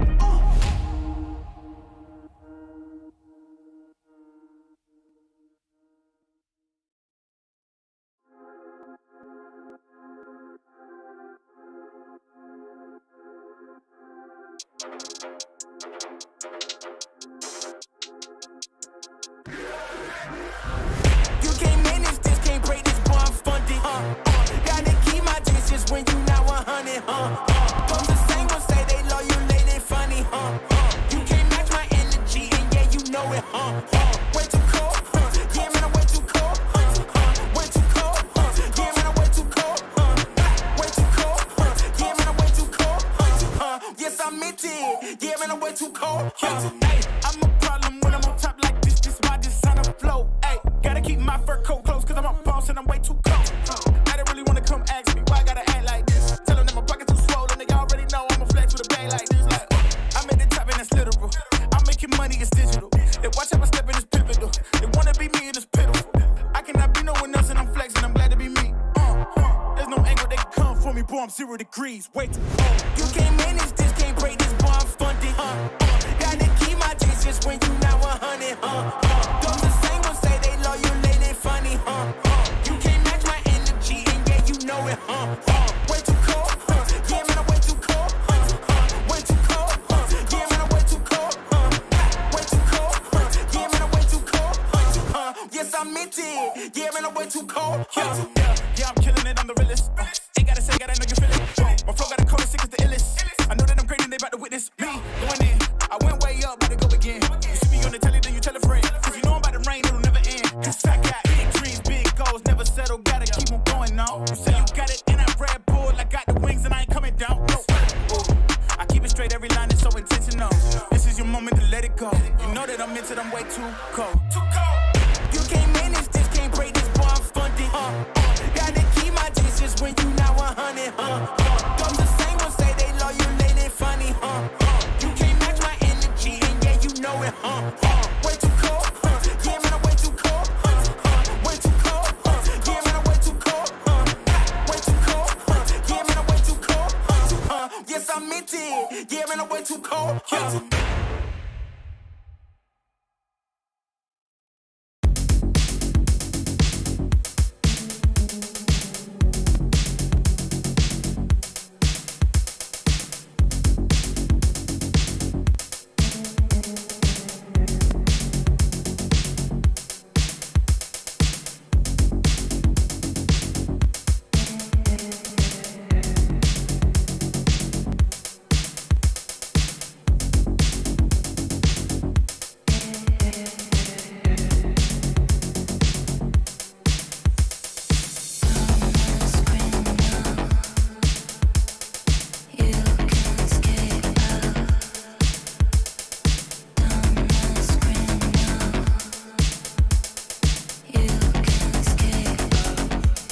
You can skate down the screen now. You can skate down the screen now. You can skate down the screen now. You can skate down the screen now.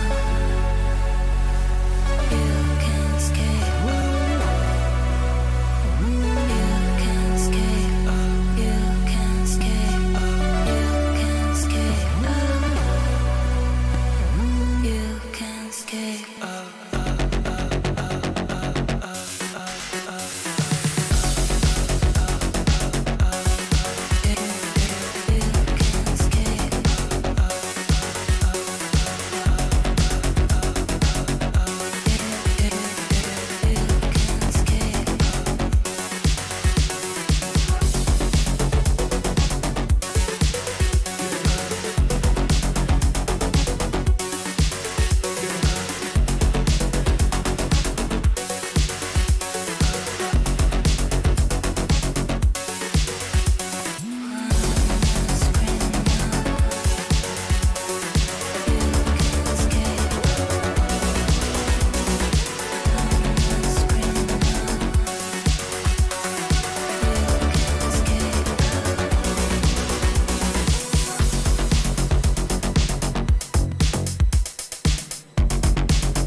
and the dust are trailing behind my boots. Blown by the wind, showed me a piece of my past. soil and the dust is where we go. 6 feet under, whatever your uniform says.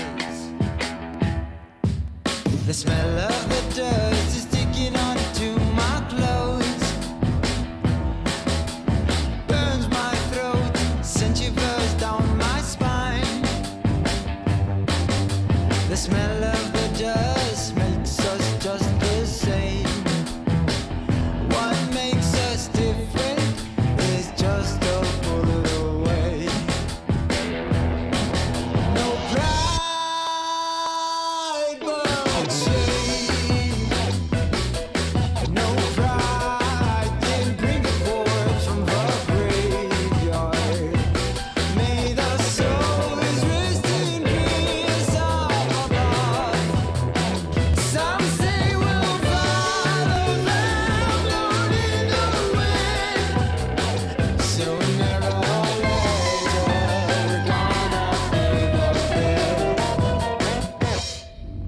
The taste of the dust is lingering in my mouth.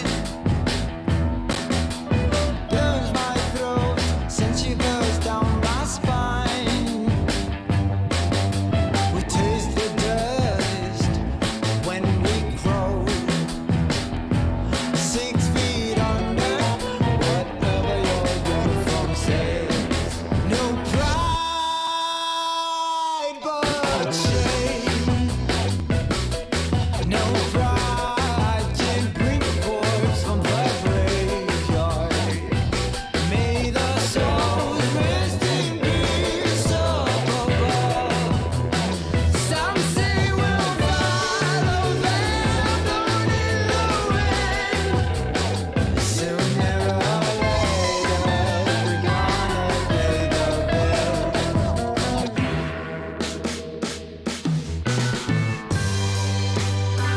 We'll fly in the sky,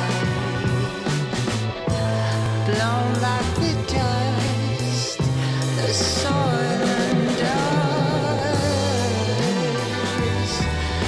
Ooh, I thought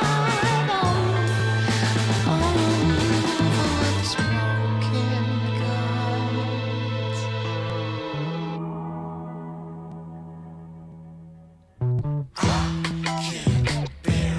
All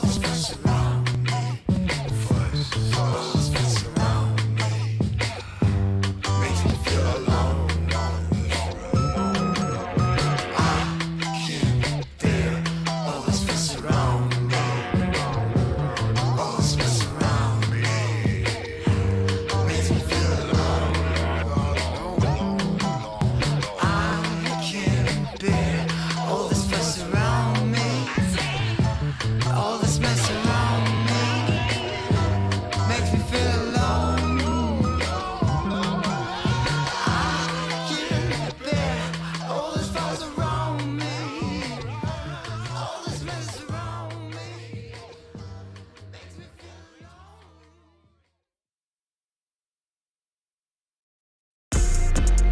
If I gotta do it, I'ma do the most. Since they paid to see a show, got the South overflow, yeah.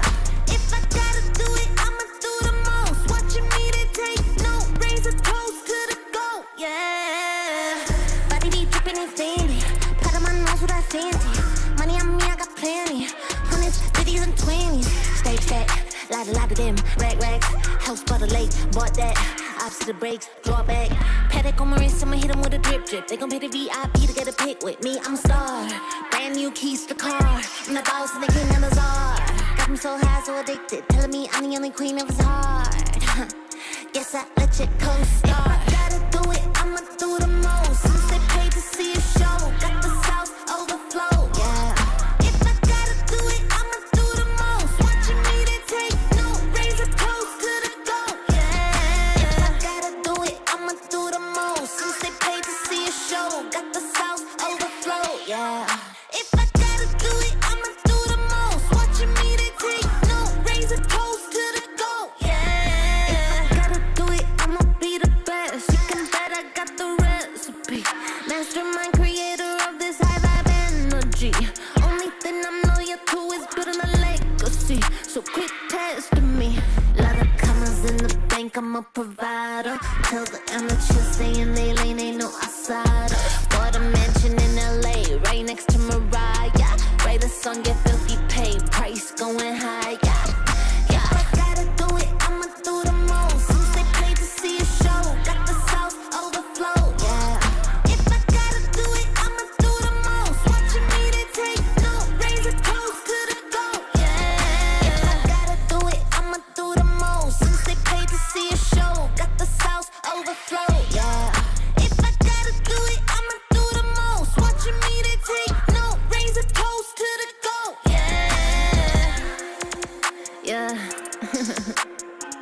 It takes a lot to be the best.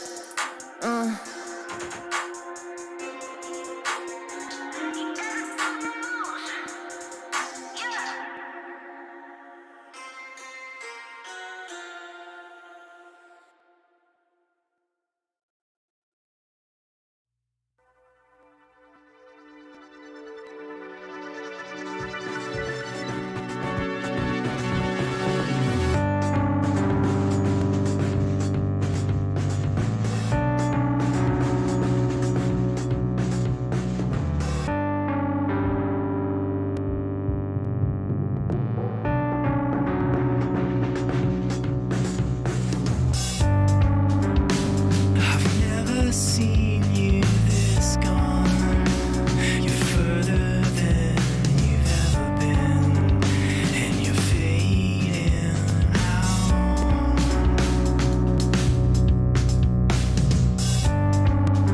With your hands by your side, you're Welcome back on in, ladies and gentlemen, to the stream to continue on for the ESL 1 Kuala Lumpur closed qualifiers. I am Blue Scale, joined by Otomo to bring you the action for the second series of the day for us. How are you feeling, Otomo, about this one?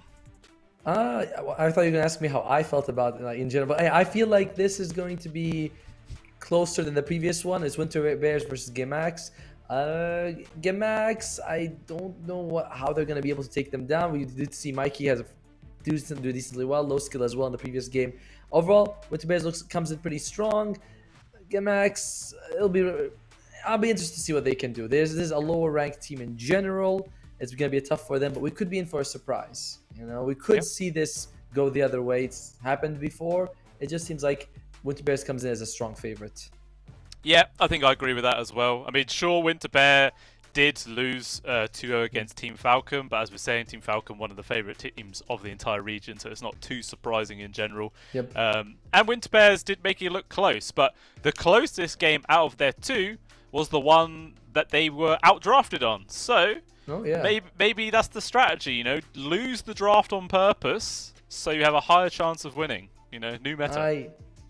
I guess that's one way of doing it, you know. And you know what? Let's go into this draft that you talk about. Let's see if they're starting to outdraft themselves from the start or not. And Gimax, they have left the Necrophos, which has been Mikey's hero. Winter Bear, ban out all the meta heroes. You know, the strength, blade mail heart buyers, basically. Just all the big beefy frontliner tanks, and yeah, they just make sure they get rid of those. Gamax themselves removing the Batrider as well as the Mueta. I feel like they are the only team so far in this qualifiers to actually even pick the Mueta. I don't think any other team actually has yet. And when they picked it themselves, they did play it as the carry, which when we saw that, we were saying that it probably should have been a support at the end of the day, judging by the matchup. But you know, clearly they are just putting a lot of prioritization on this hero. But yeah, since TI, definitely feels like she's just disappeared. Alright, so checking the record, Gimax picked Muerta once, and Winter Bears also picked it once. So I guess it's kind of like whatever. And Gimax, they start off with a treant, and Winter Bears is taking a leaf out of the book that they got from Falcons, and they say, that Bristleback Weaver combination, that was pretty good, wasn't it? They're like, yeah, pretty good. Yeah, maybe they might actually do that and pick up the Weaver themselves second, who knows.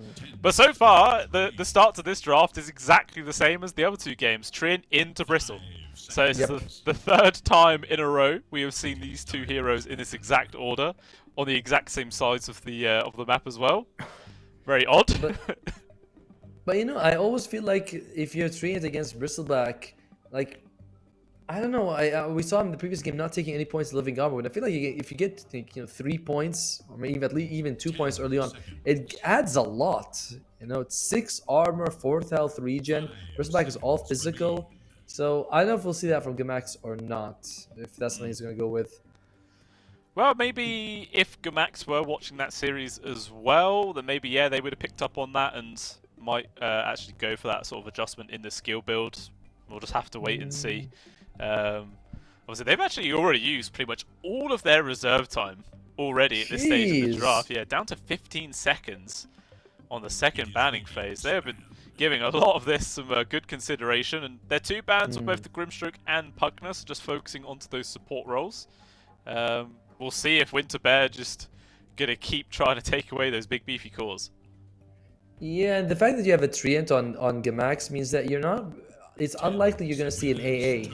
So if they pick a Necrophos here for Winterbear, you put Gamax in an awkward situation where it's like, is Treant 4? Is AA 4? That's not really heroes that you kind of care too much about giving gold to. It's like, they require a little bit of gold to function, but that's about it. Who they go with the Weaver. It is! It's the same! It's the same! What is happening? Oh my god. That's what I you know what? I like it. I like seeing the teams try different teams try the same draft. And I hope Winter Bears goes for the Wraith King next. And this is honestly one of the ways you improve. You play against a better team, they destroy you, and you're like, well, let's try what they're trying and see how far we can get with it before we have to adjust it in our way.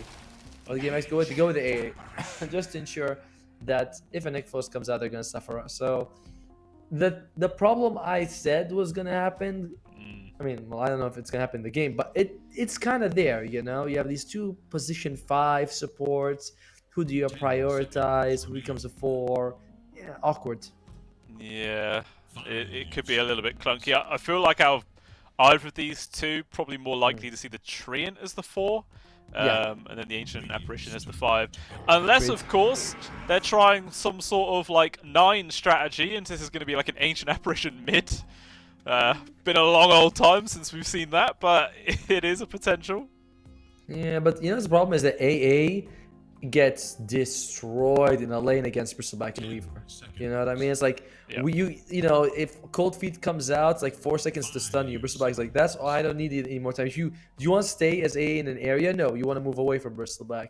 And you move him away from the Cold Feet as well. Weaver can just chase you. You have no armor. You're kind of slow. Most people don't take Chilling Touch. They max out their Cold Feet and Vortex, so you don't have the extra range to work with for your right clicks. It's AA's kind of not a garbage laner, but definitely almost expired food level. You know what I mean? You don't toss it out, but you're like, it's not good. Yeah, it does feel quite dependent on what you match it with. If you put it with something like a Chaos Knight in the lane, that can be pretty devastating. Like the stun sets up for the Cold Feet procs and everything else, but obviously the CK has been banned out already this game. But yeah, like the premise is the same. If you can combo it up with a hero that has a stun already built in, you can try and do a lot of damage that way. We could be seeing it, which is maybe they're thinking about putting it into that position 4 with the Centaur for that exact reason. Who knows? But that is a hero you do not see all too often nowadays. Yeah, I'm not quite sure why we're seeing this hero, to be completely honest with you. Necrophos? Oh no, TA comes out. Okay, so Bane, Weaver's probably gonna be... Oh, it actually could still be a core now I think about it. Spectre comes out for Gamax, so global presence is strong. You know, you got Stampede, Haunt, and as well as Ice Blast. And Trio Protector Trio Protector is a pretty good hero to get that shard. You walk around the map, you find people, and then you get these 3 guys backing you up. So I like what Gamax has.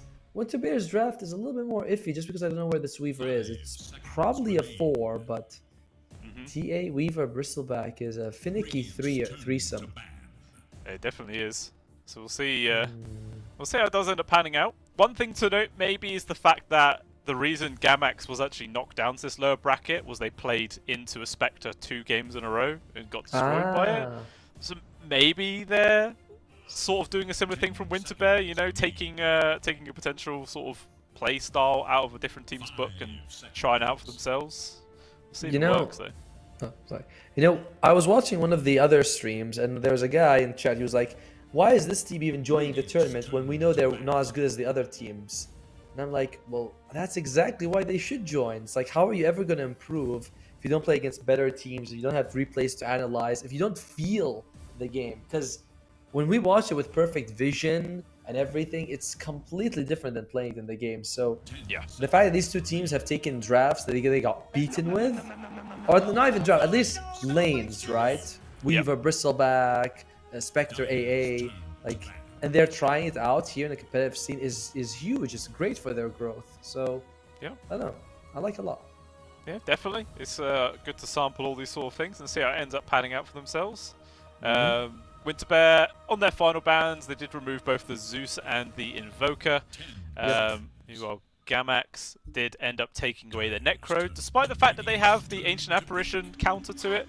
But yeah, they just want to make sure that doesn't end up appearing, and Puck is the hero of choice. So what does Winter Bear want to pick up for Mikey to play against that? I like the draft from Gamax. It's fairly sturdy. There's a decent amount of heal coming up from the tree, or at least, and it's not really sustained, but you know, whatever. The living armor help, good global presence. You literally have 4 global spells, by the way. I forgot to mention living armor is one of them. Puck is very mobile as well. A great way to get on top of the Bane and the Weaver if they're supports, because those two are fragile as hell. Like, Weaver's got a lot of going for him as a support, but durability is not one of it. So I like the Gamax esports draft. I don't think that means that they're gonna win, but I like it. Important to note that fact, you know. Like, gotta let everybody know. But hey, I don't want someone to message me later. It's like, I put my life savings on your words. I'm like, first, I'm not that trustworthy. You know, don't do that. And secondly, it's like, I don't know. It's talk to the teams. Definitely. But yeah, I agree with you. I am liking the lineup of Gamax so far. They have really strong team fight as well on top of everything else. Like the Overgrowth comes out for good control, might set up for a decent Ice Blast connection. Exactly the same there with the Dream Core coming out from the Puck. So there are multiple instances that allow this Ancient Apparition to really put his ultimate in a fantastic spot. And yeah, just get those like 2, maybe even 3 hero connections in many situations. But it is all going to come down to what the final pick Winter Bear is. And they go for the Faceless Void. Alright, so it is a TA mid then in the hands of Mikey to go up against the Puck, which is a pretty decent matchup to be fair. You know, the Illusory Orb and Waning Rift sort of harassment isn't there because the obviously the refraction charges just completely negate it all. It should be a pretty good lane. Yeah. Gamax, I mean, I think Winter Bear is good. That last pick, Face Void, I like it a lot. It's what I wanted to see, and I do think that they're going to be able to win with it. But Gamax does have some ways of playing against the Chronosphere. Firstly, you know, they have like a Spectre who can haunt. If you have Radiance, you can give them a mischance. You can't stay in the Chronosphere too long if A throws an Ice Blast. Treant Protector could put living armor on the person caught. Good luck. Puck is not always the easy catch, so it's not like you pick Face Void. Like, it's a good pick, but there are ways to play around. I feel it's an even draft. I'm still gonna go with my boys on Winter Bear. I say that as if they give me anything, and so yeah, I think Winter Bear is gonna take it. Yeah, I can definitely see it going either way, to be honest with you. Like the lineup is solid from Gamax, but it does just feel like Winter Bear is just a little bit more of a formed squad so far, despite the fact that both of these two teams are pretty much brand new. So yeah, maybe just having that slightly better skill level is going to make the big difference here, because none of these teams are really going to have that big cohesion and teamwork going on. You know, it's too early in the teams to actually be able to bring that sort of level of competition out. But yeah, it might just come all down to the skill, and we'll have to wait and see how it ends up performing. But yeah, I don't know really. Draft, I like Gamax. Players, I prefer Winter Bear. 50-50 in my opinion. Flip a coin, that's who's going to win. Yeah. 50-50? No, it's not. It doesn't work like that. You have to pick one of them. But yeah, what your point is about, like, for the players, we know that low skill Mikey, they've been in teams about Cashel, Merlin, Nagato, they haven't been in any team longer than 20 games. You know, they join a team, play 20 games, and then you leave, and you form another team. So they've not been they haven't had that stable presence. And we'll see after this tournament what's going to happen with them. But overall, Yeah, Gimmicks has a good draft. Winter Bears also has a very solid draft. Although their damage inside the Chronosphere is not amazing when you look at it. No. Hey, look at that. That was unreal. Oh, the respect. Making mistakes is the path to Yeah, wisdom. say hello to each other is nice. Do you think they actually have any sort of previous interactions, or is it Replicate saying, "Oh, I'm playing against Mikey, how cool"? I don't know. I mean, they're all roughly. Look at them. They're all roughly in the same region, you know. So they all probably know each other. Today, this morning, I queued for a pub, and I ended up playing with a friend who was playing offline because he didn't want to play with me, and like that's just the lower mortal brackets. Imagine when you go to tournaments and you play with a lot of the same people. These are all ranked 300, 400 people. You come across these people a lot because not all of them are going to be online at the same time. Yeah, that is very, very true. So you've already got all that big experience against this player behind you. Maybe you've sort of sussed out what they like to do before you even actually achieve it. Sussed? What's wrong with sussed? It's I don't know. I don't like sus is such a weird. It was like, why don't you just say suspicious, or something like that. No, Sus. it's different. Like sus and then sussed it out is two different things completely. Like when you suss something out, it means you've figured out how to deal with it. You know how it works. Where sus is just suspicious. 30 seconds to I'll let after this we'll take this up to our producer, and what he says is correct. I was like, What? yes, that's how it works. All right, that's fair. That's fair. Yeah, Gemax, if they go late, I think it's fine. But at this time, going late against Faces Void is also always risky. And that's just the biggest thing. The Chronosphere is such a factor in a lot of these games, right? You see late game, they have a refresher orb, double chrono. It's like jump chrono support, refresh chrono, and anyone else. It's like, oh, so what if we chrono 2 supports? 5 versus 3, we don't care. Yeah, it's very true. Merlin will be able to grab the top bounty rune there, so it is going to be a 3-for-1 trade in the favor of Winter Bears, and LBK might be taking a few little whacks here as well, as Catchall is in the right position to make sure he can't just run into his lane straight away. I've never seen that skin on Weaver. Looks like a bee. Yeah, it's You cool, see isn't it? Yeah, It is. It's very cute. But it does not fit with the aesthetics of the hero. He is an ant, not a bee. So I imagine that we're gonna have a talk with him after this. he does not fly either. He's... That's true. It does when he shikuchis, his wings should start like like turning on or something. Oh, look, I'm flying! I'm so fast. That would be pretty cool.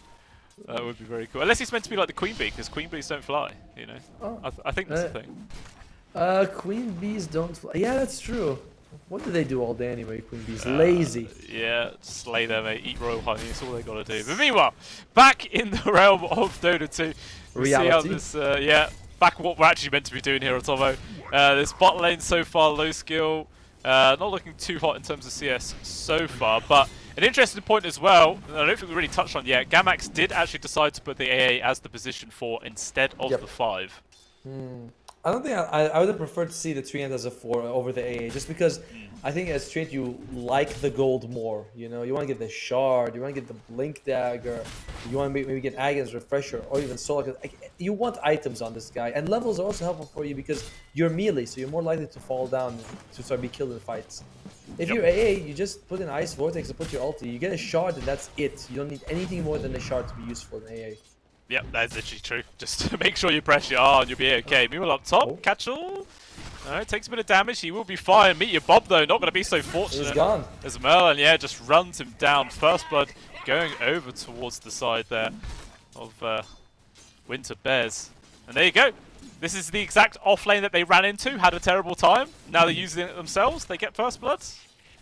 Yep. And again, we see Treant Protector not taking that point in living armor, which I mean, every time I say it, I think to myself, wouldn't living armor be really good? It's 20 seconds. If you take level 2, 20 second duration, 25-second cooldown, you get a lot of heal coming out from it as well. It's like 80%, 80 health or something like that. It's just kind of crazy to me that how all teams think like, nah, it's not worth it. No need. Yeah, we'll see if it ends up getting punished at all as this game does continue. As already you can see, look, they can't get close to the creep wave. They did so much damage from this Bristle as well as the Weaver from Merlin that the Spectre can't do anything. He just has to sit miles back. But still, if we have a look at CS chart, this Faceless Void Man, low skill has nothing. 6-1, really having a tough time. Yeah, he walks in, takes the hoop stomp, and of course you can also throw a double edge. You don't mind doing that if you're the centaur because you have more health to play with anyway. At low skills, like, do I have to, time walk every time I double edge? It's like a 4-second cooldown. The level 1 time walk's what, 24, something like that, or 18. Either way, not fun. Yeah. What is it? It's just 24. So, thank you. He knows Our his skills. producer, He's a man. professional. Yeah. Yeah, so it's really rough for him. We'll see if he can find some way of recovering. I just know that if this was one of my pubs, and I was the Bane, I'd be getting pinged. I'd be like, harass, do something.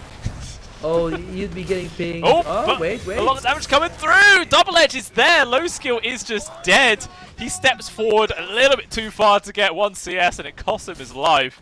Man, this is just such a terrible lane for them. They're going to require some early rotations to balance this out. Yeah, and I gotta say, it has not been low skills day. This is the 3rd time I see him struggle in the laning phase. And obviously he's an amazing player, all that nonsense, but he is just not having a good day. Like that's all we can say about it. He might get something for his troubles though. Yeah, trying to get aggressive onto Mega Wave, but even with the time dilation, doesn't slow him enough to actually get on top. But a lot of damage applied. Even still, with the Ring of Health online, Mega Wave is going to be healing back up pretty damn soon, I would imagine. Oh, where's the back? Is he? It's like, nope. Actually, Mikey gets a kill replicate. Yeah, replicate ends up dying in the mid somehow. Was that solo or was actually the assistance coming from Merlin? Yeah, it was. Just by himself. Yeah, we don't really touched on the mid lane either, like pretty much the entirety of this game so far. And CS-wise, pretty even. It's mainly just Mikey leading with quite a large amount of denies over the top of anything else. Ooh. So keeping that lead going. Meanwhile, another kill happens up top. Meet Your Bob dies for the 2nd time. It's I mean, they did have to rotate someone. Oh no, it's right. It wasn't a rotation, just because the creep killed him. Stand bot, Mega Wave. He's got Vanguard. He's tanky. He's fine. I mean, he's got Vanguard, 2 rings of protection. Although, if he does get bashed a couple of times, he'll still lose his life. And interesting enough, no skill, focusing on the bash rather than the time walks, which kind of limits him. If the lower cooldown means you can rejoin the creep killing earlier, you know what I mean? But because it's higher, it's like, oh, now I gotta wait 24 seconds. And that's a flag bearer being denied. Always the worst feeling. Yeah, it really is. It's like, feels like you just lose 2 creeps from that. Meanwhile, the mid, both supports here rotating in from Winterbears, trying to go on to replicate, but the Night Ranger just gets cancelled out. Going to focus on towards the AA instead. It's a lot of damage coming through with the trap also proccing, so that will be an AA going down. Meteor Bob turns up, but it's too late to make any sort of real difference.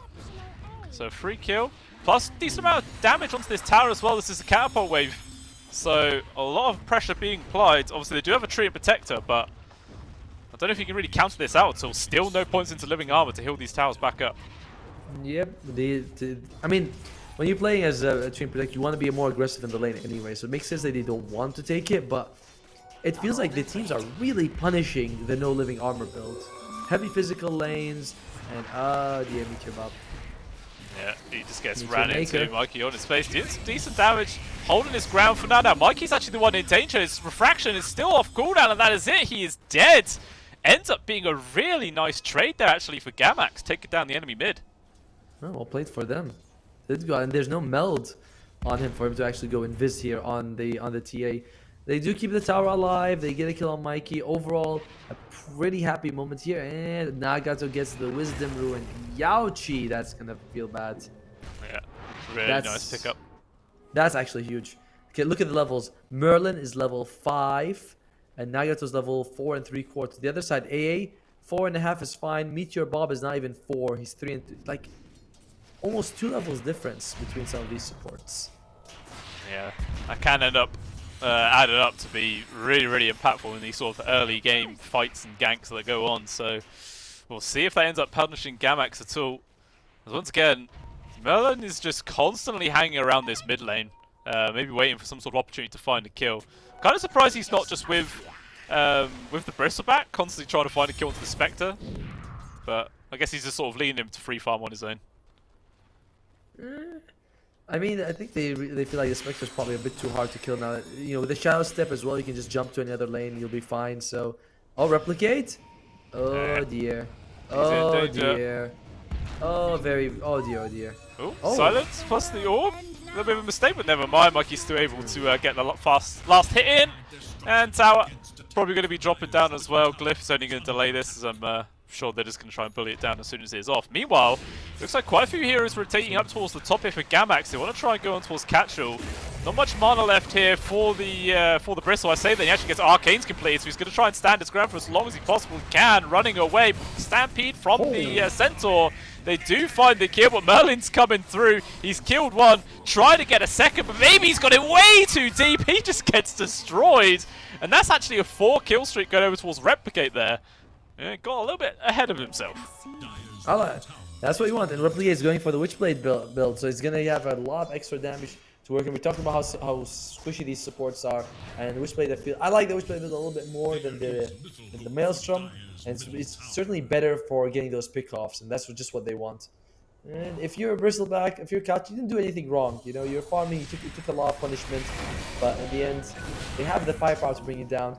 And oh, the very famous is dead. Mikey, the kill on him. He was baiting out the bounty rune. Like, he was playing very, very sneaky there to get that kill. Oh yeah, Nagato as well, just constantly poking and prodding on towards Replicate. Make him not feel very comfortable at all, farming wherever he can. And yeah, Mikey's just having a pretty free game right now. Top of net worth by 1,000 gold ahead of second place. That is the Spectre. So he is doing tremendously fine so far. Actually going for the first item of the Blink Dagger as well. Has it?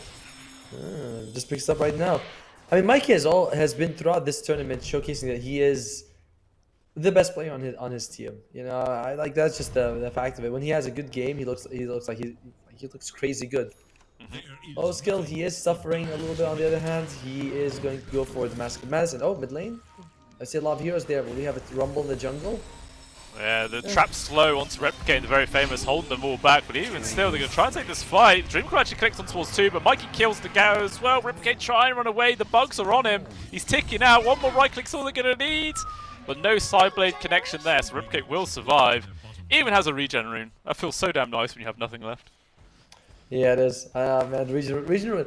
It's so much fun to pick up as a support as well. After like you gank and another core near you either dies or TPs out, and you're like, oh, regen just for me. I feel special. Mikey. Yeah, he came down into try and kill Megway. Actually, never mind. Omake is coming on in. Wants to try and do some sort of counterplay, but Chrono perfectly plays. Trio just walks into it as well. Good control, but even still, Mikey just can't tank through all of this. They had no damage, low skill as well. Maybe in an awkward spot. Has to go for a time walk away. But where he's only got 2 points into it, it's a really long cooldown. Maybe if Gamax just fully committed, they might have been able to run him down, but I feel like you would just assume that Time Walk is maxed at this point. So maybe that's why they didn't bother. Yeah, because we talked about, we said like, he's maxing out the time lock instead, which is weird. It like limits how much he can contest in lane. But so yeah, with only 2 points in time lock. Tanky guy to go for, honestly. Yeah, especially with both supports right behind him. Yeah, they knew that they were going to find that kill and they just turned it around. And once again, just like yesterday, it is Megaway spamming the same voice lines. Hey, it's a good voice line, all right? You know, you be nice. To be honest, it is a very good voice line. And he's not only does he have the is he durable, he also like has the wand, the healing lotus. He's also got the occult bracelet, which has been nerfed a lot. This used to give you 5 to all stats and 10 magic resistance. Now it's like 4 and 5, which is just not as good. Nah. Mid lane? Oh, they got to jump on towards Replicate. They're even going to drop the knife, but actually, never mind. Mikey jumps off the side to kill the A rather than primary target of the puck, but not much mana left here for Replicate. He's still actually going to play aggressively to get the kill on towards the Bane, but still he will get caught by that final right click, but at the very least, Gamax will be able to get this trade kill on towards Mikey. So, it's a 2-for-2 trade, mid and support for mid and support, but the big winner was the fact that Albuquerque on the Spectre got both of those kills. Yeah, and in general, I feel like you are happier for Gamax. I think they kind of messed up with what they were doing. They could have had the TA just jump and kill the puck, but they got greedy. They're like, we can kill the AA and the puck. So Mikey went for the AA, didn't have enough time to jump and burst the puck to get them like just killed during the Fiend script. So a little bit of greed there, and it's costing them. Remember, Mikey is still the most farmed hero on the map. So him dying is a big deal. Replicate, on the other hand, is the lowest farmed core in the map. Yeah, definitely very, very true there. So a big reward for bringing down that T8. I think carry on doing that. It's going to be very impactful. Yeah, down bot. Oh, the Ice Blast actually connects onto both of them. And Mikey caught out. He will go down again. Sort of a couple of chain mistakes happening here from this mid TA. Getting punished very, very hard here. Game's wide open now. If they want Alberca, I like what he's going for. And okay, Naga, do you want to go with this? You have no Bean's Grip though. Yeah, they don't even have Stampede to get away, but the Chronosphere, fantastic place from low skilled, will be able to bring them down, or is it? He's spreading his damage quite a lot, and as a result, he's going to get locked down from the Overgrowth. He does end up losing his life, but still is a 2-for-1. Can they find any more kills? Puck is coming over, but it's not soon enough to save the life of the True Protector. Maybe they can find some more kills. The Dream Core connects on towards 2, good orb, landing on everyone, dealing some decent spread damage, but where is everything else? The Spectre just goes for straight TP away. Replicate, he doesn't have a TP on him! And his orb is going in the complete wrong direction. Just going to run into Kachal, or will he? Gets the Waning Rift as well. And as a result, he will survive. Nice fancy footwork. Wrong direction. Sir, that man is a pro. He is. He never makes a mistake. Yeah, it's the last second show up of the puck kind of brings that fight okay, but they overall you're still happy you're for Winter Wave Bears. You did get the kills that you wanted to, you got more of them, so it's fine. Even game, you know, it's literally 50-50 in the probability. You know, that's what I said at the start. I said it was 50-50. Oh god, Gaben knows, mate, he knows. Alright, items, Mikey is very close to the Deso. Nagato, nothing there. Bristleback is also very close to Agos. I think he actually has it after finishing out this Creep Wave. Hand of Midas on the very famous. I approve of this a lot. I do think that you want it for the levels and the gold. Anything else? Radiance is going... Oh, actually, Spectre was thinking of going Radiance, was going for the Manta. I think Radiance would have been the choice for you, honestly. I think Radiance is really good in this game. No one wants to build MKB on the other side. That's true. I mean, I guess maybe the... Oh, it might. He got a jump. Mega Way. Found the Bristleback. Every hero on top of him, plus an Ice Blast. He is just gone. Merlin has turned up, but can't achieve anything on his own. We'll have to fall away. So it ends up being a good free kill there for the side of Gamax. One thing I was going to say about the Manta, maybe he's anticipating the eventual shard from the TA to cancel out that silence. But actually, speaking of TA, has been caught. Shield Rune is there, but it doesn't really keep him alive for much longer. He will still fall. Merlin just Sakuchiing through. No lockdown though for the bug. So they will survive. But again, it's another death for this TA. 6-5 now for Mikey after a really solid start. Right, like yeah, he was top in net worth, and he's still second place, so he's really doing a lot when he's alive. But he's also spending a lot of his time dead. You know, if those fees weren't happening, he'd be at 10k in net worth easily. Yeah. Well, in the meantime, Nagato, oh dear. Yeah. He is a goner for sure. Once again, 4 people on top of him. Ends up being another free kill. So bit by bit, man, Gamex are just clawing their way back on into this game. 14-14 is the scoreline. Less than 1,000 golds, but they do now actually have 60% win probability. We all know that Gaben has a thing for Spectre. Yes. You know, it's like when he sees Spectre, it's like, oh my god, plus 10% win rate for free. Like, why? Why isn't that? Have you seen her feet? You know, or some weird kink that he has over there. Either way, Spectre, she is very farmed. You know, not that far away from the ultimate orb. You can dispel a nice, like the Enfeeble as well is nice to remove. I think you can remove the minus armor from the meld. I think so. Not quite sure. And of course, the slow coming out from the wristplate. There's a lot of things you can dispel. Yeah, that's very true. Lots of applications for it. We'll see what see how it pans out when they actually does get the item. But 3-man smoke maneuver coming out here from Falcon. They're going straight in the direction of Alberca, but yeah, the Spectre backs out in time, even spots out the trap that just got placed on his creep camps. They know they're all there, and they will back out safely. Meanwhile, the rest of the squad should be able to take down this tier 1 mid for complete free. Interesting, they used a fortify for that, so the bomb tier 1 is already down, so they can't fortify that one, and they're going for the backstab here. Who do you want? Meteor Bob would be a pretty solid kill. Yeah, nothing can really do. Stampede is there, but not fast enough to get him out of danger. Instead, Replicate! He goes in so aggressively, then just gets caught out from a chrono. Was not expecting low skill to be there, and that is a really nice free kill to find. Maybe they could also get Alberca. We'll back off again just in time. Has the Shadow Step, has the Manta. A relatively tough kill. What's he gonna go for in his tier 2 token? Also, come on, pick something. It's right there. Oh, there you go. The Ring of Aquila. Remember this? You could buy this item. This was such a common like item for agility course to buy. I miss it. Yeah, it was solid. Remember the days of the poor man's shield? Oh, poor man's shield. That was Dota at its finest. You know. Oh, I kid you not. I met a Jungle Legion commander today. Wow. Yes. That's some old meta. That's like old, you know. Yeah. Like that guy was like, Jungle Legion commander. I'm gonna bring it. Like, that makes you happy.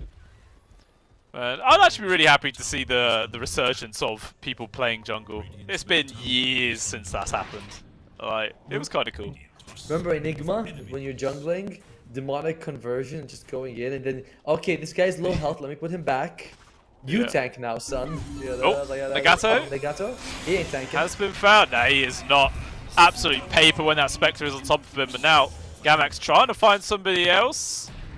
Mikey tries to take the gate, but never mind. Megaway is there to make sure that does not happen. He still has this haste rune for a really long time. They're going to chase after him with the Stampede, but still like another 5 seconds. Overgrowth will be enraged, but you press the button. He's not going to do it. Mikey's just too damn fast, but another Blink Force Megaway gets the connection. Now he's going to be close enough. The haste rune has been finished. Maybe they baited him in way too deep though. Catcher was here, Wells, Merlin, but it makes no difference. They still lose their TA. Replicate. Oh, actually jumps to his orb. Maybe that's in too deep. Nagato can't quite go for the Fiend's Grip.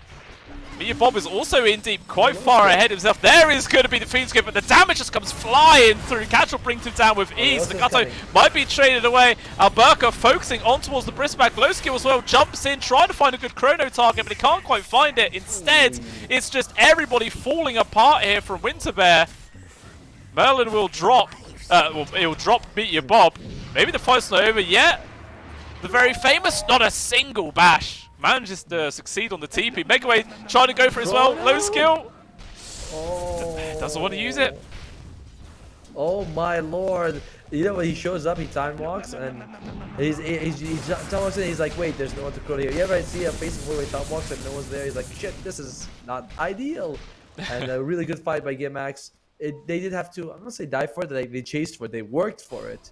Well, very well worth it for them.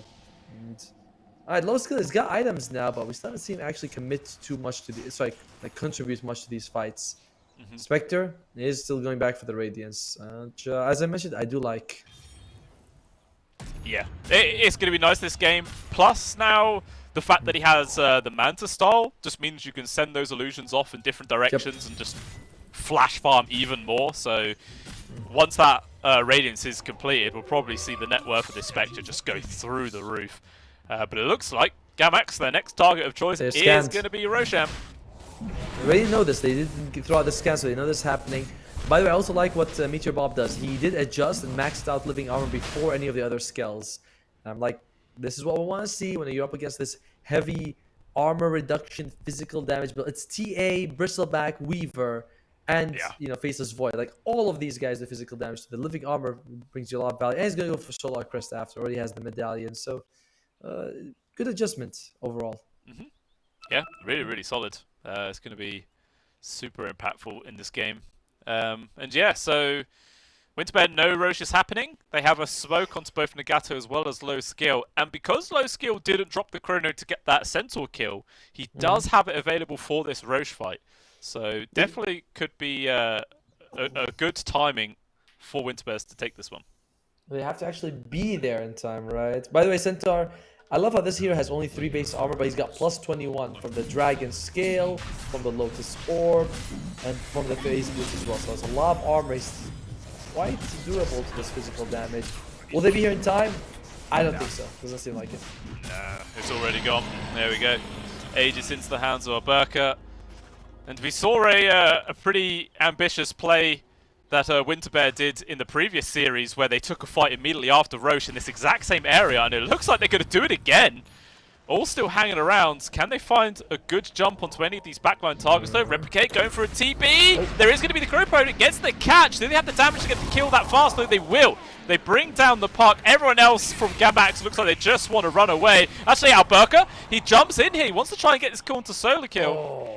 No skill, sorry, but he's not going to find out. Alberca has to just run away. Mia Bob also on the other side right now. Gamax, they can't quite decide if they want to take this fight or not. They're very split. Yeah, it's like if they commit from the start on the Faceless Void, they might have been able to get him, you know. But it just seems like it was half in, half out. They had.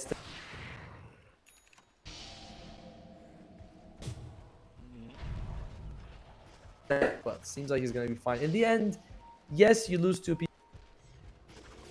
The Spectre, so even overall.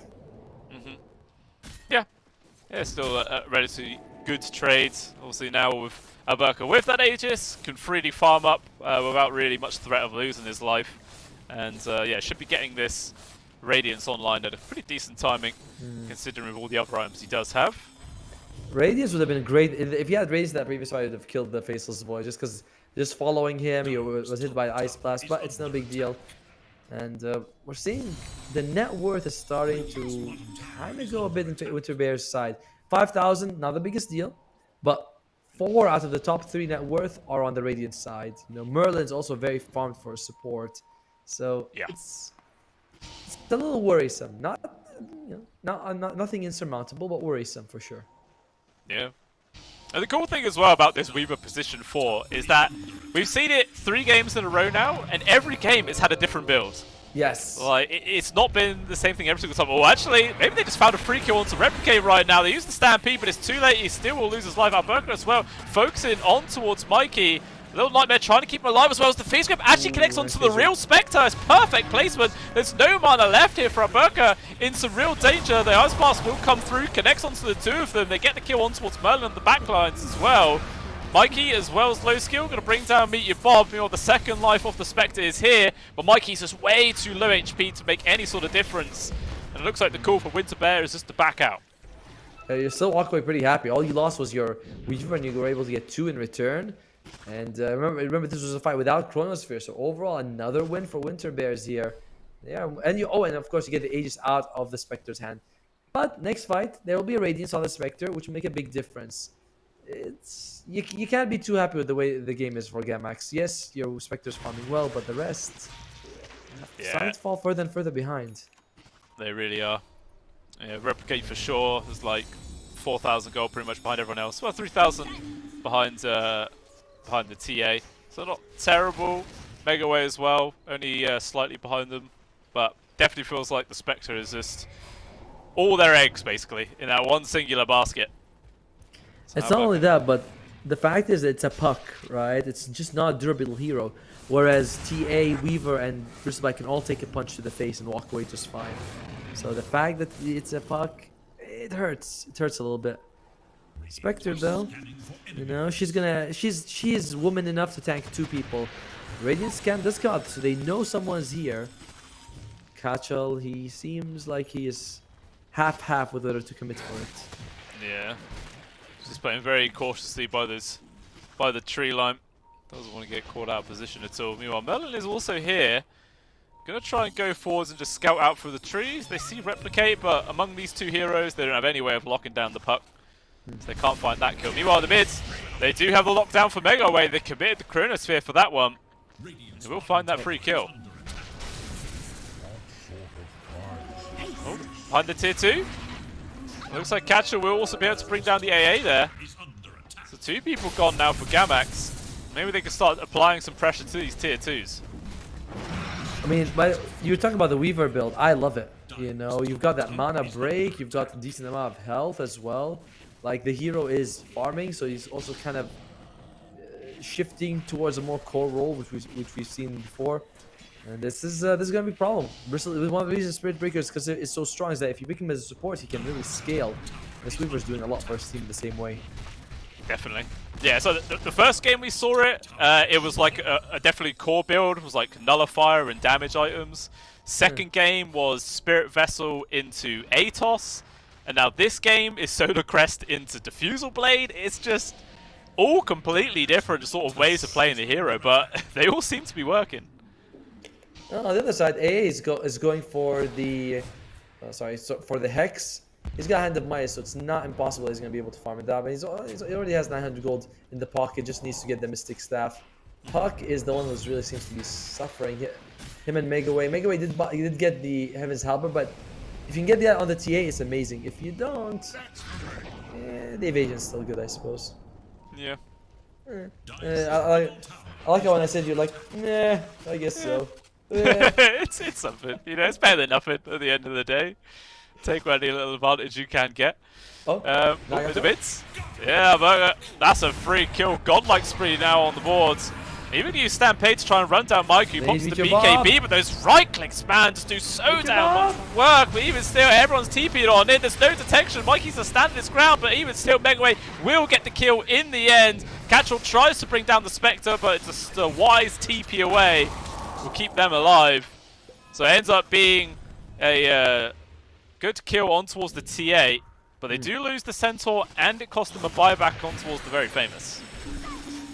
Well, Nagato also bought back, and Meteor Bob is going to be losing his life. Bob needs a Blink Dagger so badly. Like, in all these fights, he's like, alright guys, I'm going to catch him with over. That's twice now, that at both times against the TA. You know, this time the TA was able to go all the way to the tier 2. Last time Mike was able to escape. Like, you need Bob to have his Blink Dagger. And problem is he doesn't have a Philosopher's Stone, doesn't have Hand of Midas, doesn't have ways to get those kills. It's gonna be a long time, it seems like, before he has it. He needs it so badly. Oh, I think he bought the gym as well. Jeez. Yeah, it's a lot of support gold here. Not going to be getting that item anytime soon unless they have a absolutely amazing fight and he's like alive for getting 5 kills or something. Then he'd be able to get it pretty quick. The dream. The dream, yeah.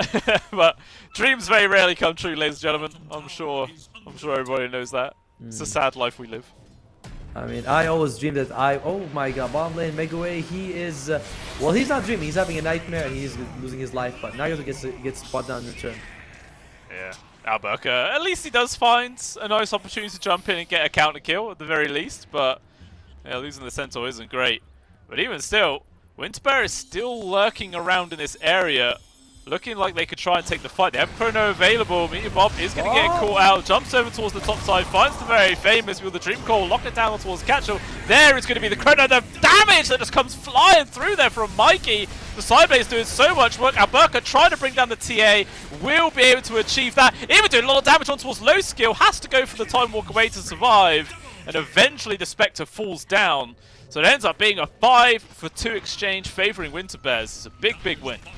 Albuquerque, he's doing so much for his team, but another fight where Bob just is unable to get any of his spells off, dies before an overgrowth. If he can get it, it'll really help his team, but like we mentioned, he's got financial issues. Meanwhile, the very famous also loses his life. He wanted to go for a Ghost Scepter to survive, but he doesn't buy it. Now he's going for a Hex, it's super expensive, so he also has financial things he has to deal with. And of course, Replicate is just fragile.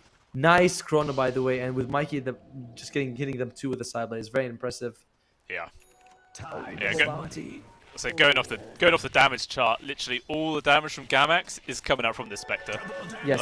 Like, they really need somebody else to start helping out here, but Centaur not really the best in that sort of area of pumping out actual DPS himself until the super late parts of the game, and the Puck.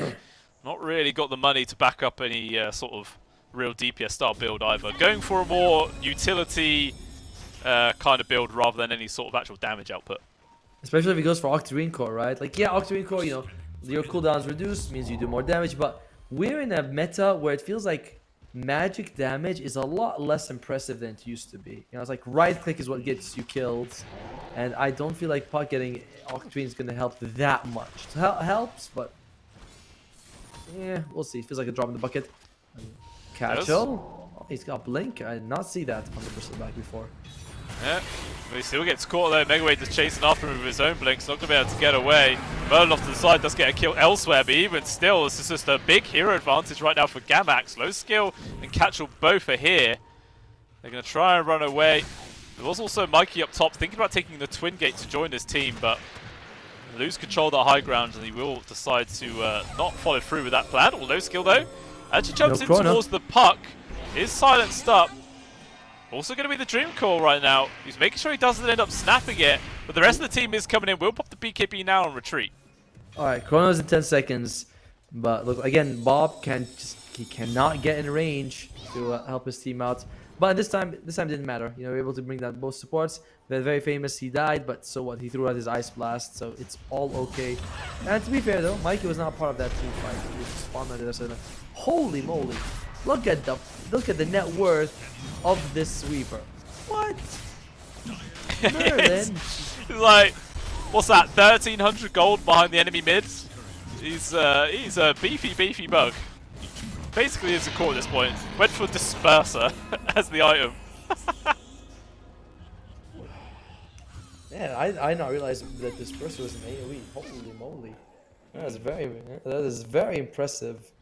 He's already got the shot. He's gonna go for BKB. Like he's playing like I play position 4, which is basically a core. You know, it's like yeah, guys. I bought you a sentry. All right, now let me finish the Daedalus. Some maximum greed. You know. In this meta it works because the map is bigger, so there's more resources, and the position 4 has sort of been bumped up to, you know, 4th core basically. Yeah, more of like a 3.5 than a traditional 4. And yeah, it does end up working out. Can do a lot of work here on this Weaver. Everyone's the App Store now. You know, everyone's like, yeah, why shouldn't I take it for myself? Yeah. Well, You know, it's kind of sad we don't see Yapsor anymore. He's taking a long old break from the game. yeah, I can't blame him. You know, if you work for competitively for like 4 or 5 years, you make enough money for you know, the rest of your life. The stress of competing, like imagine pubs but with like money on the line, millions on the line in some of those games. Yeah, makes sense. Yeah, it does for sure. Meanwhile, Burka farming under reward, not going to get caught though. We can't all be Seb, you know. All right, guys, one last ride. And then another one. Just one more. Yeah. The man won't stop. He loves winning too much. He loves the competition. He isn't going to give up. He'll give up when he's forced to give up. If I play anymore, my hands will literally fall off. And you'll see him learning how to play with his feet. Yeah. You know, the day that carpal tunnel sets in for him, that's when he'll think about hanging up his coat. Until then, he's just going to keep on rolling. Maybe I'll get a special mouse that I can use no matter what. Alright, one thing about AA, very, very, very, very close to the Mystic, to the site. Just needs to use his Hand of Midas on anything, and he'll have it. Which, you know, gives him a bit of option that lockdown's much needed.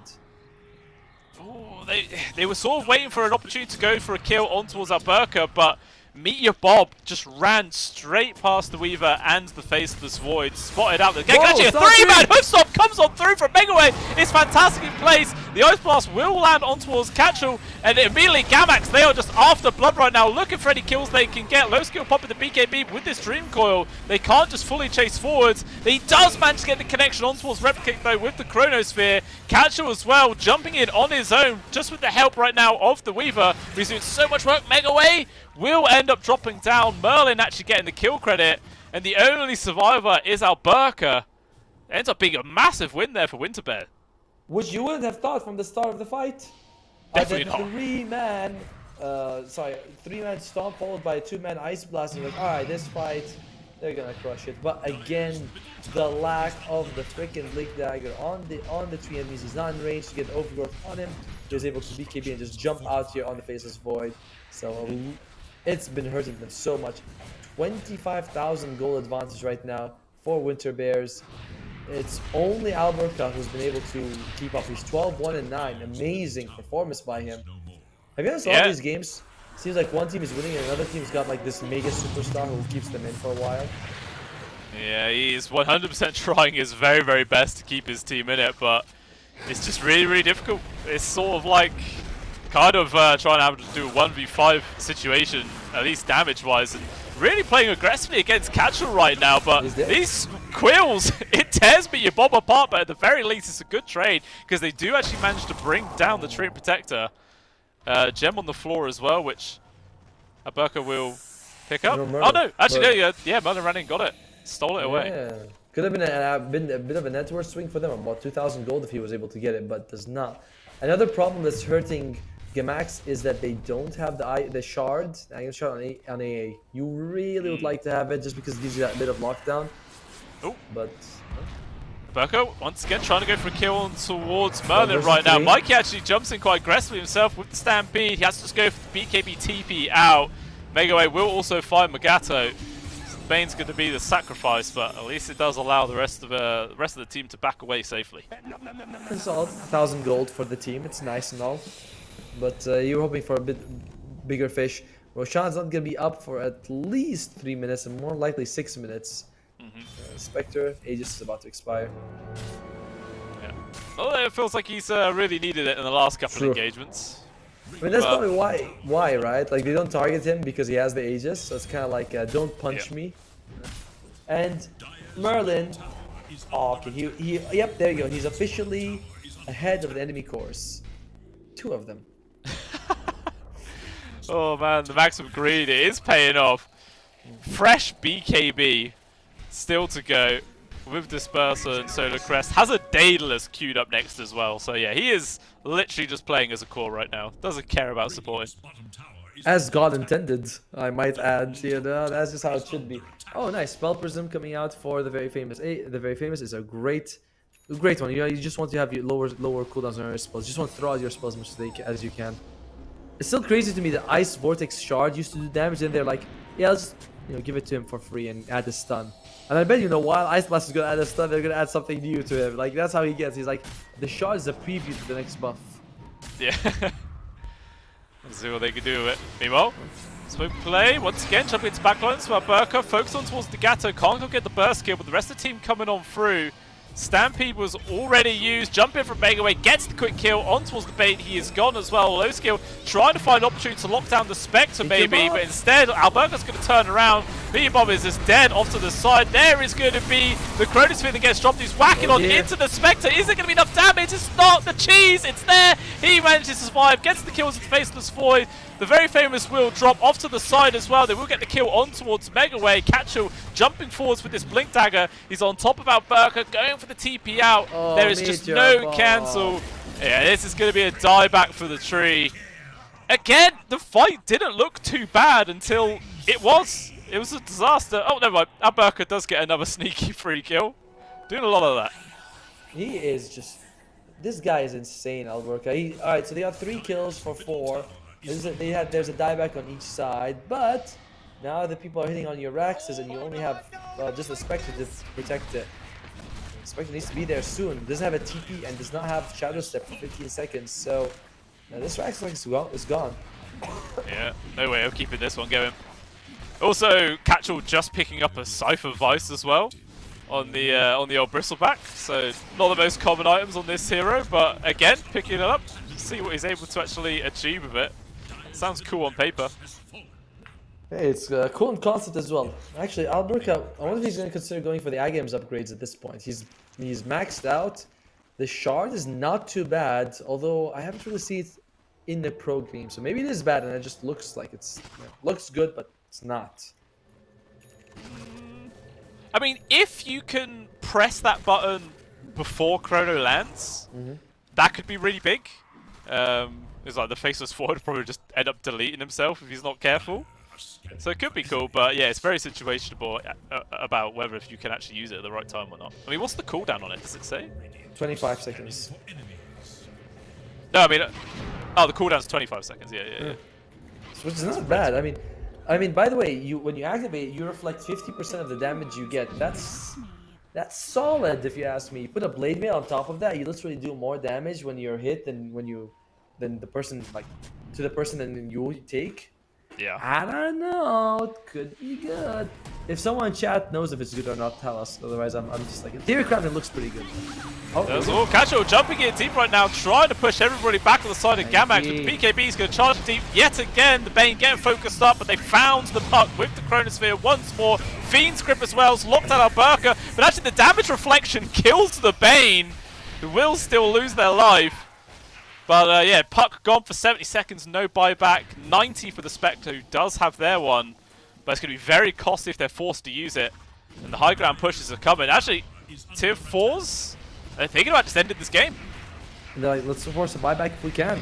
You know, why the hell wouldn't we? And they know that if Spectre buys back, that's a win condition for your team revealed.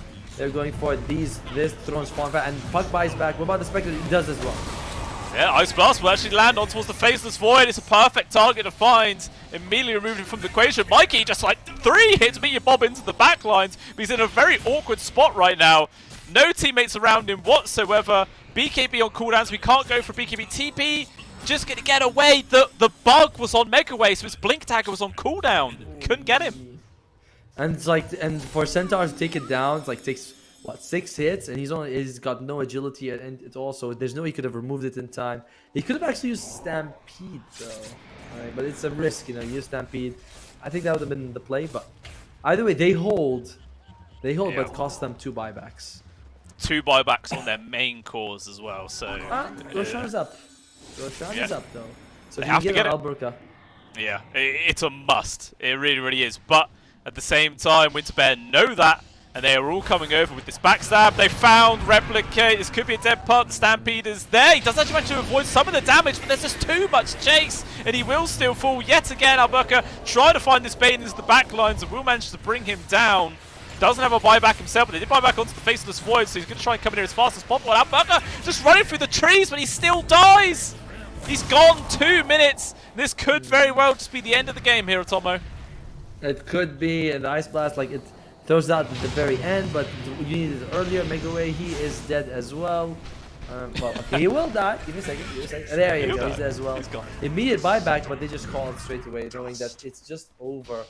It was a nice attempt overall, and I think that the Gamax, they had solid performance, but Winter Bears, they were beating them in both 2 lanes. Like, it was only Alberca, I felt like late game was doing too much. We didn't see it. Replicate got caught so many times. This is not a standard puck performance. I think he ended up with like 14 deaths or something. You know, it's very unusual to see him. Meteor Bob, he got the shard instead of the Blink Dagger. I don't think that's wrong. It's just that it also means that he was in a lot of these fights. I'm looking at him like, man, you really need to be in there.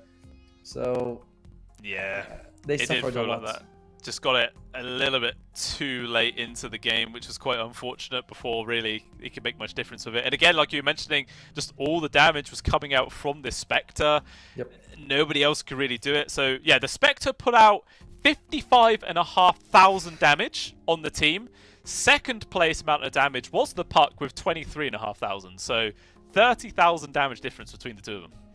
And if you look at the other side, what do the 3 cores have?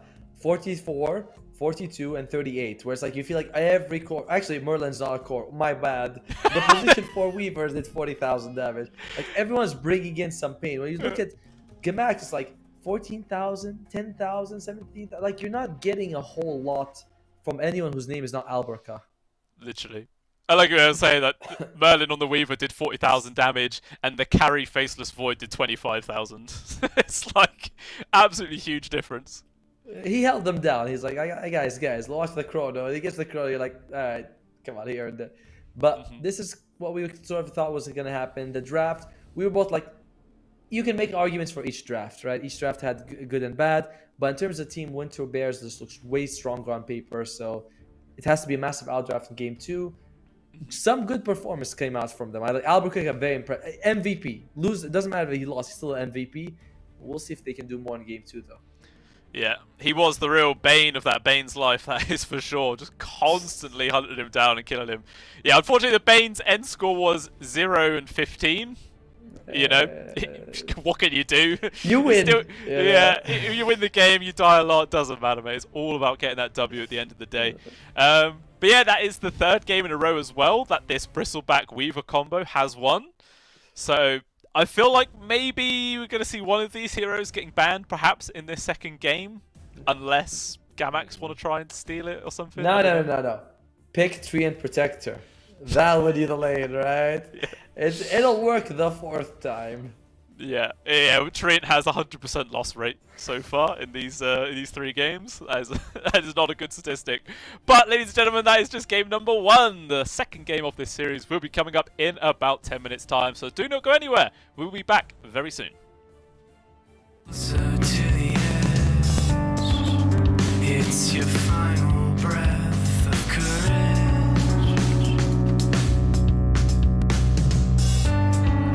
And your ghost wife with a head full of pain.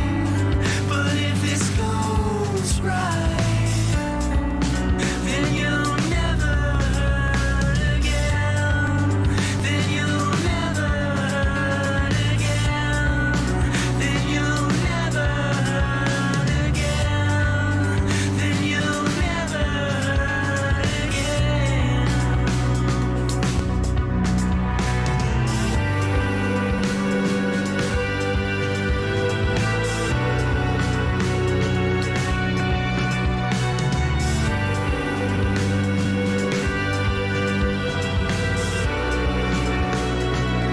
I know you've got it in you. You've gotta face it all. This life will continue, even if you fall. And your ghost wife with a head full of pain. But if this goes right, then you'll never hurt again.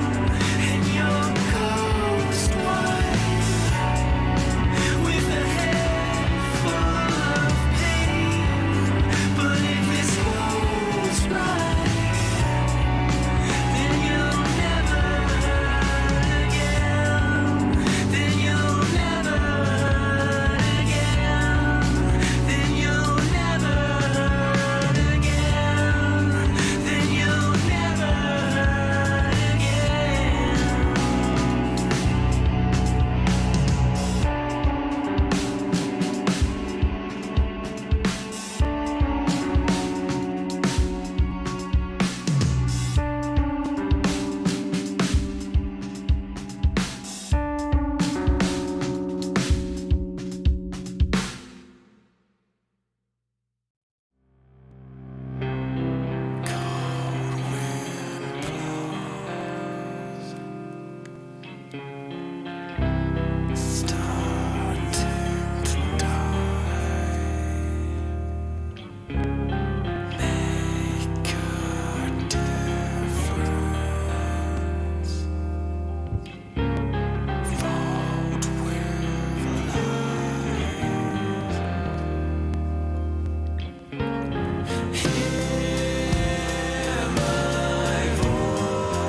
forever.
days are getting shorter. It's now, no way, 'cause life flows like white water. Take a moment to breathe, hold it in, stay a while, forget all that you know, and forgive everyone. It's all in your power to turn away. And maybe I've been blinded, 'cause all I see now is a fairy tale ending is not in our cards at all. Make a change, forget wait for nothing, to death do I, 'cause I feel like a freight train is running over me. So I'll say what you want me to make you believe, mortify and complicate. I'll wait by until it's too late.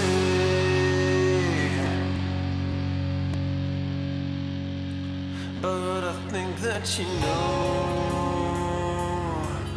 much better. Wait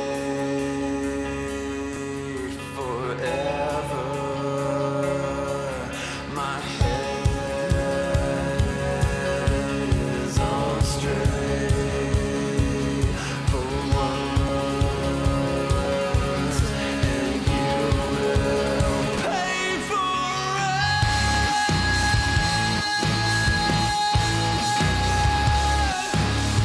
Yeah.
never falter.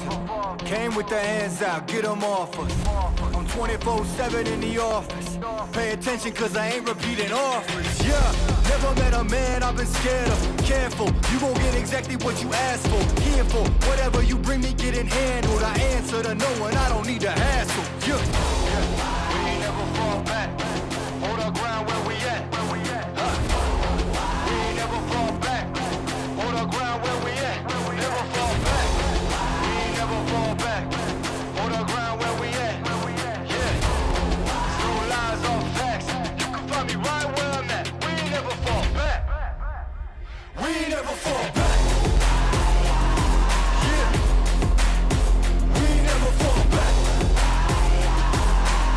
And you can find me where I'm at. We ain't never fall back. We ain't never fall back. And you can find me where I'm at. We ain't never fall back.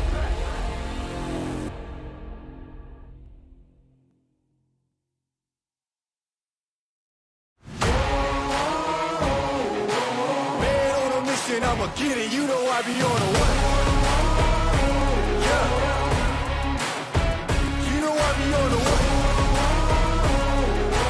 Man on a mission, I'ma get it. You know I be on a what? Yeah. It's all hard, ain't no fear here.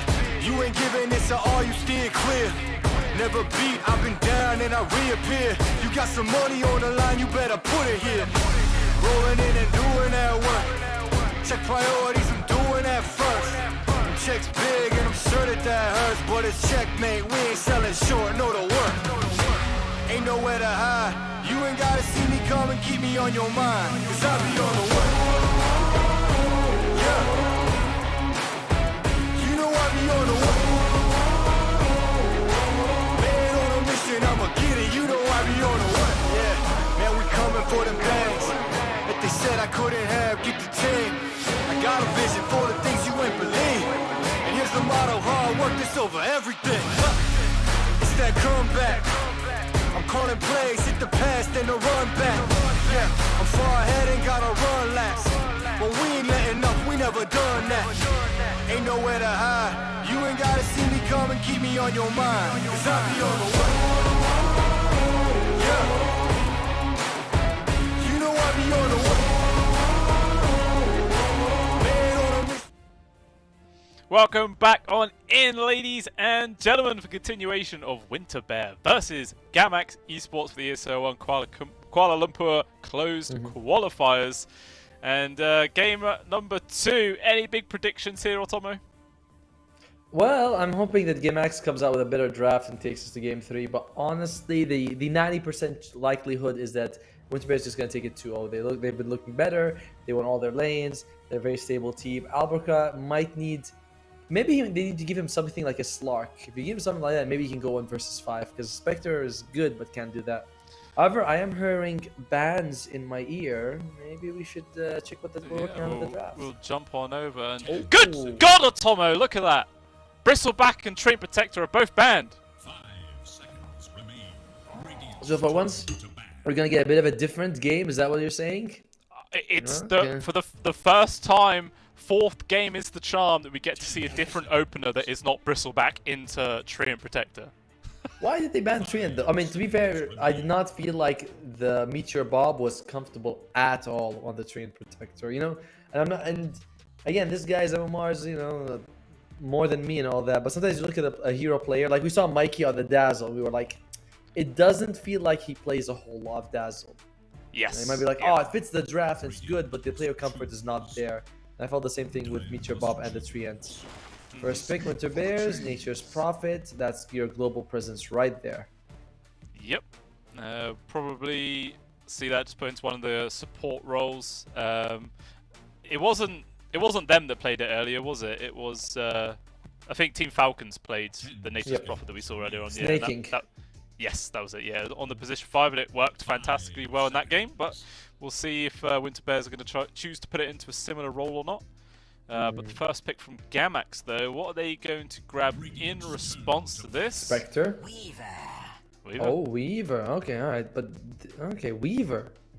I guess as a hero, he's not bad against the Nature's Prophet, right? Like if you go this Weaver 4, Nature's Prophet's 5, Sprout comes out, Ishikuchi, he can't hurt you. You really want to always throw out dusts and sentries. Like it's a big commitment financially for you to do that. And of course, you can just always just Quelling Blade out of it if you want to. Yep. But I suppose the thing is, if you manage to sprout the Weaver whilst they're in Sakuchi, they'd have to come out of Sakuchi to Quelling Blade the tree. True. So yeah, you can sort of get a double little grab there. Yeah, it's interesting. I don't know. We'll see what this Weaver can bring. I'm surprised though that Spectre hasn't been picked or banned. You know, I see this Prophet. I think I want to limit global presence a little bit, or I want to get my own to counter it. So Spectre, Dawnbreaker, AA become things I start thinking about a lot. Because one hero teleporting is a minor nuisance. Two of them is game breaking sometimes. Yeah. Sometimes it does just come down to it. It doesn't really matter how far behind you are. If you bring the numbers, you're just much more likely to actually come out on top. So we'll see if either team does start focusing more on that global presence. We've been seeing a lot of Zeus bans as well in the final phase today, so that is also again another hero that could potentially go with that global sort of style of play. Oh, and earlier you mentioned Support Centaur. Support Centaur was picked in Entity versus OG Game 1, and he managed to do pretty well for himself. So while I feel like it's a very niche to the point of extreme level of support, apparently the pros agree with you. Yeah, I agree with what you say there. It is very niche. Like, you can't just chuck it into every single game, but there are some games where just having that sort of blink stun bot is enough to come out ahead in a lot of occasions. But yeah, probably not going to see it in this game, as a Tusk has now just been picked up here for Gamax. So, I mean, I guess position 5 Tusk? We've seen Weaver as a 4 every other game. Yeah. So, yeah. Could go either way, and I feel like if you are picking Weaver though, and you're up against Nature's Prophet, you worry about the Orchid coming out, so maybe you'd rather the Weaver be a support if he's going to get countered, but it could of course be a carry Weaver. We'll see. Weaver is... It's weird. We haven't seen Weaver for what feels like months, and then today we see him in 4 games in a row. Yeah. I think there were a couple of games of him at TI, but definitely not one that was picked up every single game. So yeah, it is quite cool to see him actually appearing now. Maybe this is like the big fake out here from Gamax, because Weaver has been grabbed 3 games in a row and it's been played as a position for 3 games in a row. Maybe Winter Bear is just not going to bother trying to counter it too much. So Gamax could just basically get a free carry. Oh, and it looks like they are going to cement it as a potential core now, as a Rubik's been grabbed. Yeah, it's like I remember the Tusk mid was a phase that came out, and so Weaver could be a support in Tusk mid, but now I'm thinking that it's Tusk 5, Rubik 4, Weaver's going to be... Actually, Weaver works fairly well with the Tusk. The double attack, able to seek all your targets, the bugs also work pretty well. I mean, it doesn't work with a tag team, but that vision allows you to snowball. It's not bad. I think Tusk Weaver is pretty solid as a duo. Plus, if Weaver gets stunned, you can just Tusk, jump in, snowball, catch him, and then he can ulti after. Yeah. Remember when tag team was first brought out, where it would work for things like the Treants from Nature's Prophet and stuff? Like they would proc it. Oh my god, it was so busted. I think that lasted like a week, maybe 2, and then it got changed. But those were creativity. We had that, but well, Gamax, they have the Magnus come out as well. Feels like not the easiest game to get good RPs on. You know, Pugna, Nature's Prophet, range support to stay behind, especially the Pugna because he wants to heal. And Brewmaster, when he ulties, it's like, who cares if you RP him? You know, you're very unlikely to kill 4 Brewlings in the time. And Faceless Void comes out. Ooh la la. All right, that's. And sorry. Now you have a target. You know, a target to RP with the Faceless Void. Yeah. One thing I will say is there's not really any clear damage source coming into that Chrono just yet. Unless this somehow Nature's Prophet becomes a core and the right clicks hurt a hell of a lot, maybe then. But at this point, it is just going to be the Faceless Void beating into people inside that Chronosphere, so we'll see how actually successful that is going to be. And yeah, I mean, there's not too much like AoE damage coming out from Gamax either, like you're saying with the RP. Even if you grab all the Brewlings, there's not really any way to clearly just delete them. So yeah, kind of not a huge amount of synergy going on just yet, but maybe something interesting might pop out. Well, I like RP with Weaver's Shard, right? You Shikuchi into them, you come out, you attack everyone, bugs on, you can do a decent amount of damage. But Gamax, Wraith King is an option just because you don't care about Chrono, and Slark is an option just because you can ulti or save other people with your shards. So I feel like these. Oh wait, you already have Weaver. Oh crap, you have Weaver. So you need. What do you need? A mid or an off? Where is? This is tough. I would assume mid, right? For Gamax, yeah. And I imagine it's a mid as well for Winterbear as their also final pick. So interesting. We'll go for maybe. I think Zeus is actually pretty good for Winterbear right now. You got. I was thinking the same. Yeah, good source of damage for the Chrono. You got a big extra global presence to pair up with the Nature's Prophet.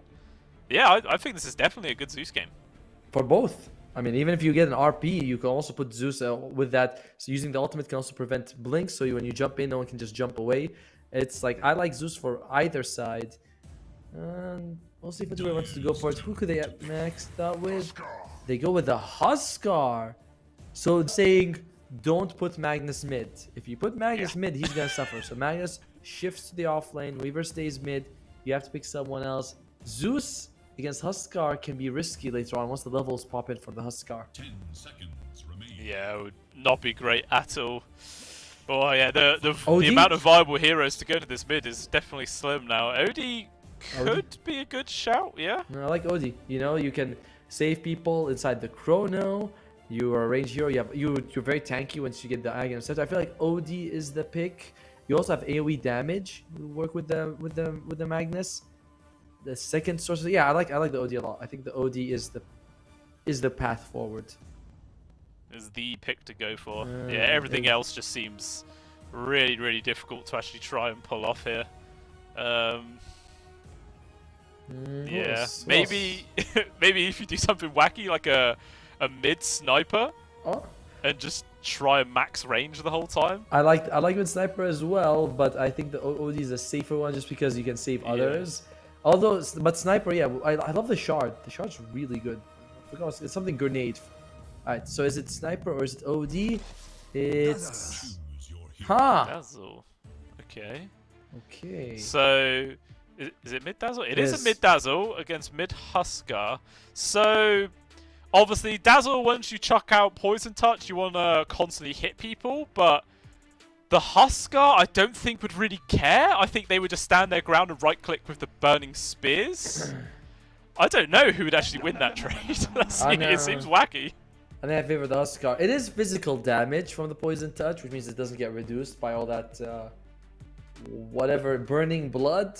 It's Burning Spear, Berserker's Blood, I think? Something Blood. Yeah, I think Berserker's Blood. I think Berserker's Blood. I mean, I know there's Berserker's Call. I'm not sure if it's Berserker's Blood, but I don't like this draft too much from Gamax. The RP, the Dazzle does work with the RP, right? If you catch 3 people, you throw the heal on them.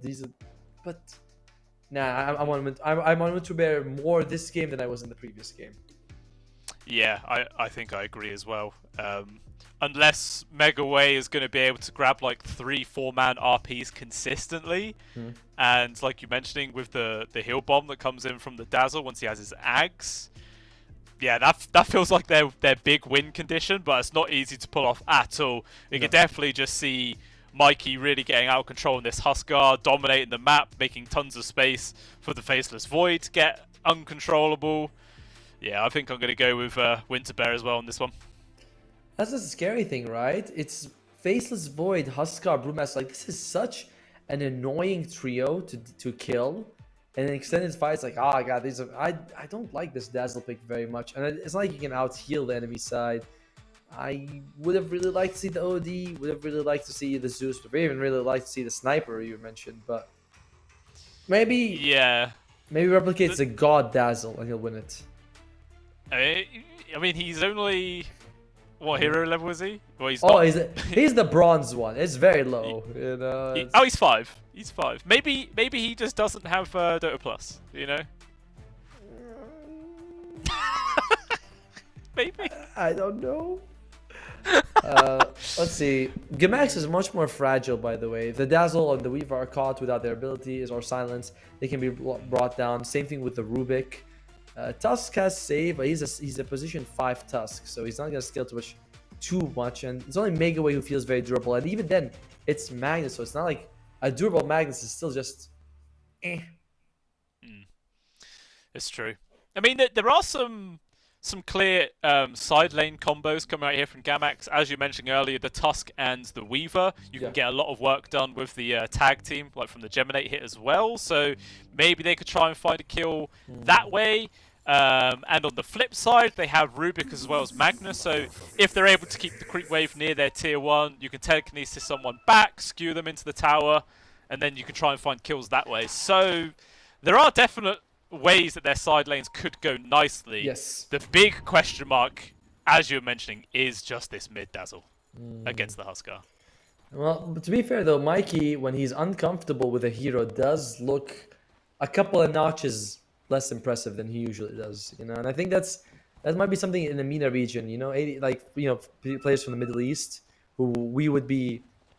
Speaking as a person from the Middle East, we tend to like to master as few small things rather than having a huge hero pool. You know, it's like, I want to be, the best player in the world of these 2 heroes. 30 seconds. And they're like, well, you get these 2 heroes, you're the best. You're like, there's nothing you can, but the rest, you're like, you're decent, but nothing outstanding. Yeah, Attacker comes immediately to mind when you mention that. You take away the man's Kunker and he's just an average mid sort of thing, yeah. No, it does seem to be the case. I mean, we were inspired by Admiral Bulldog. We're like, the man won a TI with 2 picks. Like, come on. No one banned him, that was why. But we've got a little fight going for this top bounty. Is actually going to get grabbed by Merlin, but at the cost of his life by the looks. Who gets the first blood? Actually goes over towards the very famous there, so that's a bit of extra gold for him, which is probably going to be used to buy that Quelling Blade. Not ideal that you give it to the Rubik. Oh, but they do get the D ward off, so it's a little bit of experience as well. So overall, fantastic start for the Rubik here. But it is also a Rubik, and in this game, I'm looking at it, not a whole lot that you really want to steal, right? There's not a whole lot of stuns that you can get. You can get, what? Decrepified at their blast are fine. Sprouts, teleport, time walk. Like, there's nothing here where it's like, oh my god, you get that, it's so good. Yeah, it's very true. Like, people talk always about like, oh, Fissure and Ice Blast, those are always good, but like even a Vengeful Spirit stun, if you have the shot, is also really valuable. Shukuchi is also really, like, there's a lot of good spells, but nothing amazing in this game for the very famous Thunderclap. What are you gonna do with that if you take it? Yeah, maybe the Huskar ulti. Right. Yeah, get balls deep. I mean, if you have the Aghanims and its percentage damage, it's not that bad. Okay, alright, about this. You get Aghanim Scepter on the Rubik, you ulti someone, and then Tusk snowballs for you, so you don't actually take damage. There you go, that's the play, that's the play. And that is why we are all Herald 3 in this casters. Speak for yourself, I'm Herald 4. Oh, you've been grinding. Nice. Yeah, buddy, mate. I'm out there. I'm getting that MMR every day. Meanwhile, up top, Gatchel looks like he's in the spot of Bobber, trapped inside the shards with that tag team coming through. And there should be a dead brew. One more hit is all they need. Can they get it? They won't. Gatchel will survive. And now Merlin trying to get a trade onto Bob, but also he will not fall. No idea how Gatchel survives. Oh, but Alberga going on in. Fantastic reactions there coming on in with the Decrepify now. Alberga is in danger. Fantastic shots again from Bob to keep his core alive. What is happening in this top lane? It's actually Gatchel to go down. Alberga will also survive. What a heck of a lot of twists and turns going on there, Atomo. M. Night, directed by M. Night Shyamalan himself. Alberca, he needs to be careful, by the way. He's still possibly one hit away from dying to a Merlin. Alright, so that was so good. Firstly, they get a great shard, but the Brewmaster is still tanky. You know, he's got 8,000. Yeah, he's 800 health. He's got plus 5 stats, so he couldn't bring him down. And they keep chasing. Then they decide to go back, and they almost get a kill on Alberca because he walks back in. But the shards stop it. Like they're so and the Decrepify to prevent him from landing the because Alberca did not Shikuchi into him. He wanted to get the right clicks off. So, oh, the brain. Yeah. Like you could write an essay on what just happened. Yeah, it was absolutely beautiful bit of Dota. That was a showcase right there. Very glad that we were able to witness that one firsthand. Fantastic stuff. Meanwhile, this back to look at this mid lane. If we check out the CS, Replicate, he's having a fantastic time right now. 15-6 against the 10-1. But he also died. He was killed as well. So I think that he's not exactly loving the lane. And yeah, we did say that it is a lot of physical damage you have to deal with, which Huskar does not like. You know, Shadow Wave, physical damage. Poison Touch, physical damage. And these are two things that you go in with Mikey, you're like, oh crap, take a lot of damage. Up top, lots dear. of rotations coming through. Nagato comes up here to gank, but instead he is actually the one to fall down. The presence of the very famous secure him that one. They're also going to try and kill Merlin. They've got a telekinesis available to chuck him back if they want. We'll throw him back on into the creep, stuck between the trees as well. Not really anywhere for this Pucklet to go. Actually turning around, dealing some decent damage over towards Alberca. Couple of right clicks, get one more. It's probably going to be the finishing touch. With the blast, they get the kill. Alberca greedily staying to try and get the credit, but unfortunately it cost him his life. And now Catcher also in dangerous. Replicate! He makes a level 4 rotation from the mids. Can they actually get this kill towards Catcher? It's going to be vital for them to get it. He should tick out. And they will. He is dead. Very risky rotation there for Replicate, which thankfully for himself does pay off. What an action-packed game. By the way, remind you that there's a third lane where Faceless Void and Magnus are just farming away on, oh, this courier somehow makes out, Replicate. He's in trouble though. No grave. Yeah, just getting caught out right now. The very famous is here, juking through the trees. Will he tick out? He won't survive with the Fairy Fire usage. Still going to get very low, but yeah, he will survive. Has to go all the way back to base. So even though Mikey didn't get the kill, there's still a lot of space made for himself. Bottom lane though is going very nicely for the Faceless Void. 600 gold ahead of the enemy Magnus. It only shows 5 creeps, but he is way ahead. Low Skill is just having fun. This is the first time I see Low Skill have an actually solid laning phase. Yeah, the other 3 games that we've seen on already, he's sort of died quite a few times in a row, but yeah, this time he's actually holding his own. Maybe it's because he's finally left in a 1v1, you know, there's no supports here. The funny thing is, if they win this game, we're going to be following them for another game for these bears, you know? It's like, oh yeah. They just don't stop, mate. We're the Winter Bear Watch show, that's what this stream should be named to. Why not, you know? It's your day in the limelight, you know? It's fun to join these tournaments and have someone cast your games and be like, oh, that's what they were thinking we were doing, and things like that. Or, oh, maybe we should have done that. Yeah. And overall, though, you're still very happy if you are on the Radiant side right now. All of your cores are the top net worth and seeing fairly pretty. Ooh, Shards nearly grabbing Merlin there as he was trying to contest that illusion rune. Doesn't get locked down though. We're able to get away, but even still, it is a 1k gold lead just about here for the Winter Bears. Scar as well. And he gets a kill on the very famous solo kill. Dude, Mikey gets a lot of solo kills. Like, you know, we watch him, like, he gets solo kill here, gets solo kill here. Like, this is not what we usually see, but well done by him.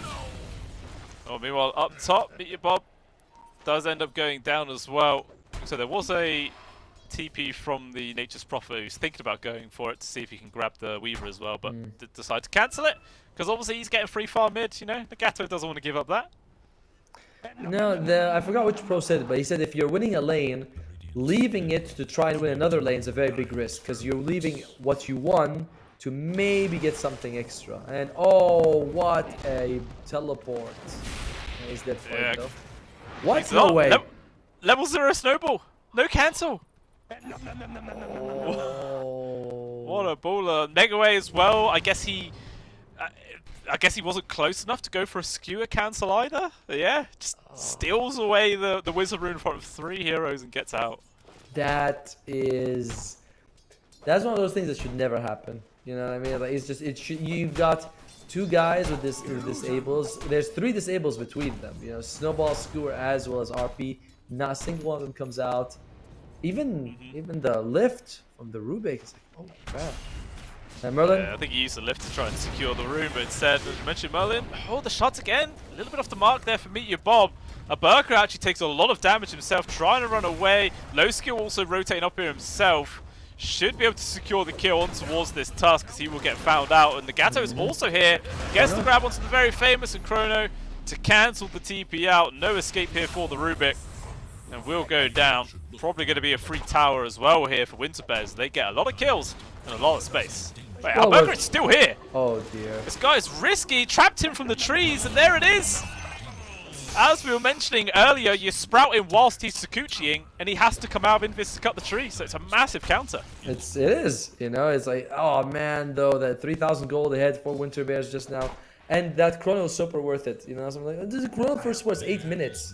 You get yourself a nice secure kill, you get a tower, you follow it up with a Weaver kill, like all that because the chrono came out. So I love seeing it. It's the difference between people who are comfortable with a specific hero and people who are just like, oh, it's good for the drafts. Like, just use your abilities. And Alberca. Use your abilities. All you gotta do, call out again. The Sprout's the bane of this guy's life. Even going to use the split right now, close to tier 2. Dragon back, Meet Your Bob. Is there going to be a save? There is not. He is dead. Megaway actually dropping the RP just onto the Brewlings right now. Catchall trying to away on such low HP. It survives. The Decrepify there from Merlin in a nick of time keeps him alive. How much health did he have? 2? Like what? And of course that the tips, all of them bowing to, the god himself, Merlin. And by the way, he did that also because if the Shadow Wave came out, he wouldn't have done damage either. Come on, Mikey. In danger. He does have the armlet though. He's going to try and toggle his way out of this one. He's staying alive with the life drain as well coming in from Merlin. He's going to be fine as well. Meet Your Bob surely going to die when this snowball ends. Actually going over towards Merlin. Will now tick out, but Merlin probably going to die, or is he? Life drain gets skewered back. The Gato goes in with the TP aggressively, finds Replicate. Mikey jumps on in, and immediately that dazzle just disappears. Yeah, oh god, this is looking pretty bad. And this is looking. Look, by the way, the net worth of Alberca this game, he is lower than both enemy supports on this Weaver. He's got nothing to his name. Falcon Blade and a Wraith Band. That is it. He's got a Falcon Blade and a Wraith Band to his name. Yeah, that's it. Nothing, mate. Megaway is going for the Blink Dagger once he has it. That does his number, but it's like we mentioned, there's just no damage. That replicates one side of Midas, which I like. I think this is the right move to make. Problem is that you want the Agons for the damage. And you have Tusk, a low-level Tusk, level 4 Tusk, at almost 11 minutes. And, well, Rubik's level 6, so at least that's nice. But as we mentioned, the spells aren't great to steal. So there's a lot of negatives coming out for GameX right now. Yeah, it feels like they need some miracles to turn this game around. Roshan. Yeah, Mikey going for it. He has a DD rune as well activated, so it's relatively quick. It was actually scanned out by a Burker who's here. Nagato though, Spidey senses were tingling. We'll make sure that still does not come in, and Mikey going to be able to secure this one. Gets Aegis, and also low skill. He's actually found the Magnus off to the side there with the Chronosphere. Going to be taking a fair bit of damage. Mikey charging on through. There is going to be the Grave to keep him alive. Allows the RP to come out, but Mikey not even going to lose that first life. Meanwhile, off to the side, Nagato was actually holding back 3 enemy heroes. Replicate still gets found. Very famous. Going to get caught for trying to TP out. And the Cyclone as well to cancel Meet Your Bobs. Catcher, what an absolute demon. He gets them. Well, I mean, he got a control from prevents 2 TPs, but and very like they're sucking each other. Here he comes, the suck off. Who wins? They just can't do it. Very famous. He's like, I'm not winning, even with the damage amp that he gets. It's just not enough, and eventually he will die. What? Come back and suck him. You know, I was like, see, him trying to escape is why he lost. He just kept blowing. He would have been fine, but nah.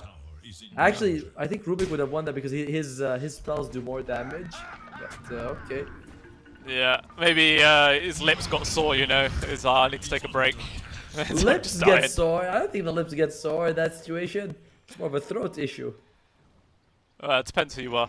But, yeah, well, it would end up being a very, very big win there for Winter Bears. And now the support Pugner is also nearly more farmed than all of the cores inside of Gamax as well. He's got Hand of Midas on the support Pugna, by the way. And Pugna, by the way, as a hero, loves items. Like this hero, you want the Aether Lens, you want the Shard, you get Aghanim Scepter.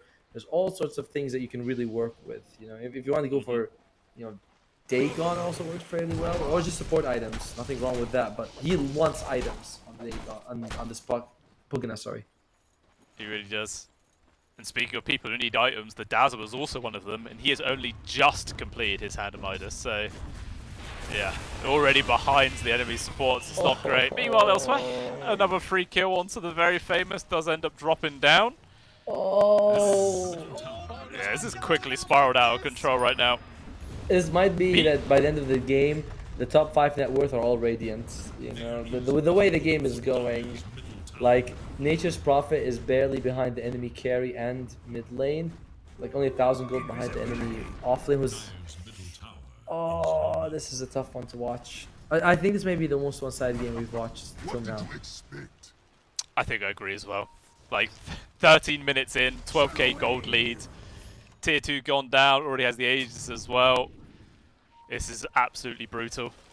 And unfortunately, it doesn't really feel like there's much space here for Gamax to try and turn this one around. Trying to get this grab on towards Alberca, but no Ags yet for Mikey to immediately find that kill, which I'm sure he's probably going to queue up soon.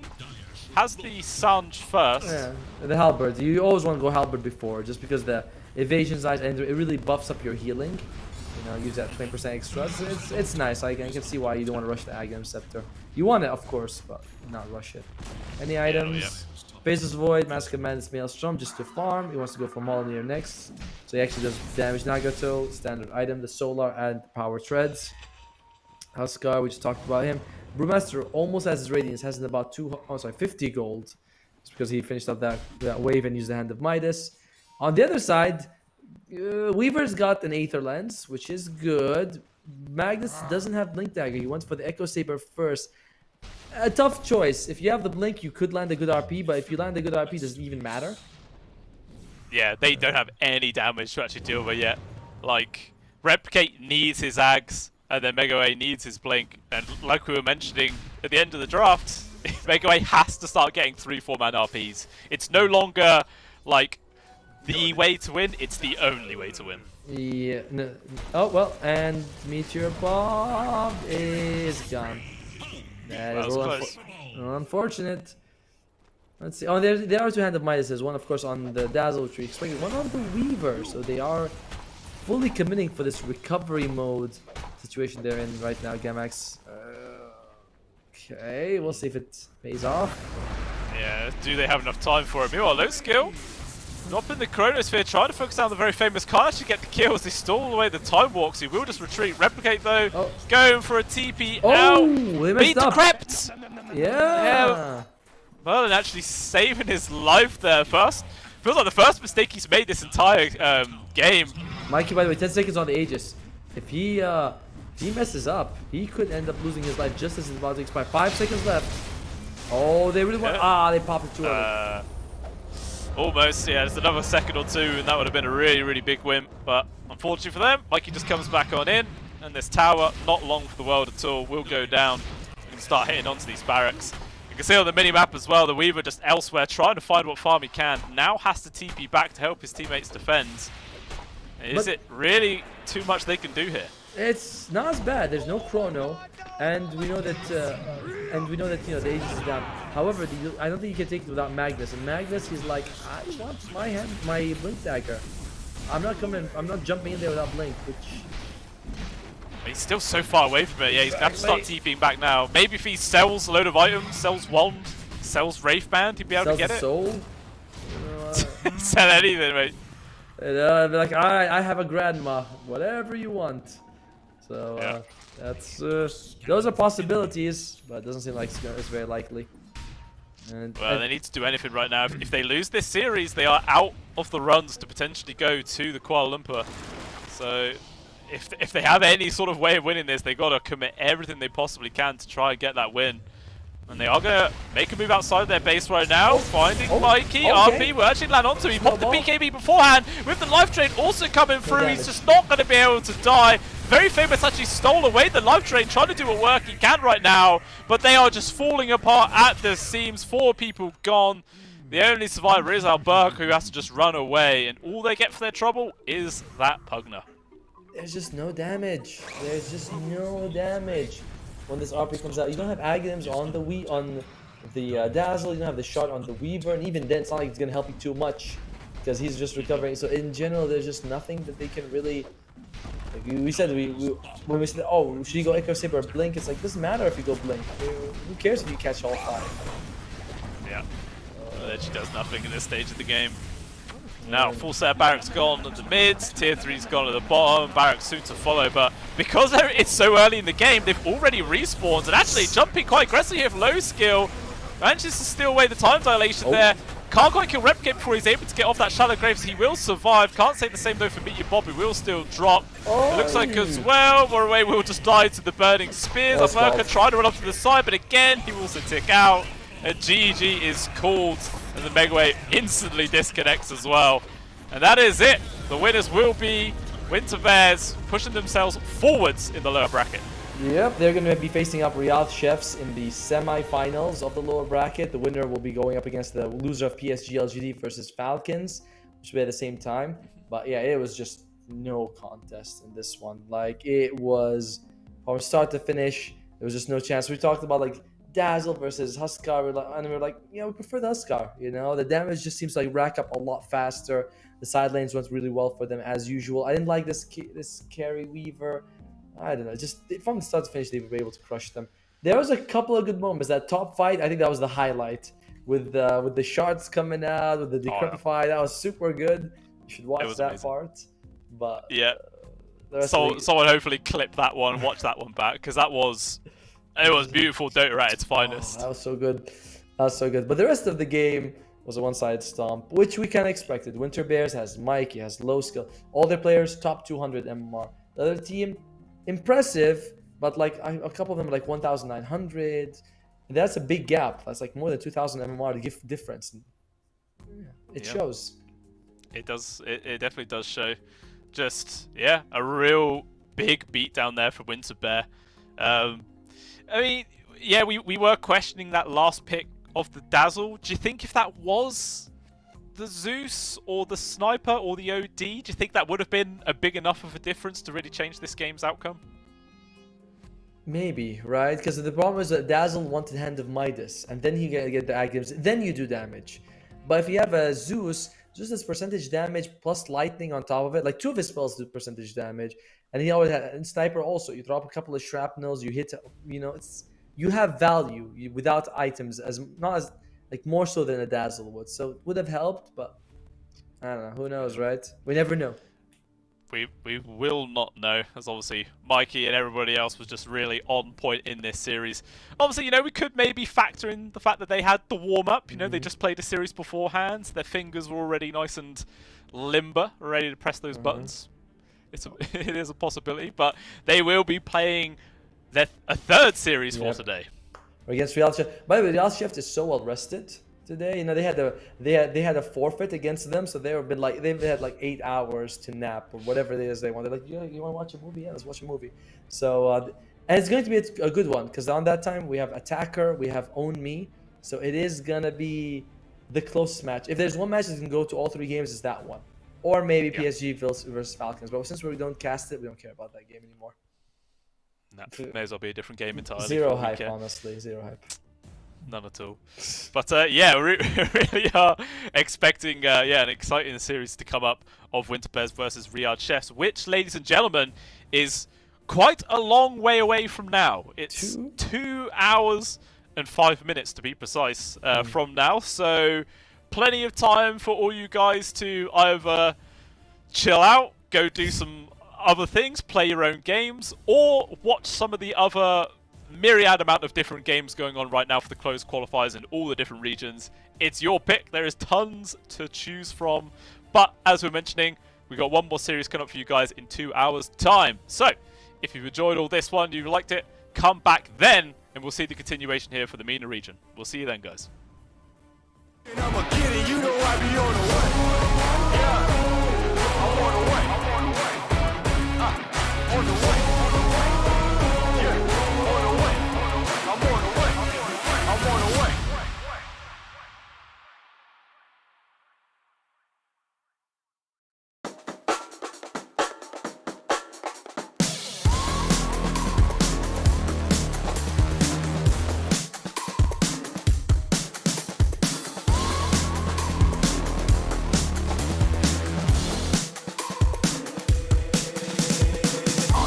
that I'm such a weirdo. Tattoos from my toes to my earlobes. Was a role model, I never had a hero. I learned how to live through the stereo. Coming from where I come from, the inferior. Everything you see ain't what it appears though. Everything that I built made that from zero, then added a zero. I am my hero. You couldn't imagine what it's like in my mind. It's beauty and catastrophe at the same time. Remember they laughed at me when it was game time. Now I know that they mad at me. I'm what you can't find. I'm not from the day. I come alive at night. I'm not what you used to. Couldn't recognize. They all on the ground while I'm taking flight. Yeah, you're welcome to join me. I promise I won't bite. Things they say, they're never getting in my way.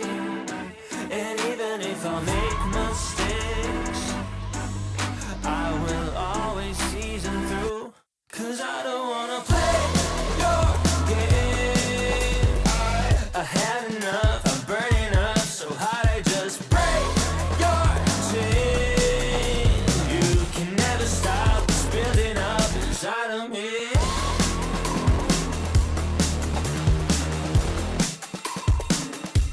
Inside of me.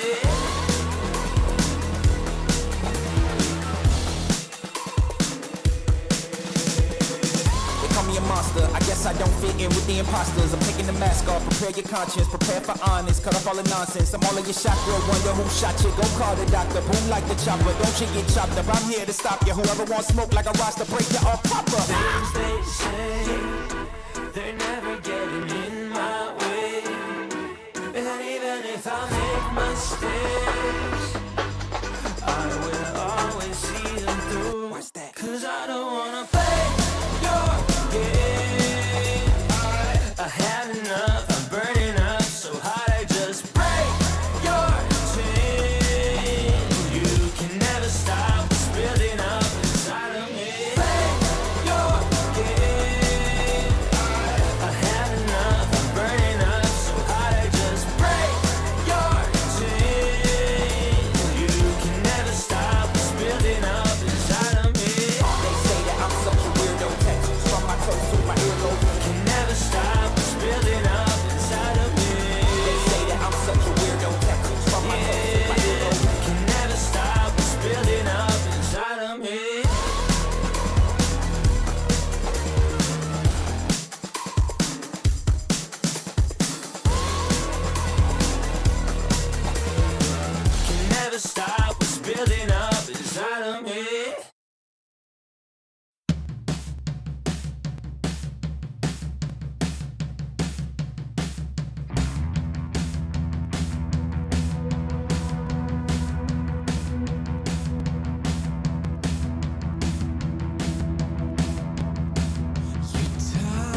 strong is the hammer in my hand.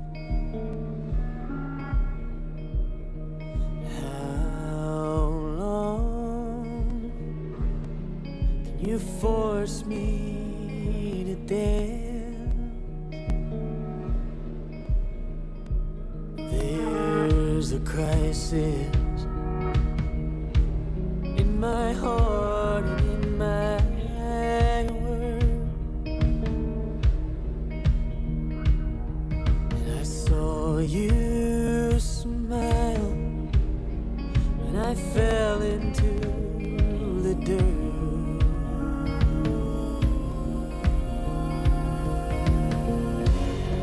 Oh, your fire, I don't belong here.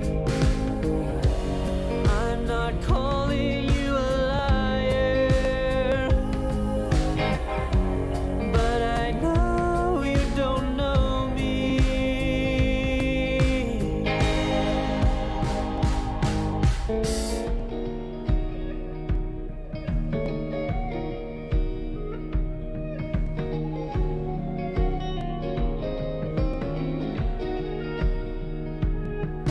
I'm too young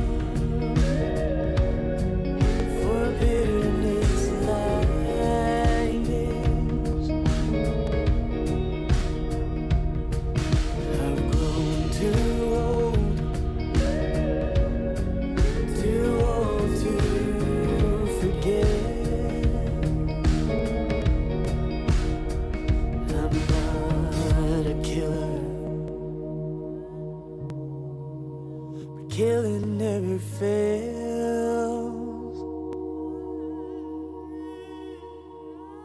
To a hammer, every problem's a goddamn nail.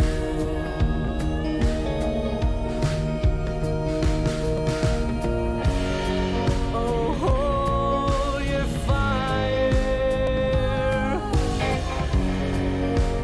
I don't belong here. I'm not calling you a liar, but I know you don't know me.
wind of the open sky, over the siren sounds.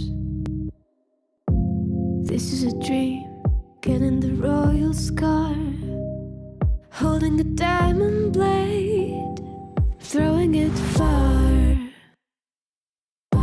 Holding your breath still, you jump the fire. We'll just sit and wait till you see me fly. You know they'll never catch me for it. See me fly, the way I put my finger on it. See me fly, you got it, then try to tell me you got the wrong guy. See me fly, you know they'll never catch me for it. See me fly, the way I put my finger on it. See me fly, you got it, then try to tell me you got the wrong guy.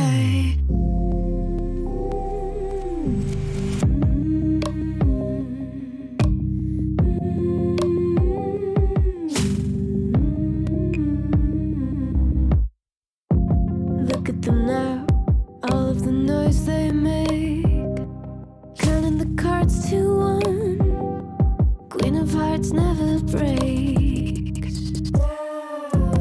Falling asleep, here might just take a while. Try not to grind your teeth, dreaming to touch my style. Well, can't say I blame you, trying to come close to, but all you can do. See me fly, you know they'll never catch me for it. See me fly, the way I put my finger on it. See me fly, you got it, then try to tell me you got the wrong guy. See me fly, you know they'll never catch me for it. See me fly, the way I put my finger on it. See me fly, you got it, then try to tell me you got the wrong guy.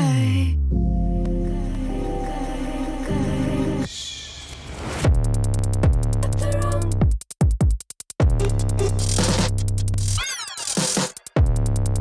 Got the wrong guy.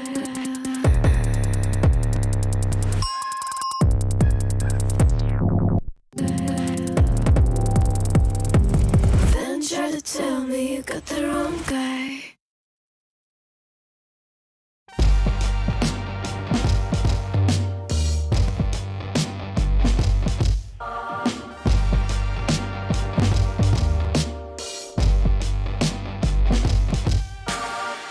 Throw your uppercut, try to hit me in the gut, thinking that I won't react. You whispering my name, thinking I won't be the same. Turn fiction into fact. See what you didn't know, bruises that I'll never show, slipping on your every jab. So tighten up your fist, step into the ring with this. I hope your mama's got your back. First round, you thought you would've knocked me down. Fifth round, bleeding out the side of your mouth. Final round, holding the sound of my name in the crowd. You didn't bust. Oh, oh, oh, oh. You didn't bust. Oh, oh, oh, oh, oh. Just 'cause I took a break, you're making a huge mistake, thinking you can take the throne. Look at you trembling, step into the lion's den. Bet you wish you stayed at home. Begging for mercy underneath your breath when I ain't even sweating yet. My legend's written in the stone, yeah. You're crying, Adrian, defeat is now your only friend. Even your mama's gotta know. First round, you thought you would've knocked me down. Fifth round, bleeding out the side of your mouth. Final round, holding the sound of my name in the crowd. You didn't bust. Oh, oh, oh, oh. You didn't bust. Oh, oh, oh, oh, oh, oh.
Yes, I could.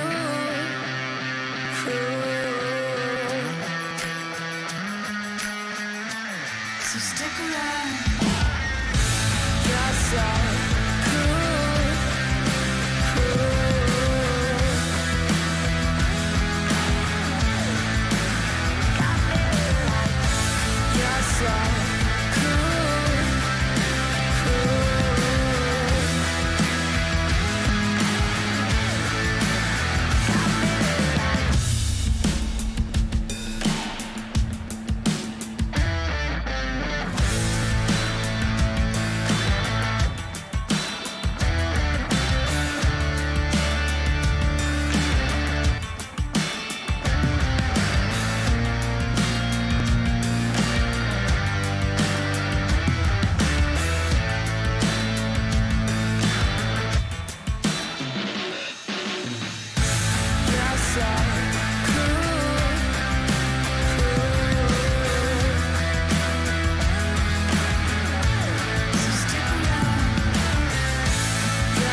Yes, I could.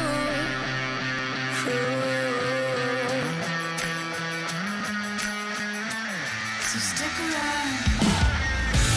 Yes, I could.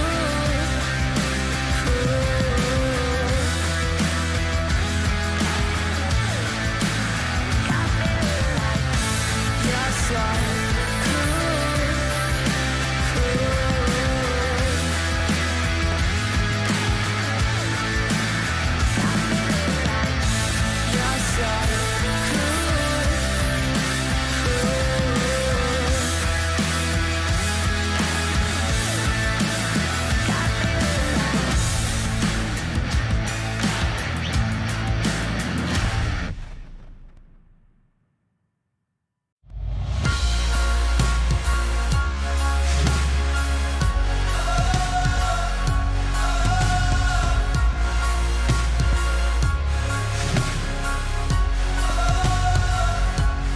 Neues Kapitel, weißes Papier, Seite um Titel, Mitte 20 und hier, Zeile für Zeile, offener Blick, find nur beim nach vorn sehen zu mir selber zurück.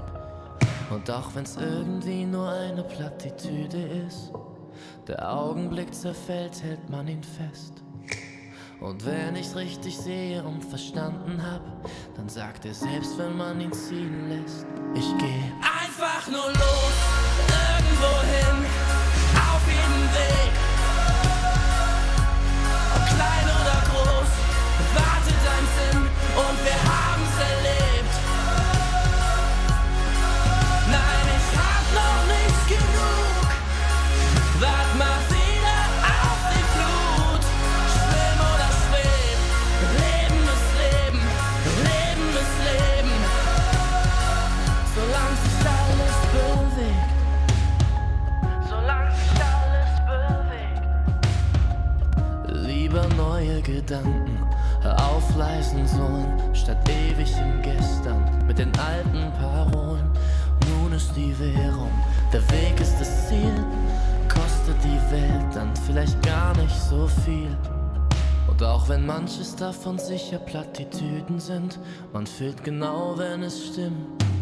Ich geh einfach nur los, irgendwo hin, auf jedem Weg. Ob klein oder groß, wartet ein Sinn und wir haben's erlebt. Nein, ich hab noch nicht genug,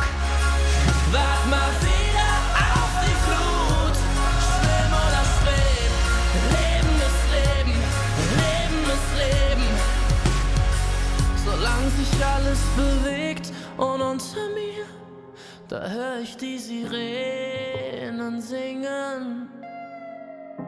Ein Teil von mir will gern gleich hier zu ihnen sinken.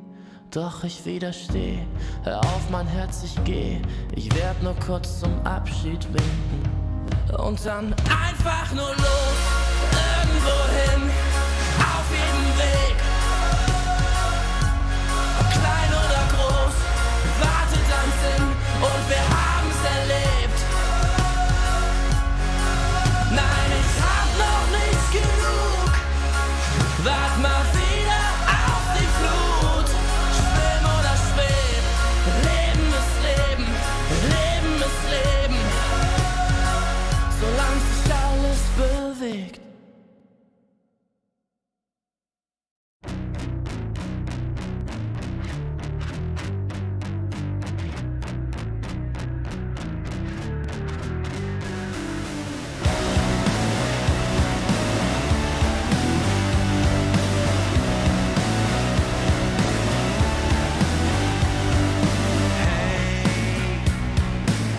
I saw you riding on the train today,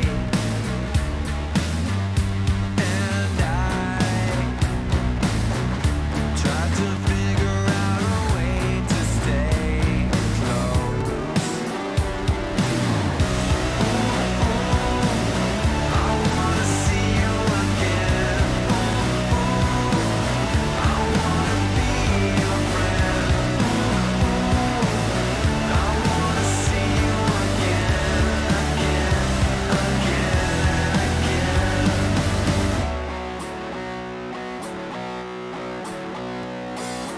Hey, I heard you like me in a different way. No way. There's nothing in the world that makes me stay away.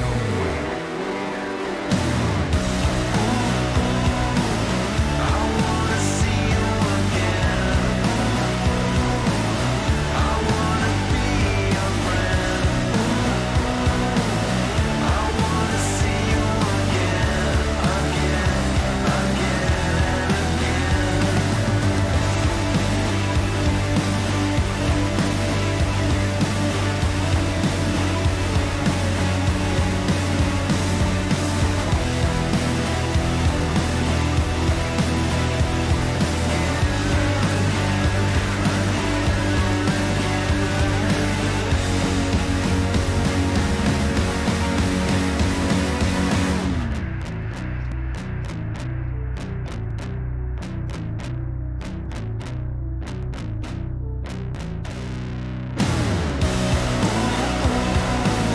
I wanna see you again.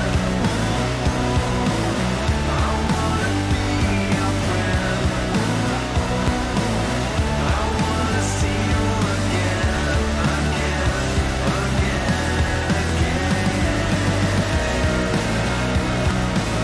I wanna see you again. I wanna be your friend.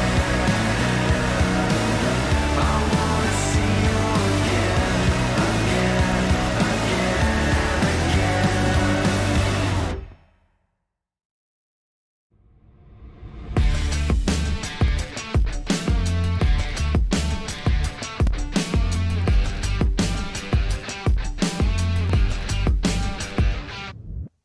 All that time I wasted on something. Growing up, I dreamed just nothing. Ooh, what are you? People talk loud, I get what they're telling me. I fucked up, I didn't give it. Ooh, what a chew. Hey, I gotta say, something's going wrong, and everything's upside down. I'm falling. Hey, I gotta say, I'm always on a run. I'm getting closer to the light. By the time I'm changing my remedy, blowing up, I get sick and tired of this. Ooh. No one talk now, I'm feeling lost on it. Silence is loud, I get it safe from it. Ooh, I wanna choose. Hey, I gotta say, something's going wrong, and everything's upside down. I'm falling. Hey, I gotta say, I'm always on a run. I'm getting closer to the light.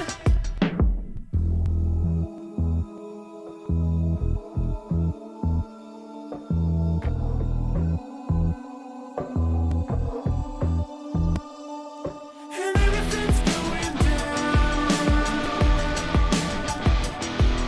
Yeah, everything's going down.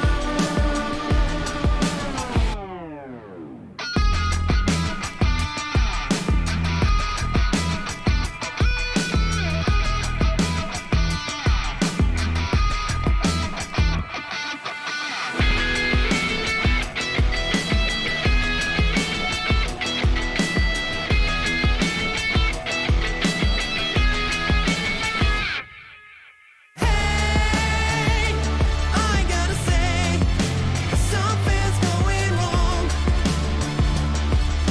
and everything's upside down. I'm falling. Hey, I gotta say, I'm always on a run. I'm getting closer to the light, and everything's going down. Yeah, everything's going down. And everything's going down.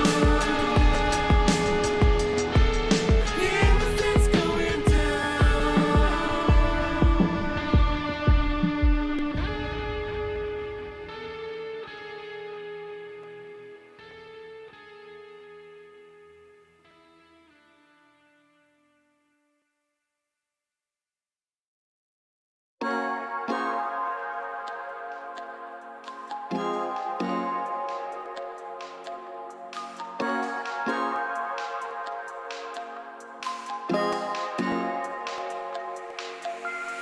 Ganze Nacht nur unterwegs, Sportcoupé angehen mit den Brüdern und Rosé. Späti gehen, Shorty schläft, wenn die Sonne untergeht. Runden drehen, die ich erlebt, ich will nicht mehr gerade sehen. Der Verstand ist lahmgelegt.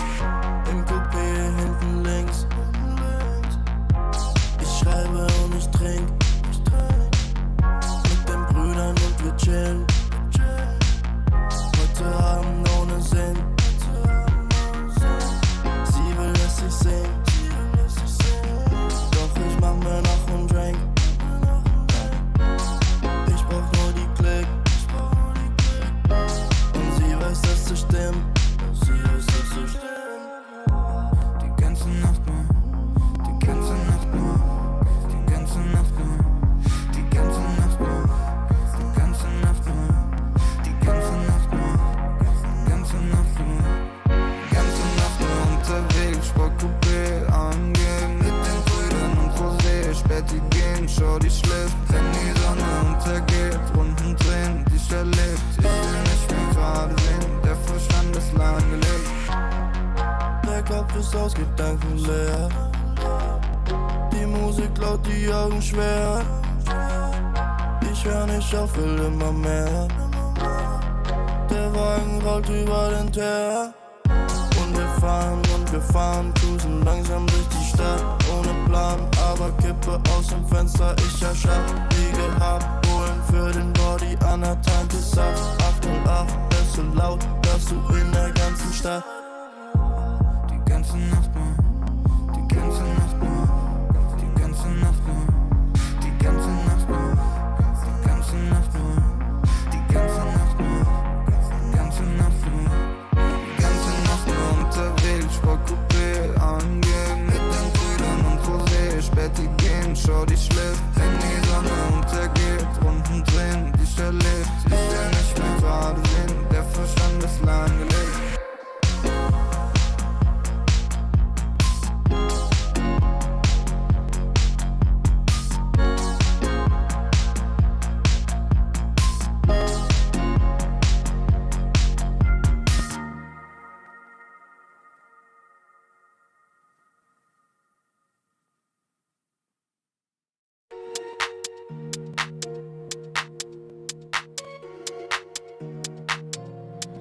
sitz auf meiner Fensterbank, die Nacht zieht vorbei.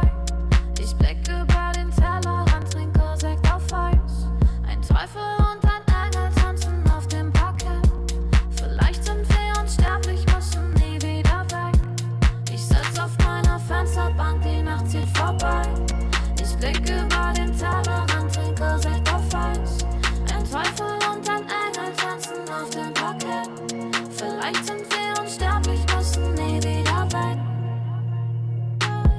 Big Pack, Kippen und Drinks gegen Tristas. Großstadtbild, komm mir nicht weg. Kopf fragt, mach kein Pisstest, nein. Ich will nicht auf deine Party gehen, nein. Engel und Teufel tanzen Schwansee. Von deinen Lippen tropft der Chardonnay. Ich küss ihn weg, bevor du schlafen gehst. Sitz auf meiner Fensterbank, die Nacht zieht vorbei. Ich blick über den Tellerrand, trinke Sekt auf Eis. Ein Teufel und ein Engel tanzen auf dem Parkett. Vielleicht sind wir unsterblich, müssen nie wieder weg. Ich sitz auf meiner Fensterbank, die Nacht zieht vorbei. Ich blick über den Tellerrand, trinke Sekt auf Eis. Ein Teufel und ein Engel tanzen auf dem Parkett. Vielleicht sind wir unsterblich, müssen nie wieder weg. Faded auf den Wohnzimmerdielen. Baby, sag, wieso sind wir hier? Kann sein, dass wir den Boden verlieren. Wir heben ab morgens um 4. Ich sitz auf meiner Fensterbank, die Nacht zieht vorbei. Ich blick über den Tellerrand, trinke Sekt auf Eis. Ein Teufel und ein Engel tanzen auf dem Parkett. Vielleicht sind wir unsterblich, müssen nie wieder weg. Ich sitz auf meiner Fensterbank, die Nacht zieht vorbei. Ich blick über den Tellerrand, trinke Sekt auf Eis. Ein Teufel und ein Engel tanzen auf dem Parkett. Vielleicht sind wir unsterblich, müssen nie wieder weg.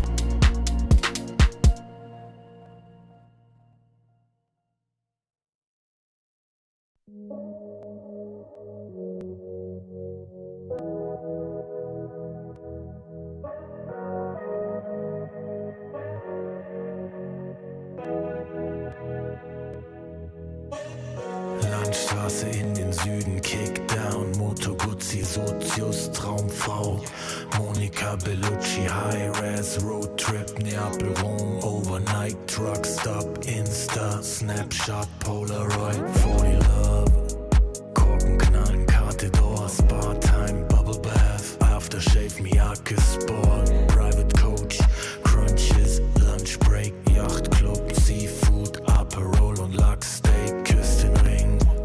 Wir haben Erfolg, Millionen Dinge und dein Lächeln spiegelt in meiner Persol, Pilotenbrille, Holz knackt im Kamin. Es werde hell, wir lieben uns die ganze Nacht, nackt auf dem Bärenfell, Wüstenstraße, weiter Himmel. Kawasaki, Speedboat, Karawane, F1, Abu Dhabi, bist meine Nummer 1 und nicht nur diese Nacht. Ich nehm dich zur Frau, trag dich die Marmortreppen zum Palast. Blaue Stunde Promenade, Lippenstift an deinem Glas, Soda Zitrone, Haut glänzt, Haare nass. Ich schenk dir nach, du sagst wie schön ich bin. Ich küss deinen Hals und du lachst wie eine Königin. Leck die Lippen, ich bin dein bestes Pferd im Stall. Sind am Drippen, trinken Daiquiris aus nem Bergkristall. Schrimps und Limette, Monaco, Saint-Tropez, Dachterrasse, Whirlpool, Eiswürfel, Corbusier, Casino, Hopping. Die ganze Welt ist hier, Drinks für 2. Champagner, Elixier, Traumpaar, Undercover. Americans, unsterblich. Grace Kelly, Cary Grant, allein unter Palmen.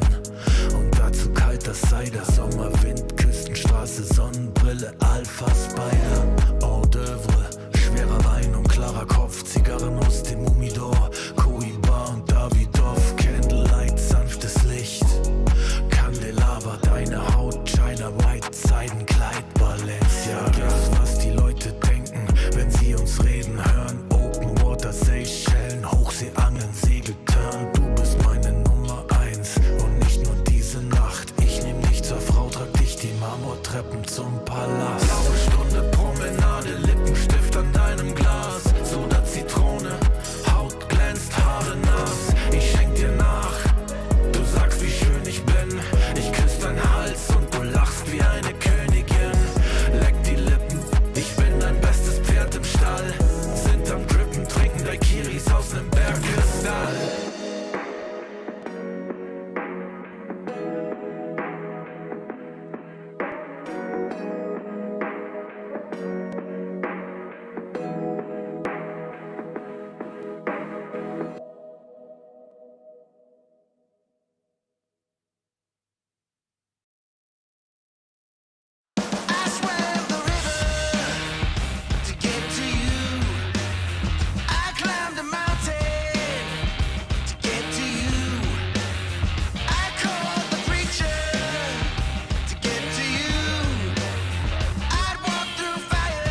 gonna stop.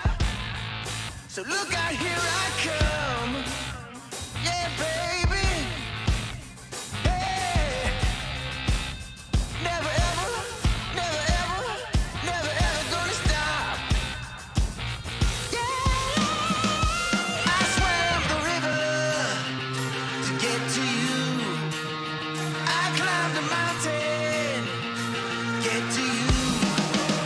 I called the preacher, get to you. I walked through fire, get to you. Straight through hell. I'm never gonna stop till I get you. I'm never gonna stop till I get you. Never gonna stop. Yeah, but I'm never gonna stop till I get you. Never gonna stop. Yeah, never gonna stop. Yeah, till I get you.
Could never be like me.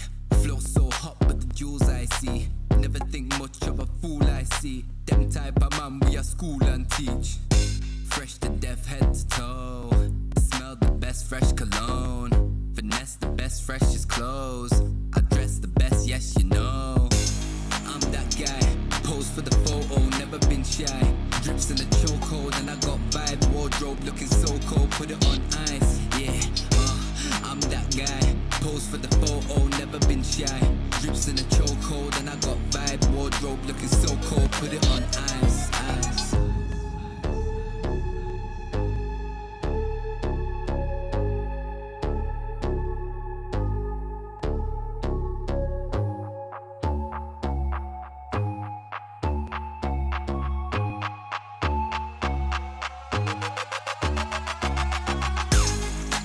Guy, pose for the photo, never been shy.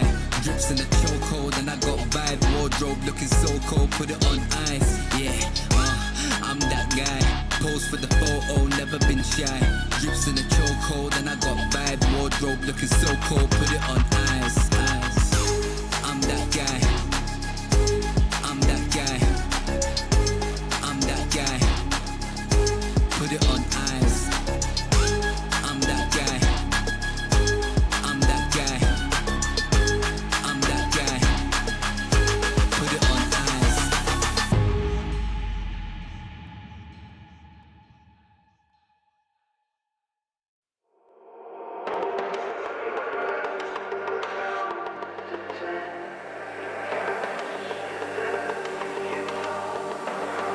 Steam out.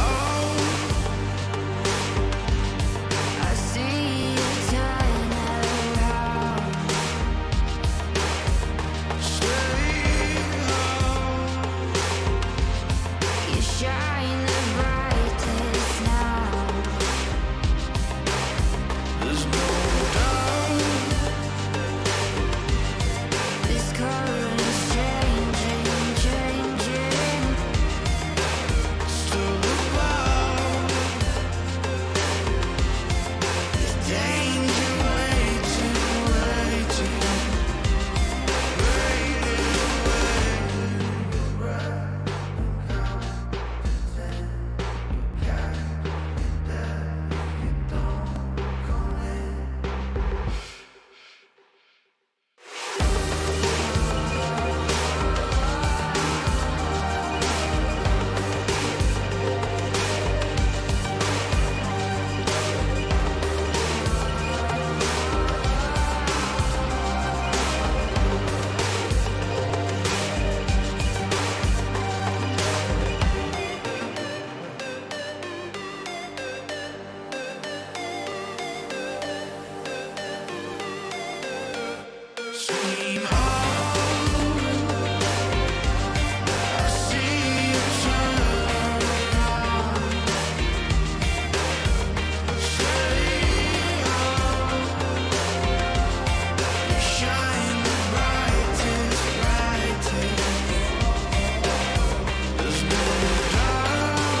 The voices in my head, they say I'm lost, but I found myself in the dark.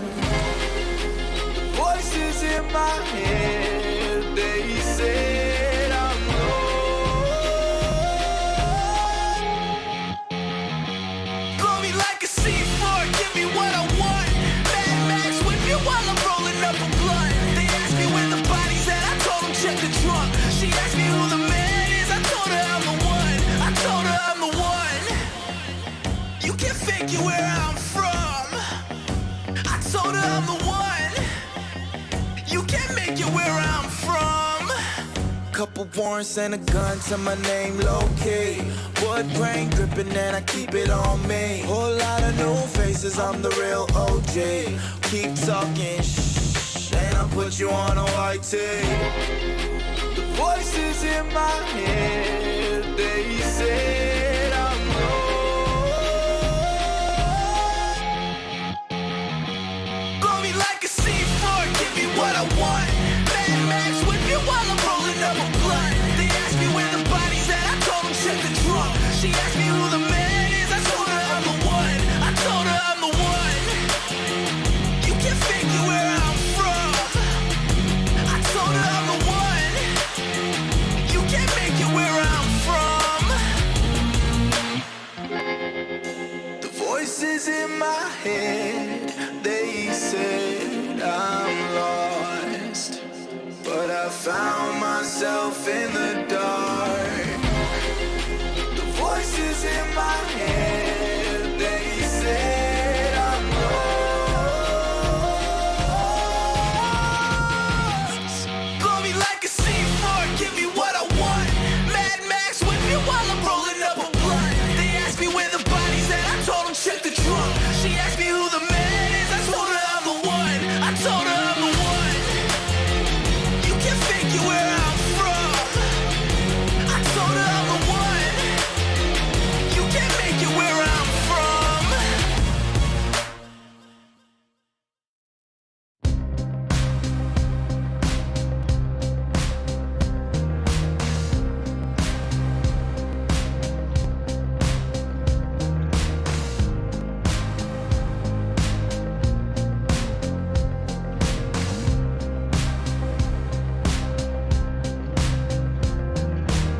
Walk with me through these derelict streets. Threatening behavior spreads like disease. Hell is empty, all the devils are here. Hell is empty, all my demons are here. Gaze in the fire, let me dance in the flames. Fuel my desire, there's hurt in my veins. Hell is empty, all the devils are here. Hell is empty, all my demons are here. Oh, find a way. Oh, come what may. Cast out of heaven, fall from grace. Staring in the mirror.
shawty like a detox, hit the pump and go berserk.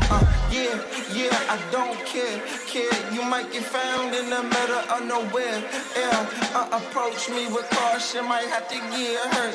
That shawty like a detox, hit the pump and go berserk. That shawty like a detox, hit the pump and go berserk.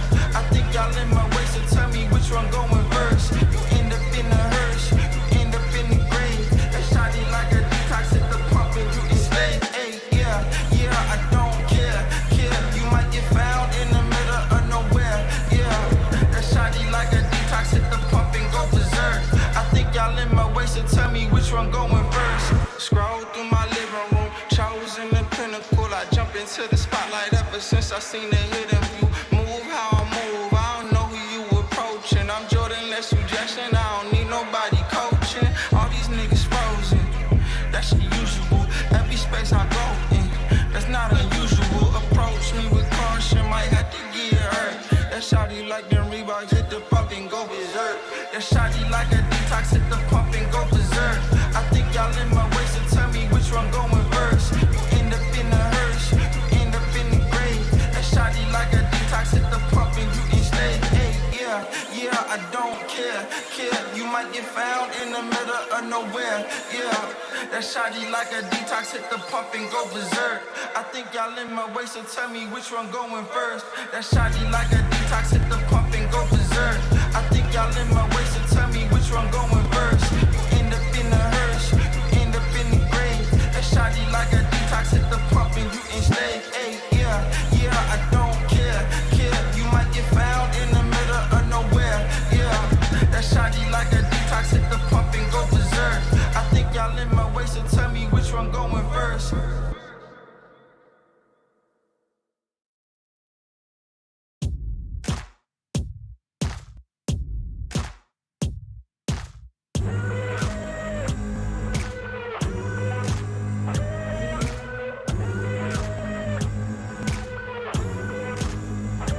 I've been shot down, I've been hurt, I've been left down in the dirt.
to the finish line. Cause you're never gonna stop me trying. What's real is never gonna die. So take me to the finish line. Take me to the finish line.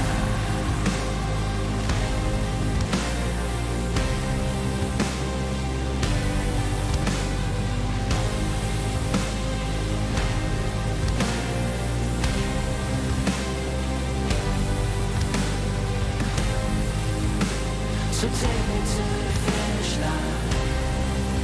Cause what's real is never gonna die. Yeah, you're never gonna stop me trying. So take me to the finish line.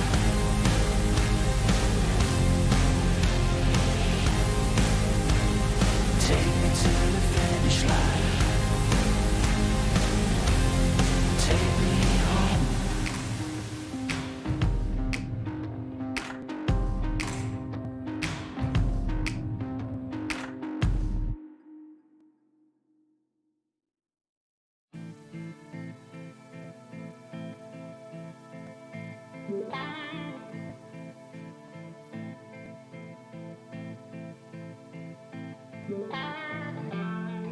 Takes more than money to force a change.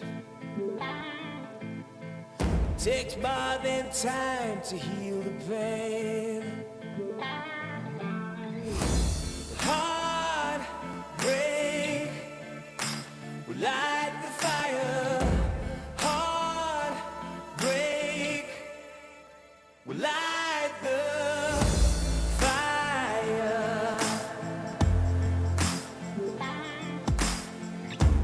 Fire will light the fire.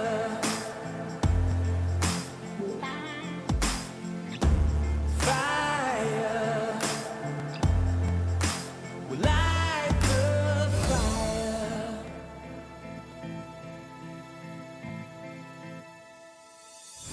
Takes more than money to force a change. Takes more than time to heal pain. Heartbreak will light the fire. Heartbreak will light the fire. Fire.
not a king, I'm the king.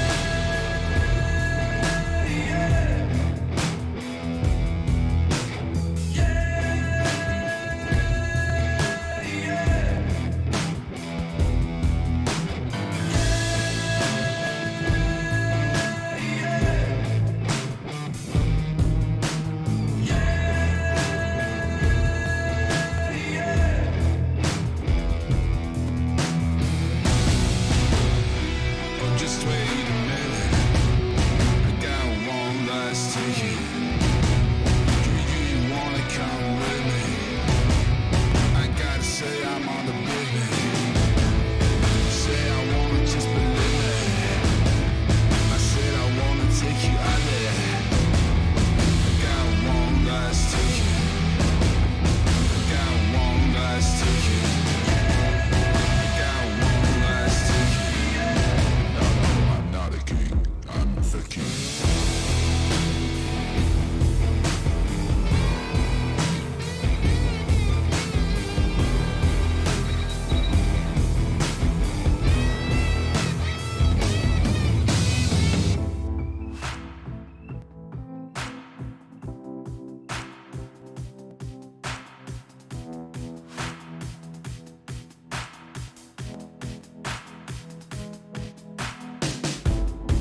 I'ma keep winning, winning.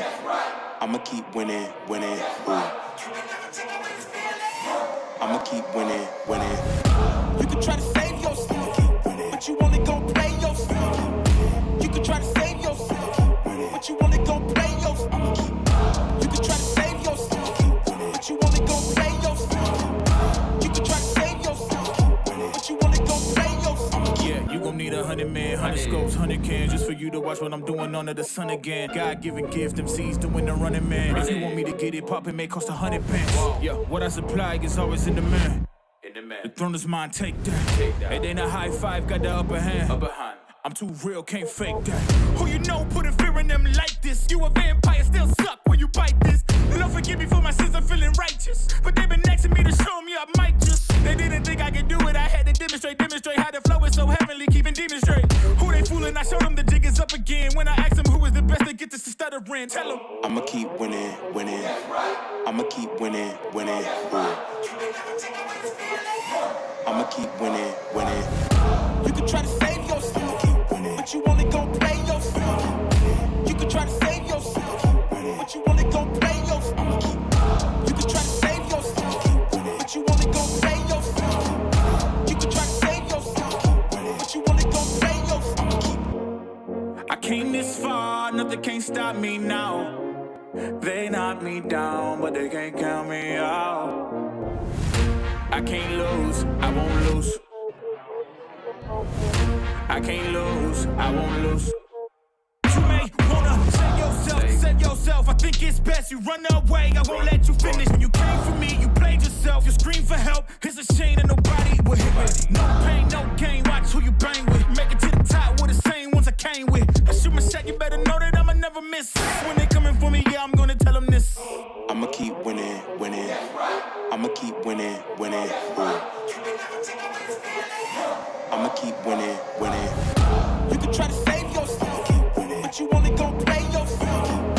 You can try to save yourself, but you only gon' play yourself. You can try to save yourself, but you only gon' play yourself. You can try to save yourself, but you only gon' play yourself.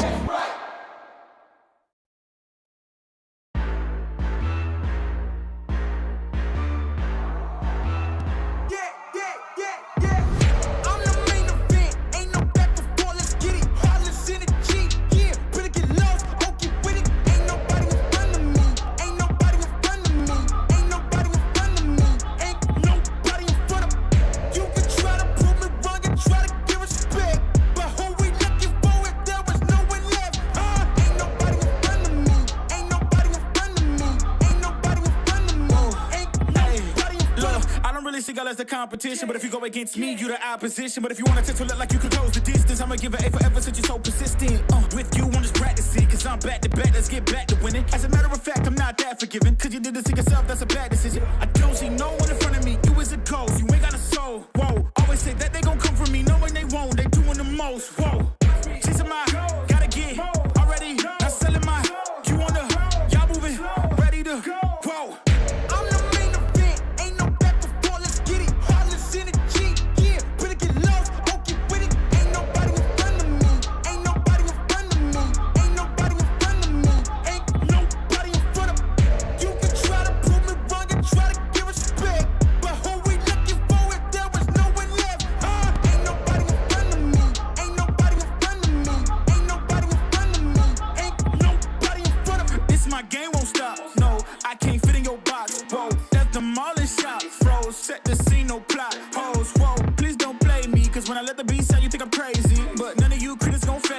When I talk like this, don't blame me. I know I'm bad with it. Go against a goat, that's bad business. All of y'all are jokes so sad with it. To me, you're just a ghost, don't get mad with me. Just, it's a my, gotta get already. Not selling my, you on the, y'all moving, ready to, whoa.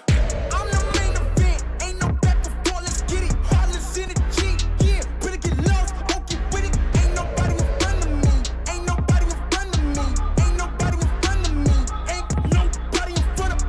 You can try to prove me wrong and try to give respect, but who we looking for if there was no one left?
now they dealing with identity crisis. I know, I ain't sorry, get a pity party. You could probably get it from your mama now. But if you pull up on me, you gon' see a body, cause I'm not the one you want a problem with. 10 toes down, if I stumble, watch me stand up. When it goes down, get the doo-doo, tell your man's dog. You can blame it on your homies, got you hyped up. Whoa. Everybody trippy, yeah, we coming, yes, they're back. Yeah, we walking with a body bag full of cash. Cut from a different rary, raise it like a flag. Unapologetic. We gon' keep running it back, running it back, running it back. It won't stop. Running it back, running it back. And that's we gon' keep running it back, running it back, running it back. Running it back, running it back, running it back. Hey, look, hand me the ball, I'm running it back. Answer the call, I'm all in my bag. They want me to ball, I charge them the max. And then they pay more cause they paying me tax. I'm the solution and I'm the problem. If it ain't profit, it ain't an option. If you try to play me, I'm gon' get you packed up. If it's up, then that's up. Nothing's getting past up. No, we bout to act up. This whole game is wrapped up. Talk will get you smacked up. Refresh, you should back up. Hanging up these plaques up, it's fast, bro. Know that I'm a menace, catch you lacking with your hands up. 10 toes down, if I stumble, watch me stand up. When it goes down, get the doo-doo, tell your man's dog. You can blame it on your homies, got you hyped up. Whoa. Everybody trippy, yeah, we coming, yes, they're back. Yeah, we walking with a body bag full of cash. Cut from a different rary, raise it like a flag. Unapologetic. We gon' keep running it back, running it back, running it back. It won't stop. Running it back, running it back. And that's we gon' keep running it back, running it back, running it back. Running it back, running it back, running it back.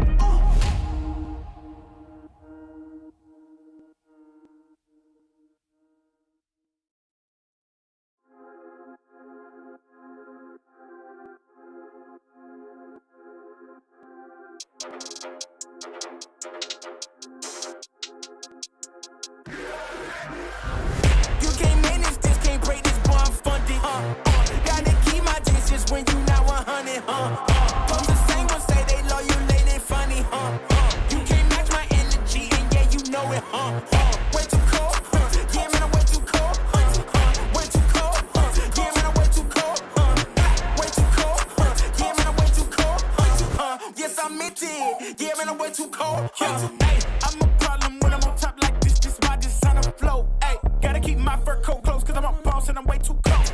I don't really wanna come ask me why I gotta act like this. Tell them that my pockets too swollen, they already know I'ma flex with a bag like this. Like, I'm at the top and that's literal. I'm making money, it's digital. They watch how I step in, it's pivotal. They wanna be me and it's pitiful. I cannot be no one else and I'm flexing, I'm glad to be me. There's no angle they can come for me, boy, I'm 0 degrees. Way too cold. You can't manage this, can't break this, boy, I'm funded. Gotta keep my distance when you not 100.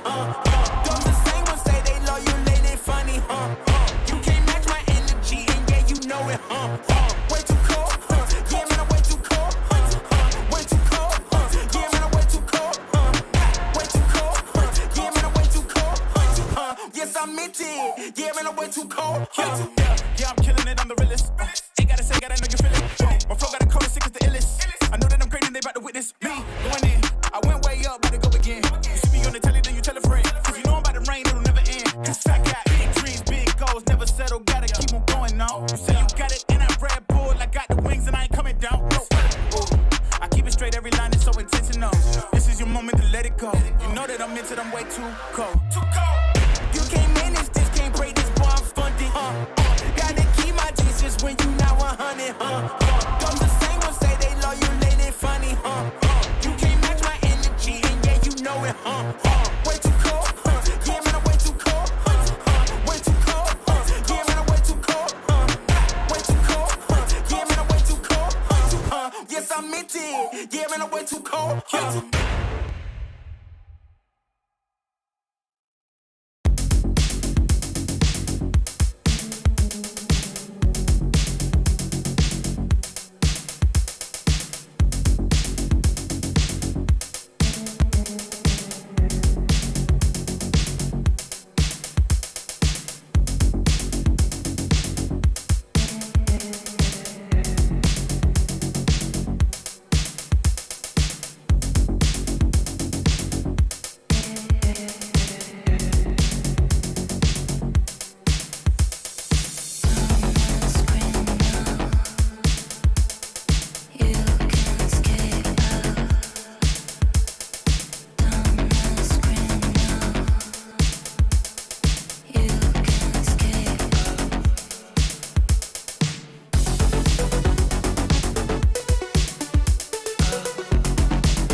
You can skate down the screen now. You can skate down the screen now. You can skate down the screen now.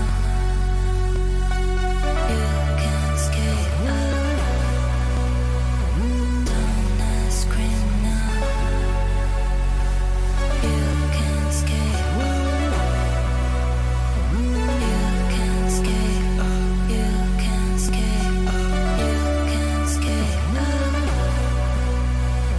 You can skate.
And the dust are trailing behind my boots. Blown by the wind, showed me a piece of my past. The soil and the dust is where we go. 6 feet under, whatever your uniform says. The smell of the dust is sticking onto my clothes. Burns my throat, sends shivers down my spine. The smell of the dust makes us just the same. What makes us different is just a bullet away. No pride but shame. No pride can bring the corpse from the graveyard. May the souls rest in peace up above. Some say we'll follow them down in the wind. Sooner or later, we're gonna pay the bill. The taste of the dust is lingering in my mouth. Burns my throat, sends shivers down my spine. We taste the dust when we grow. 6 feet under, whatever your uniform says. No pride but shame. No pride can bring the corpse from the graveyard. May the souls rest in peace up above. Some say we'll follow them down in the wind. Sooner or later, we're gonna pay the bill.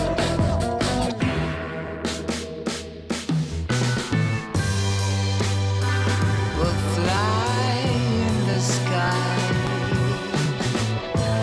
blown like the dust, the soil and dust. Ooh, I find all over smoking guns.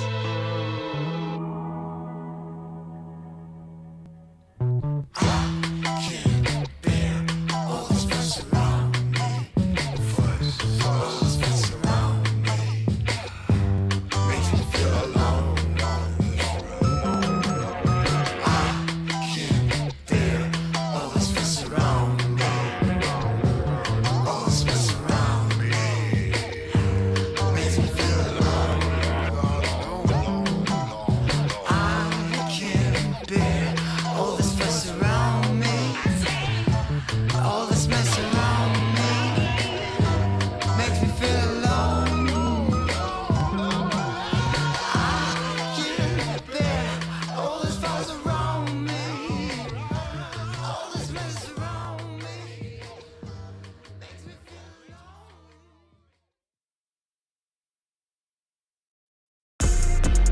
If I gotta do it, I'ma do the most. Since they paid to see a show, got the South overflow, yeah.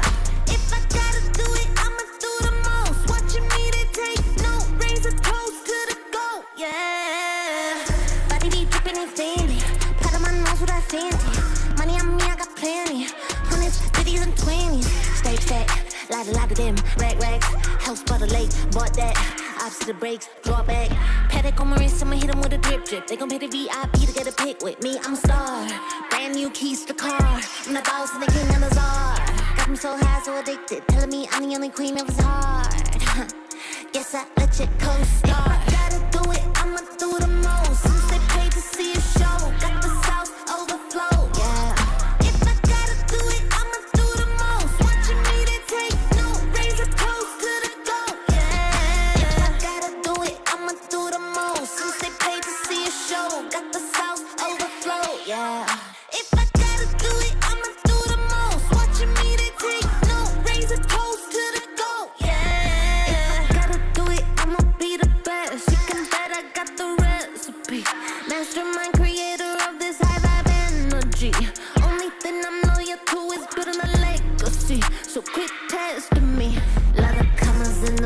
I'm a provider. Tell the amateurs stay in their lane, ain't no outsider. Bought a mansion in LA, right next to Mariah. Write a song, get filthy paid, price going high. Yeah, if I gotta do it, I'ma do the most. Since they paid to see a show, got the South overflow. Yeah, if I gotta do it, I'ma do the most. Watching me, they take no, raise a toast to the goat. Yeah, if I gotta do it, I'ma do the most. Since they paid to see a show, got the South overflow. Yeah, if I gotta do it, I'ma do the most. Watching me, they take no, raise a toast to the goat. Yeah. It takes a lot to be the best.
days are getting shorter.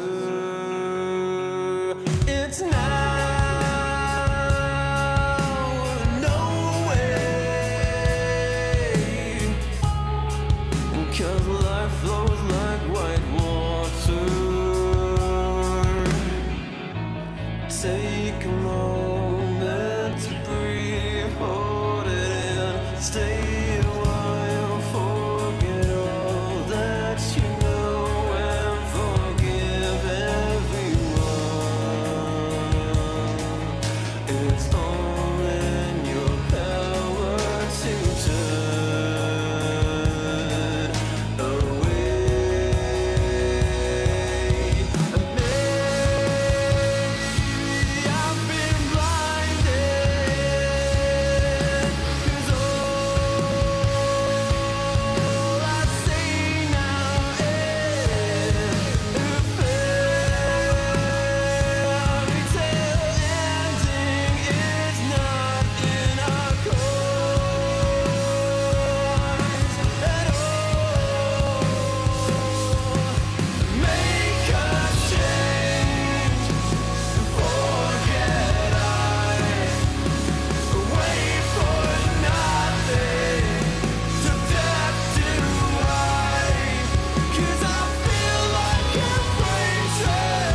let you know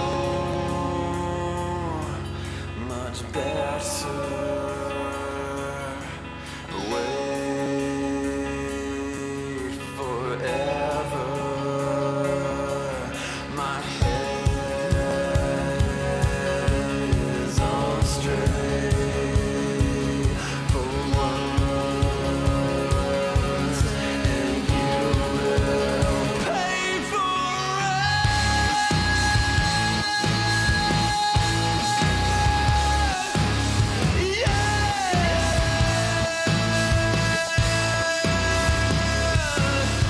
Caught in a landslide of birds I take, and I can't wait to finally get out of here. And I feel like a freight train is running over me, 'cause I know like I know everything to make you believe.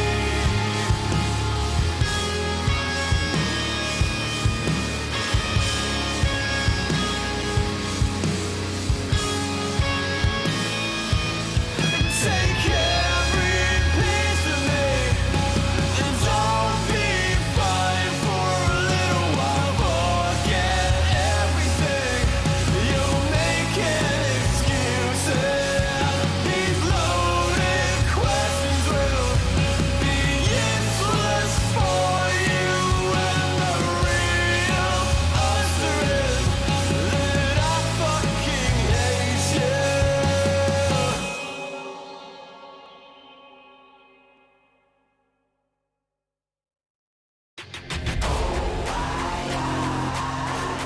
Never fall back.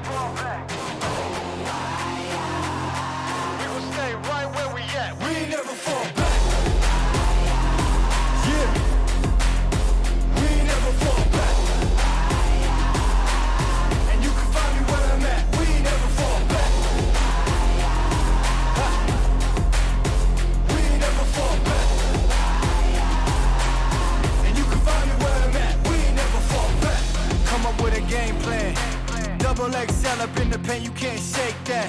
All the way gassed up, full tank, man. Moving too quick, keep the cameras in the playback. Dang. So tell me how you feel with it. You put a lid on it, I ain't got no chill with it. This right here your problem, you gon' have to deal with it. Lay it on the line, high risk, that's the meal ticket.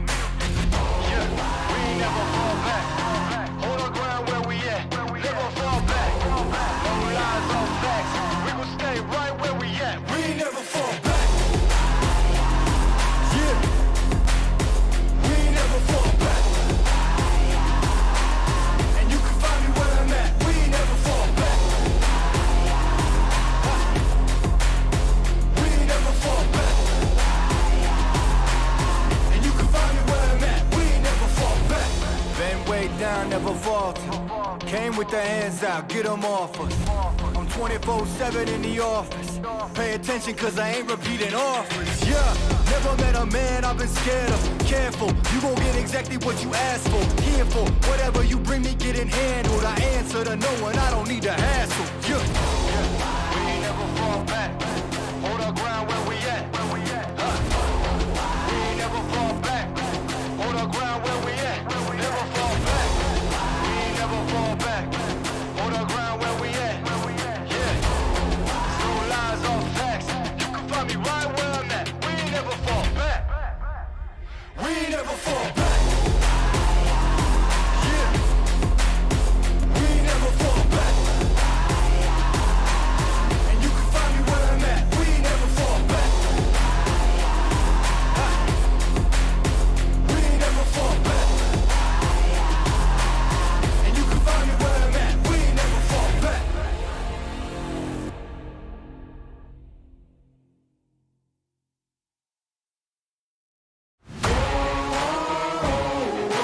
Man on a mission, I'ma get it. You know I be on a what?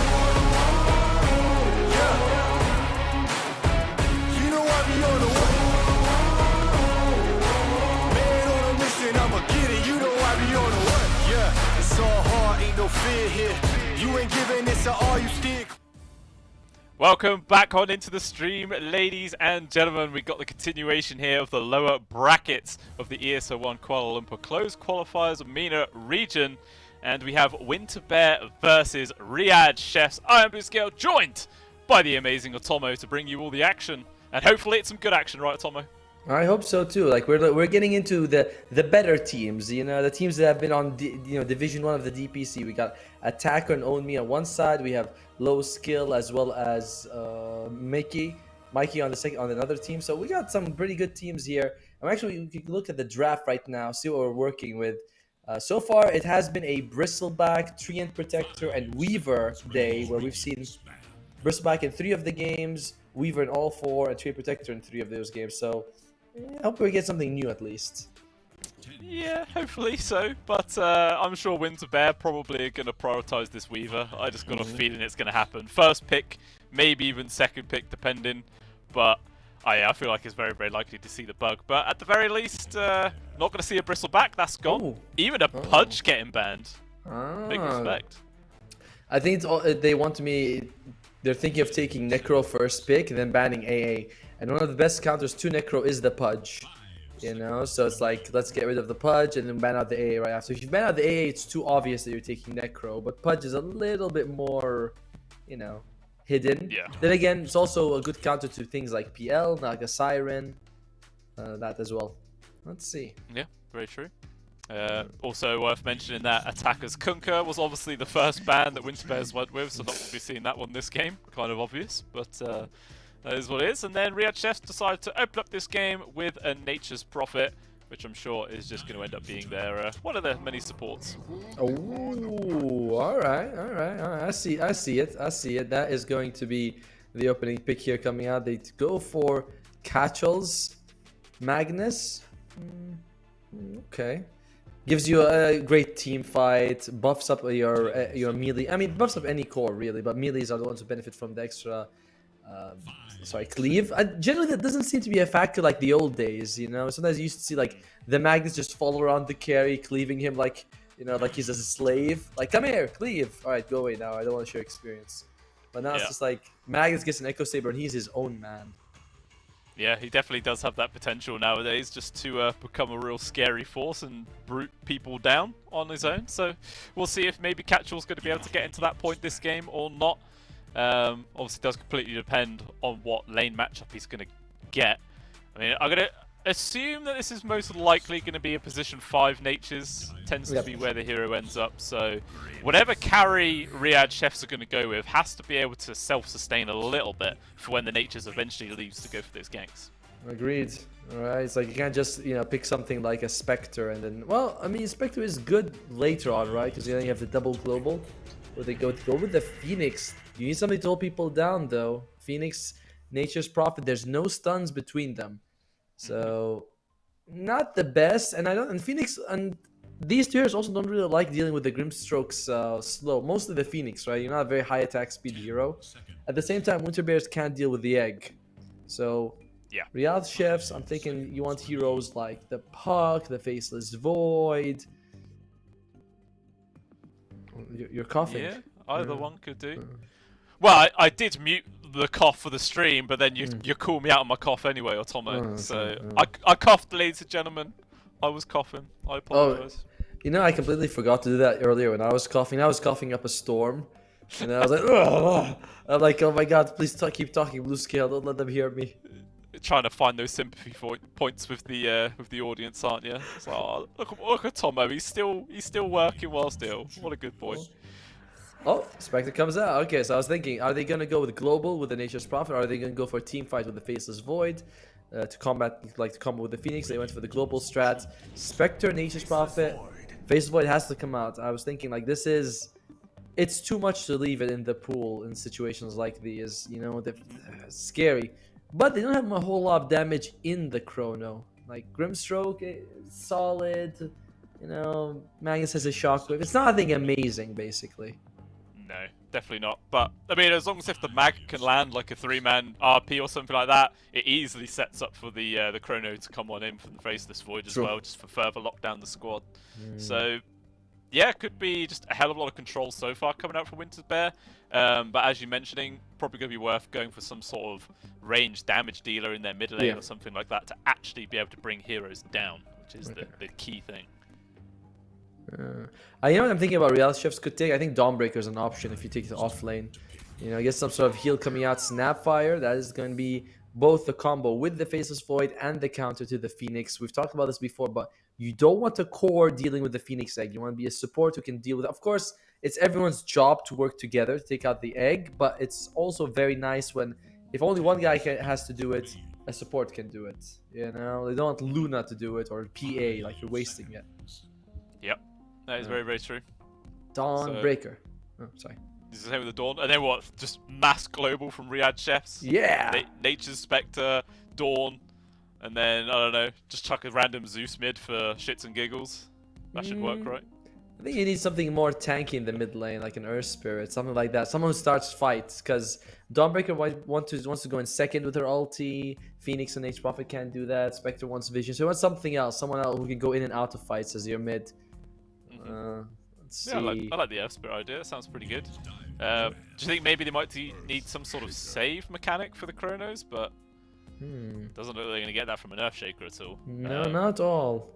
I mean, you could fissure him while he's inside, maybe get a block off. The Phoenix heal is decent, but Dawnbreaker with an Aghanim Scepter is massive. You know, you get like, what, 120 health a second at max level. You get that 60% evasion.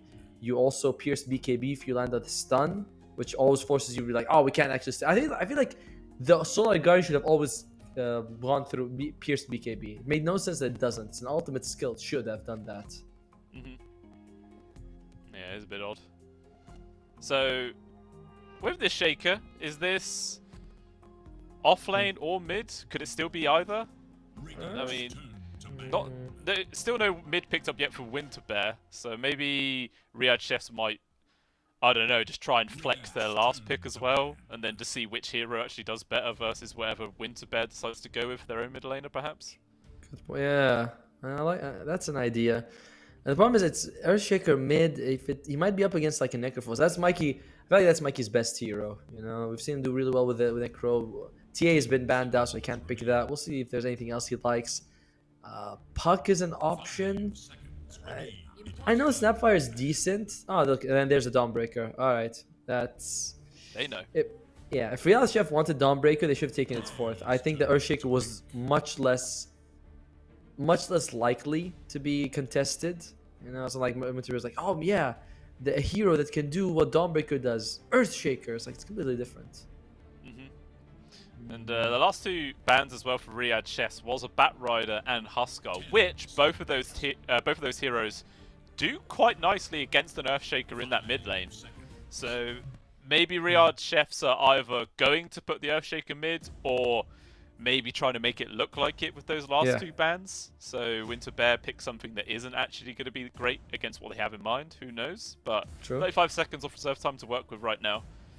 Let's see what the hero choice is going to be. I'm always a big fan of OD against Faceless Void. I feel like the Chrono's always really, like, you know, Chrono, then you Astral's always really nice just to save one. You're generally pretty hard to catch yourself. You see sometimes OD go for like Blink Dagger or, you know, Faceless Void, he time walks in, you Astral yourself and it's like, or him, and you'll be fine. So I like OD. They go with the Slardar, so it's going to be the mid Earthshaker and offlane Slardar. I kind of like a lot of this. It's easy stuns, you know, Earthshaker from a mile away, Slardar jumps in, good vision, solid heal, decent global presence. Like, it's got a lot of everything. Not exceptional in anything though. Yeah, I mean, like, you got Earthshaker and Slardar both are perfect for setting up for those global ganks. So it feels like they can just play on opposite sides of the map. If either one of them finds an easy target, Spectre and Nature's Prophet comes on in, cleans up the kill. And yeah, just go for really pick-off orientated gaming. That could be very, very nice to see. But the final pick for Winter Bear is actually going to be the Pangolier for Mikey. I mean, yeah, you can chuck out a bit of damage in that Chrono with the swashbuckler and stuff, but sometimes that big old ball just ends up being a roadblock for the Pangolier when the Rolling Thunder's going. So yes, sometimes that can be kind of awkward, but it all depends on where Mikey positions himself when he actually gets rolling. Yeah, This last pick Pango is fine. Honestly, in terms of drafting, both of these teams have quite different drafts. Real Chefs poke and prod, try to get those kills. They do not want to really heavy commit in most situations. You're up against faces, but although their team fight matches it, you know, like Egg and Echo Slime is amazing, but they definitely would like to find pickoffs. Winter Bear, a bit more heavy commitment, right? It's going to be the kisses, the chrono, as well as the RP. And I just realized something. They have no synergy with the Grimstroke ultimate. There's not a single spell that's the single target, right? Like out of all of them, no. So I don't think that's a problem. I know you pick Grimstroke to get the shard. Like that's the best thing about it is the shard gives you 5 seconds, you dispel, you're safe. Excellent. But it's also one of those things where you're like, would have been nice if we had at least one spell. Yeah, any sort of way to synergize at all, but yeah, you know, like you said, it's not exactly crucial in like the sort of the way that people play Grimstroke nowadays, so it doesn't really matter. Just having the leash on its own can be quite effective in many different occasions. Just something to slow down the Slardar in the fights as well as the Spectre can be enough, but it is all about that ink swell at the end of the day. But yeah, we're going to jump on him. The game is underway, and everyone here from side of Riyadh Chefs huddling up inside their own triangle area, maybe expecting somebody from the side of Winter Bears to move on in, but no one's going to bait. Yeah, oh man, the thing is both these teams are very highly skilled, so you know, in the previous series we'd be like, well, this team is better, they're gonna win. This is really bad. That was like when the teams seem even on paper, it becomes much harder to pick which one you think is gonna make it, you know? That was unreal. Winter Bears or Real Chefs? I believe in Mikey Dota. We're gonna go with the Radiant side on this one. Let's see what he can do. Okay. I think I'm going to be contrary, and I'm going to go with Riyadh Chefs. Okay. I mean, is he hungry? Oh yeah, I'm always hungry. I'm a fat boy. But we will see how the bounty low play goes for. Mikey going to try and contest against attacker no meat. Not actually going to go for that in the end. So it looks like we're going to get the first 2-for-2 split of the day. I think every single one so far has been 3-for-1 to either side, but yeah, not going to be the case this time round. Yeah, so obviously as you were mentioning, the sort of way the drafts have gone, Radiant side on Winter Bear, it's all about team fight 5v5, where on the side of Riyadh Chefs, it's all about pickoff. So it does sort of come down to which team can force their own agenda onto the other side in an effective enough manner, you know? Yeah. Like, if Riyadh Chefs can just freely kill people across the map, they should have a fun time. If they can't get those kills and they're always forced into 5v5s, then I could easily see Winter Bears taking this one. Yeah, I'm really wondering about this, about how the game is gonna go. It keeps going in my head that I'm like, there's like nothing to do with the soulbind, but top lane Merlin takes a lot of damage here. 2 couriers just passed by. If he has a little shot, he could have taken both, but of course, obviously don't want that level 1. So top lane should be able to farm reasonably well here for the Magnus. I don't think they have enough damage to kill him, but the Snapfire needs to be careful. Yeah, 100%. You can see Monster Kill just constantly poking and prodding there on towards Merlin, making it feel very unsafe for the old grandma in this situation. Yeah, just gonna constantly make sure the Snap is not healthy enough to stand their ground in this lane. One thing I will say though, it's nice to see a game without a bloody Weaver in it. Oh, thank God. Oh, for the love of finally, right? But by the way, Kridos, he is suffering the last hit department. Only has what, 2 to his name. 2. I mean, Monster Kill took 2 for himself just because he had to. But still, like, this is not the start you want to do. They're already level 2 on the Radiant side, the top lane, and oh, well, they just hurt level 2 themselves on the Dire. Yeah. Meanwhile, though, the mid is, you know, a little bit of advantage for attacker at this stage in the game, which, you know, is to be expected. Just the enchant totem securing those last hits much easier. Meanwhile, looks like first rotation coming in from Menu to try and secure this kill onto Merlin. They will be able to find it. Skewer back there from Catchall. The tower hitting onto Menu, so you will be able to get that counter kill at the very least. But First Blood does go over towards Riyadh Chefs at the end of the day. Kind of even-ish, I'd say. Oh. Alright, definitely you get the kill on Onmi, but they also lose him. Sorry, low skill kills Onmi, and then Onmi gets him, but low skill still happy because he gets the experience. even trade. Yes, first blood goes, but it costs a rotation, and you lose your Slardar for gold. But you really prefer experience. Experience is what matters early on, because getting those ultimates on, that makes it a big difference. A little bit of extra gold, who cares? Yeah, 100%. If you can get that 6 that tiny bit sooner, it can set up for many free kills. Are we expecting to see any sort of support rotations to the mid, maybe to try and set up for any kills, or is it just going to be these two whacking each other around a bit? Mikey's taking a lot of damage. I think Attacker could be like, hey, teleport behind him by some distance and he should be fine. But Attacker himself is way more durable. You know, it's just tankier, hard to bring down. I don't think that you want to rotate for your Winter Bears. Maybe Real Chefs does though. And so much easier for them. Like Nature's Prophet can just show up anywhere. He is kind of low health actually, this Nature's Prophet. Pango, he is also pretty low. And oh my god, there you go. Missing everything. There you go. Low skill does die again at the bot. Menu traded away, but owned me. Gonna be able to persist to try and get another kill. Bash is there. One more right click and a double going over towards the Slardar. Less than 4 minutes in. Definitely recovering after that death he had a minute ago. He's feeling happy. He's basically got the power treads ready, so he's gonna be even more dangerous. And when the fight goes out and removes the flag bearer, dude is bottom lane completely in the favor of Real Chefs. They be cooking, as they say, right? That's what the kids are saying these days. Yeah, some kids. I don't know if those kids are particularly cool, but they are saying it. Meanwhile, looks like Menu is trying to secure the war rune there, but instead Mikey just pushes through, manages to find Menu. Swashbuckle does win the kill, and Attacker, maybe he's lingered a little bit too long. Takes a bit of wax for his efforts, but has to just run away. No bottle charges, just a few stick charges available for himself. Gonna need a bottle refill for one of them supports. Nature's Prophet, when he shows up, he does bring a good amount of offensive power, but he himself is also relatively easy to bring down. Yeah, sorry, my VMix is just paused for a second, and okay, it's back. Sorry, tech issues on my side. I apologize for that. Oh, Neil down bot. Looks like they're going to try and make a move on towards Owned Me right now. Silence making sure that he cannot drop the stun. Bash comes through. Does he get a second one? Use the stick charges to keep himself going. With the sprint, he will be able to back away, but even still, it's a lot of damage that's come through. Doesn't have any tangos or anything, so Owned Me has to run all the way back to the base. Meanwhile, in the mid, Attacker and Mikey both get very low. He's trying to get close up to the right click, and he will find it. Level 6 got there, but unfortunately, it's not enough damage. Not enough creeps around, and Merlin does get the trade. But even still, Attacker getting a kill in a 1v2, that's not bad at all.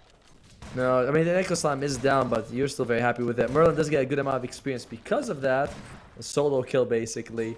So, yeah, no, you trade, but Real Chefs, again, walking away happy. We're used to seeing Mikey getting the solo kills. This is very rare. Very, very rare. Snapfire, boo, nothing crazy. And looks like low skill is opting for the Hand of Mice. We see two schools of thought in the Faceless Void. Hand of Mice and farm, or Mask of Madness Maelstrom and also farm, but join fights more effectively, basically. Yeah, so Hand of Mice going for the more greed. Well, Merlin is able to deny away the Invis rune, so no bot refill there for Attacker. Not that he really cares. You know, full HP, full mana, still 2 charges. It's nothing to do really at the end of the day. Maybe if he had his Echo Slam, that Invis rune could have been really nice to set up for like a free kill, but unfortunately, not the case. Attacker misjudges the siege creep's health and doesn't deny it. Mikey gets it instead.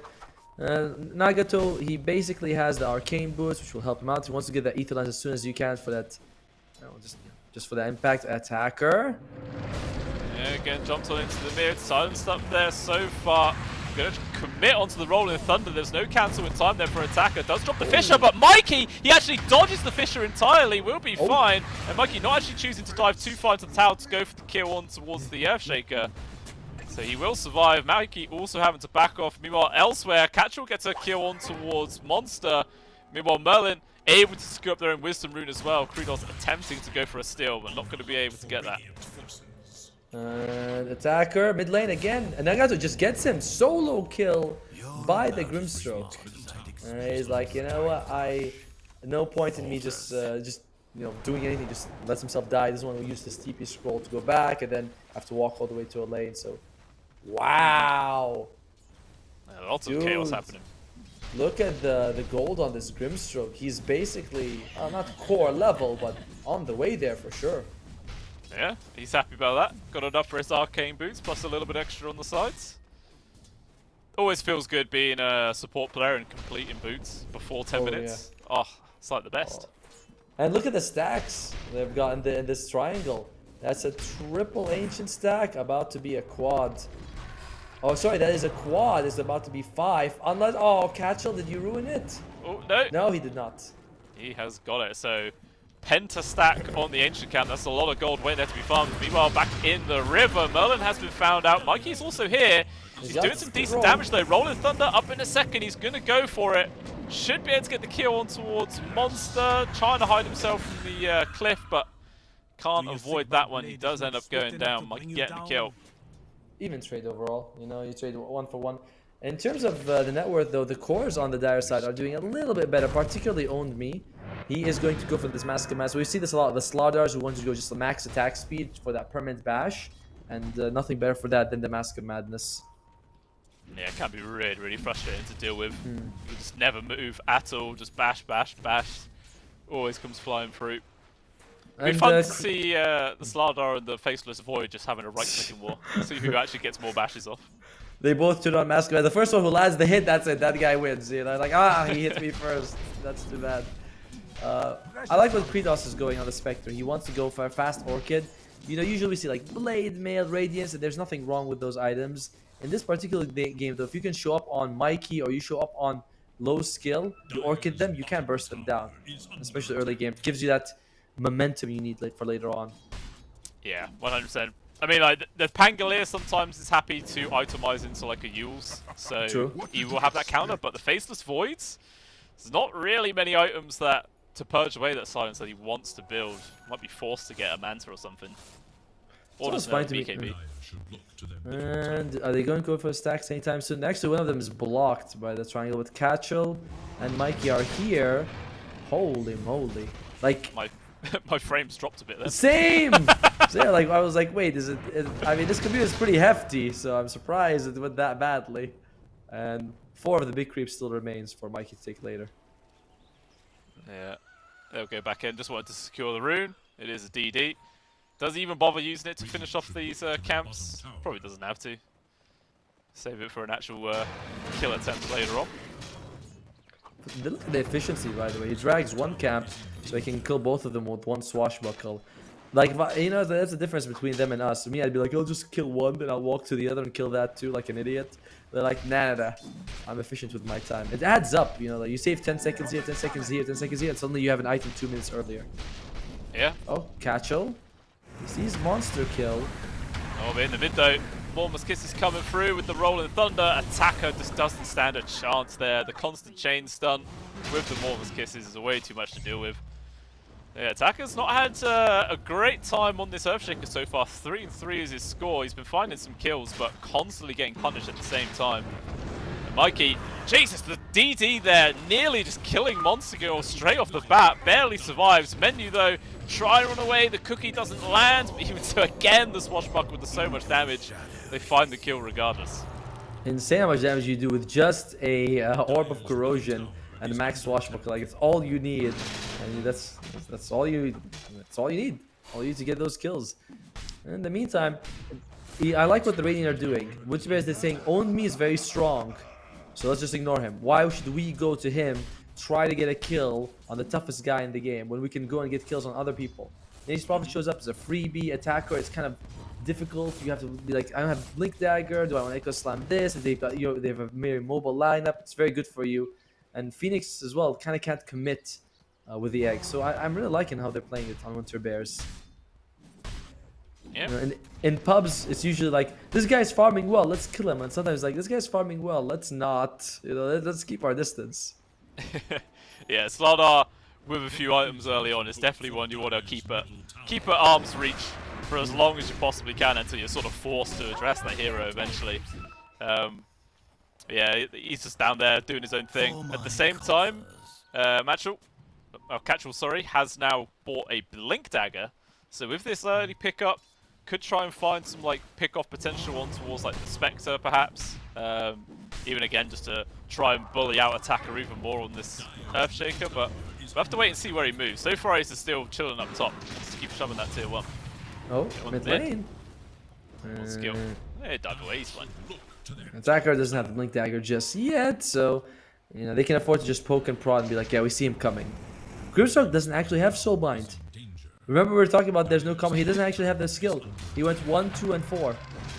I can't blame him, to be honest. It seems fine. Slow comes through with the Mormons Kisses on top. Attacker in danger. Probably just going to die to the supports alone. We want Mikey rolling into the back line. Wants to try and find the connection on Phoenix. There is going to be RP as well from Catchall, showing off that blink dagger. Ends up netting another couple of kills for the squad. And all of a sudden, we're looking at a 5,000 gold advantage at 13 minutes in. When you are playing a pick-off lineup, you have to... Oh, love it. If you can get it, of course. But Hey, still a it's good hard. idea. He's just locking him down, giving more time for the rest of the team to come on in. And yeah, Owned Me knows there's no escape. And he ends up falling down as well. Make that 5k gold lead a 6k gold lead. You know what's the problem with Phoenix as a hero? Is that this is not a hero that's designed to move around the map and sort of make space for the team. You know, it's not like something like a lion where you show up, you throw out your stuns, your finger. He doesn't work. The Phoenix does not work well with the Spectre because you're a team fight based hero. You want someone else who can just throw stuns and bring the Spectre an attacker. Oh, good stun coming out of the X-Well. He's dead. Yeah, literally nothing this guy can do. He's having such a rough game, man. I mean, what level is he at the moment? He's level 9, and Mikey is about to be level 12. He's just so far behind. Dude, the Nature's Prophet's level 5. Yeah, the two supports on the side of Winter Bears is more than the Spectre in both cores, man. This is looking really, really bad for Riyadh Chefs. They need to start cooking up something good very soon. Alright, look, this is the appetizer. Alright, we haven't got to the main course yet. You know, you don't rush them. And Predos just loses all his mana. Yeah, one Swashbuckle with that defusal, and he just has to slowly walk himself back. Does not have the Orchid though. Can he actually find an opportunity to use it? That's the question. Possibly. It's like, but that's the thing we just talked about, right? It's like only Owned Me can find people, but he's got what? Mask of Madness, so he doesn't blink on top of someone to set it up very well. Same thing with Attacker. I don't know if he has the blink dagger yet on the Earthshaker. He does not. It's all about, but it's about 100 gold away from it. Like, you need those blink daggers. Only can actually buy his. Okay, he just does. That will help you out. I think now that he can start a small comeback and get a few pickoffs. Not that way though. Nope. Not able to find another freebie there on towards menu. Yeah, bit by bit they're just getting really pressured out this game. Monster kill as well. Okay, he's got the dive up. He's going to be fine. I saw up top as well. Oh my days! How ridiculous is that, man? Monster kill just gets deleted from a swashbuckle. You know, the added damage from the Empower as well was really adding up here. But, we do have double blink daggers. Like, yeah, you're 9,000 gold behind, but they have damage on the dire side, right? It's like, you just need to get those spells to land. And blink Slardar, blink Earthshaker, an egg on top, you can win this. So, it's a dire situation, but it's not impossible, you know? Yeah, 100%. It's not easy by any means, but there is always a glimmer of hope. And as we were mentioning, their lineup is all about, you know, pick-off sort of based, find somebody alone and really try and capitalize on those two global abilities that you do have. But we haven't been able to see that a single time this game. 16 minutes in, just every single time, there is always a fight coming at them that Winter Bears are just continuously pressuring them again and again. It looks like up top, they try to get a grab, but actually Owned Me jumps on towards Kachal instead, trying to focus down on towards the Magnus. The Pangolier gets separated, Egg gets deleted with a 3-man Chrono as well. Mortimer's Kiss is coming out on top of that. Merlin fantastically placed it. Kredos trying to focus down on towards Nagato if he can, but now the Spectre just has to try and run away, but he's just not fast enough. Ends up being another 4 kills there going over towards Winter Bear. At the very least, they did kill 2 cores for the side of Riyadh Chefs, but it's still a loss at the end of the day. Yeah, oh wow. They still get more gold despite losing twice as many people. I mean, that tells you the state of the game. The egg, it was very wishful thinking. If you don't see Snapfire in your front of your eyes being killed, you can't egg. That's just how it goes. Like, you cannot egg if she's around, and so it just eggs and kind of pointless. A little bit unfortunate there. Yeah, it really was. This Snapfire pick is already panning out fantastically this game. Set up for many kills. Always dealing with the egg whenever it's going to appear. Absolutely fantastic. Meanwhile, attacker, unfortunately, has been found yet again. Might be looking at death number 6 right now.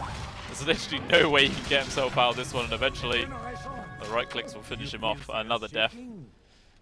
He's been attacked. You know, the poor guy.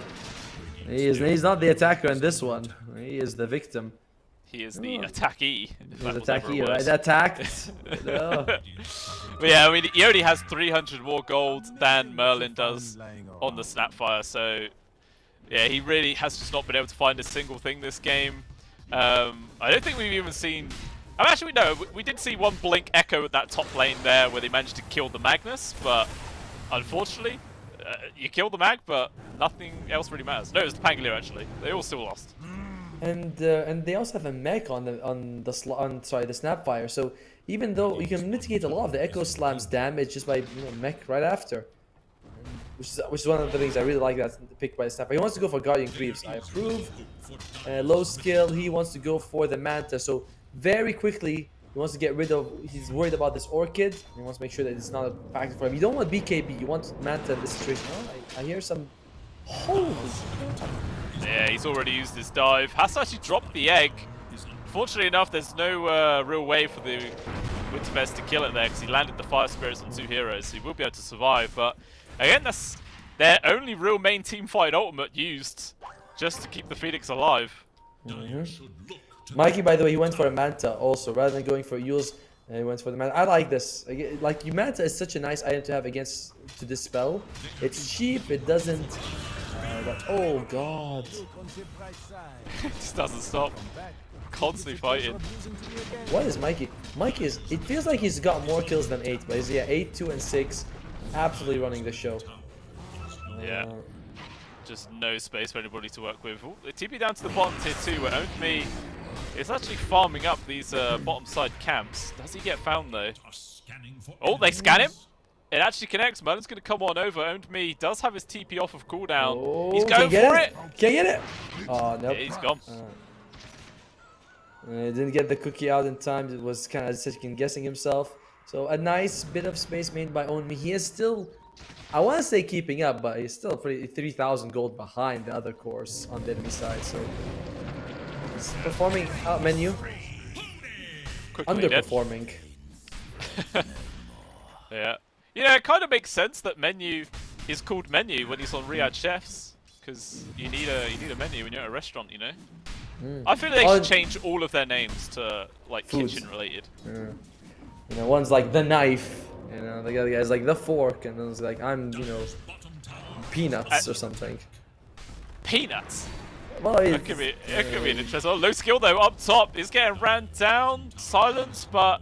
They can't even find him. That was 4 heroes coming after a single faceless void, and they still couldn't even catch him. What's wrong with Peanuts? It's not very restauranty. Well, I mean, alright, fine. Hey, Menu's dead again. Or is he? He's gonna try and get himself denied to the Tormentor? Okay. It's not gonna happen. I'm gonna sound like an old guy and say this. I don't like when I go to a restaurant and they tell me to scan the menu. I'm like, give it to me in paper with pictures. Alright? I don't want to scan this crap. I'm sure this is what the youth are like, this is fine. Oh, this could be a kill. Yeah, Merlin has been caught out, but there is going to be Mikey in the correct position to try and turn this around. Even still with the involvement of attacker, they're able to kill the Snapfire. That's a 5 kill streak as well, so a lot of gold. Dive in from Monster, trying to lock down Mikey, but again, he's able just to run away, so he will be fine for now. I just realized the problem with the draft on the Dire side. You already had a reason to buy the Manta style because you're up against Slardar. You know what I mean? It's like, oh, I need Manta anyway because I'm against Slardar. When you put Orchid on top of it, you get to counter 2 things with 1 item. And it's like you're choosing to buy the Orchid.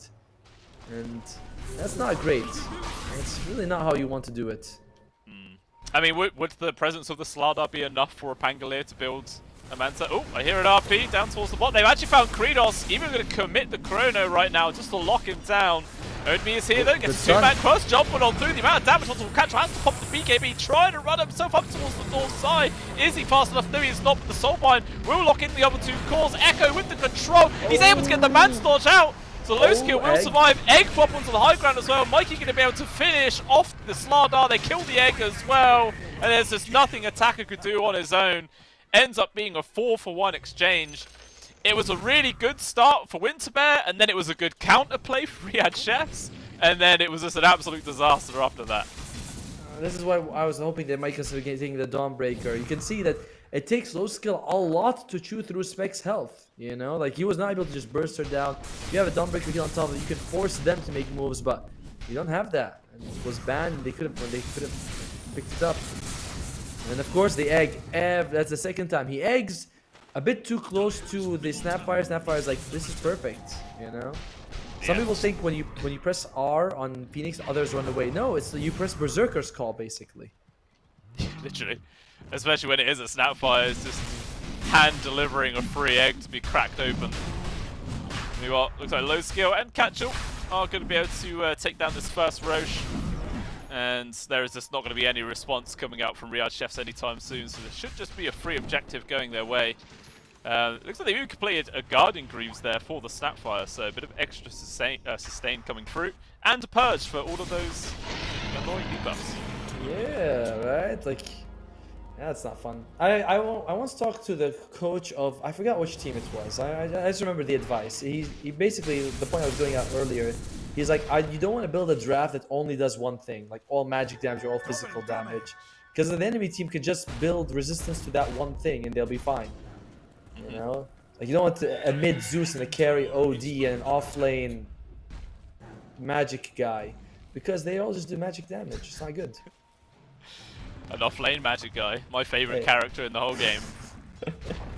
And this is the problem, right? Your draft has a lot of this single target stuff that you can all just remove with the Manta. The Orchid as well as the Slaughter's minus armor reduction. What's it called? Corrosive Does it actually Haze? have a name? Corrosive Haze, yeah. Corrosive Haze, Back when it used to just be called Amplify Damage. Right. Such a lazy name. I love that. But I feel like one day Ice Frog used to go to like Magic Missile is also kind of like, come on, you know. It's not like I mean, we have Arcane Bolt. That's so much better. I mean, what would you want Magic Missile to change to? Stunny Ball? Right. Attacker in danger. He does actually have an axe. He's able to jump up to the high ground with the Yules. Holds back Catcher and actually has to retreat himself right now. Not really any opportunity for Riyadh Chefs to go for any sort of counterplay. And Winterbears, you know, there's no more glyphs. They can just go back up to the high ground yet again. Actually, Mikey, he forces out the egg again. Doesn't achieve anything. And 20,000 gold ahead. I mean, I'd love to know what the win percentages are, but I think that they're a bit scary, even with the Spectre on the dire side. And Spectre, he is farming away. You know, he is trying to get something going for himself, but. Mikey? Ah, there you go, Mikey. Already gone for the Rolling Thunder. Zoning. Warm's Kisses He's as zoning. well. Yeah, you know, you got to scare off that very terrifying Nature's Prophet. It actually doesn't even mention lock him down fully. Controlled up with the Atos. Trying to actually go for any connections. RP doesn't connect onto anything. Owned as well, jumping into the back lines of himself. And the huge Echo ends up coming out. It connects onto 3 heroes. Tons of damage. Just comes rolling forth. There is going to be the Chrono. Locks that on towards 2. Low skill able to get the pick off on towards menu. Focus on somebody else. Has to retreat there. The BKB keep him going for now. Multiple buybacks have been expended here from the side of Riyadh Chefs. And the Aegis coming back up. Is there anything the rest of Winterbears can do to keep their core alive? The answer is no. He is just dead. Mikey also there, but maybe they've overstayed right now. Nagatos get charged into all the blink daggers in the world to secure those extra kills. Can they find anything else though? It cost them 2 buybacks. But on the other side, they also use a buyback there. I think you walk away very happy for as the Riyadh Chefs. How much did you get out of that? Yeah, they got 4 times more gold, twice as much experience. You're really happy with the way the fight goes. The win percentage shoots up for Riyadh Chefs from 1 to 4%. There you go, like triple their odds, mate. That's massive. Some people say quadruple. Some people would make more sense than this, but I don't like those people. But even still, yeah, that was an absolute humongous Echo Slam that came in there from Attacker. 100% the saving grace of that entire fight. Oh, top OB has managed to find Merlin, purges off the silence, but even still the bashes that come through from OME doesn't even matter. and no TP response from the rest of Winter Bears to, you know, try and save him or go for a counter kill. Ends up being a freebie. Was the ruin up in 20 seconds? We'll see if Omi stays up for it. This is what they want to do if you're reality chefs. You always want someone sort of dead, and they're split apart, you know, so that then you can be like, okay, we get a kick off here, smoke, let's go at the other side. So they never group up as 5. You always have some sort of advantage, and I think he's going to be able to get that Wisdom Ruin, which is going to be huge for them. You know, it's the 28-minute mark.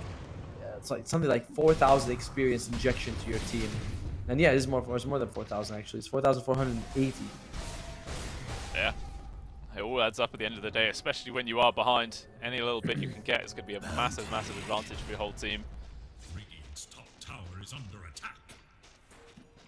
Attacker got a BKB queued up next. What is he? About 800-ish gold away, and he'll have that one up. Will allow him to get in a better position to secure more echoes like that last fight. Oh. As long as he can keep doing that, there's definitely the possibility for Riyadh Chefs to completely recover here in this game.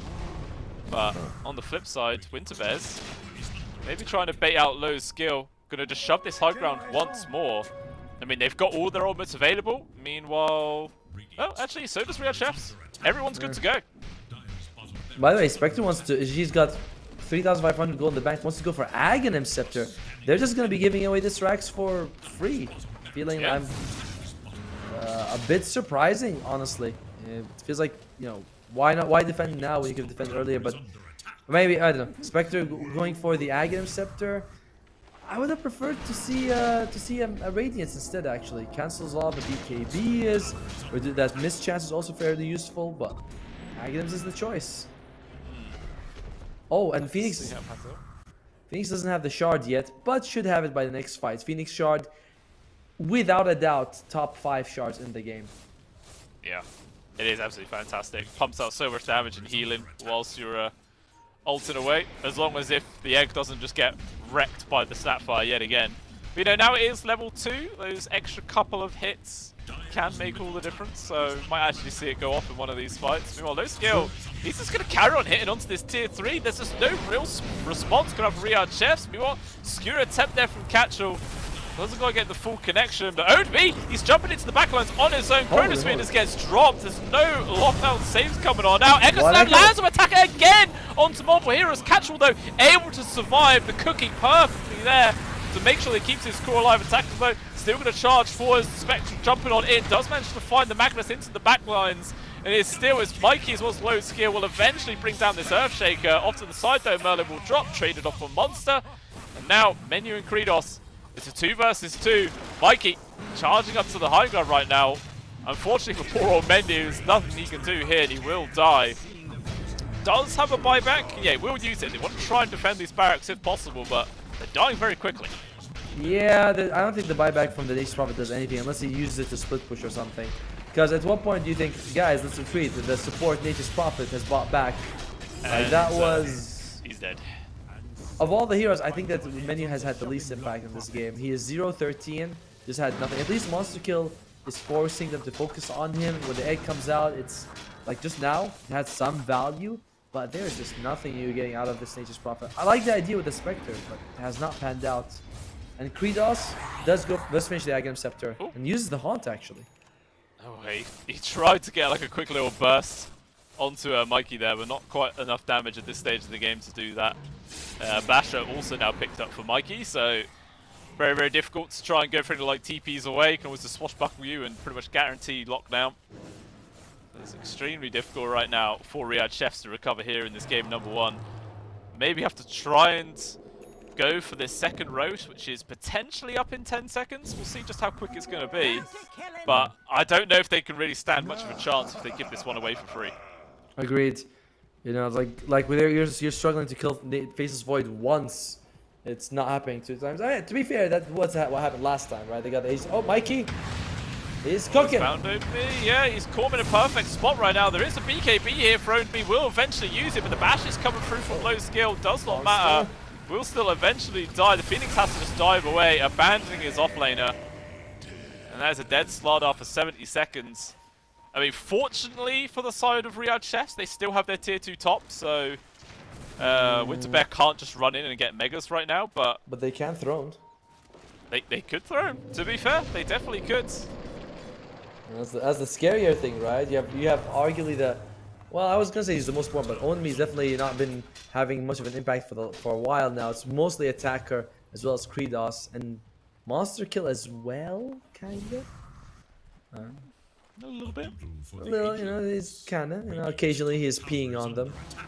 Yeah, I mean, it's not the easiest Phoenix game by any means. Not at all. You know, it's quite difficult. Sometimes when you're Phoenix, or most of the time, you want it to be paired up with another hero that has some sort of lockdown or protection for yourself, and there is literally none, really, on their whole squad. I mean, sure, there's a couple of stuns that come out from the Slardar and the Earthshaker, but there's no big AoE lockdown like an Overgrowth or something like that.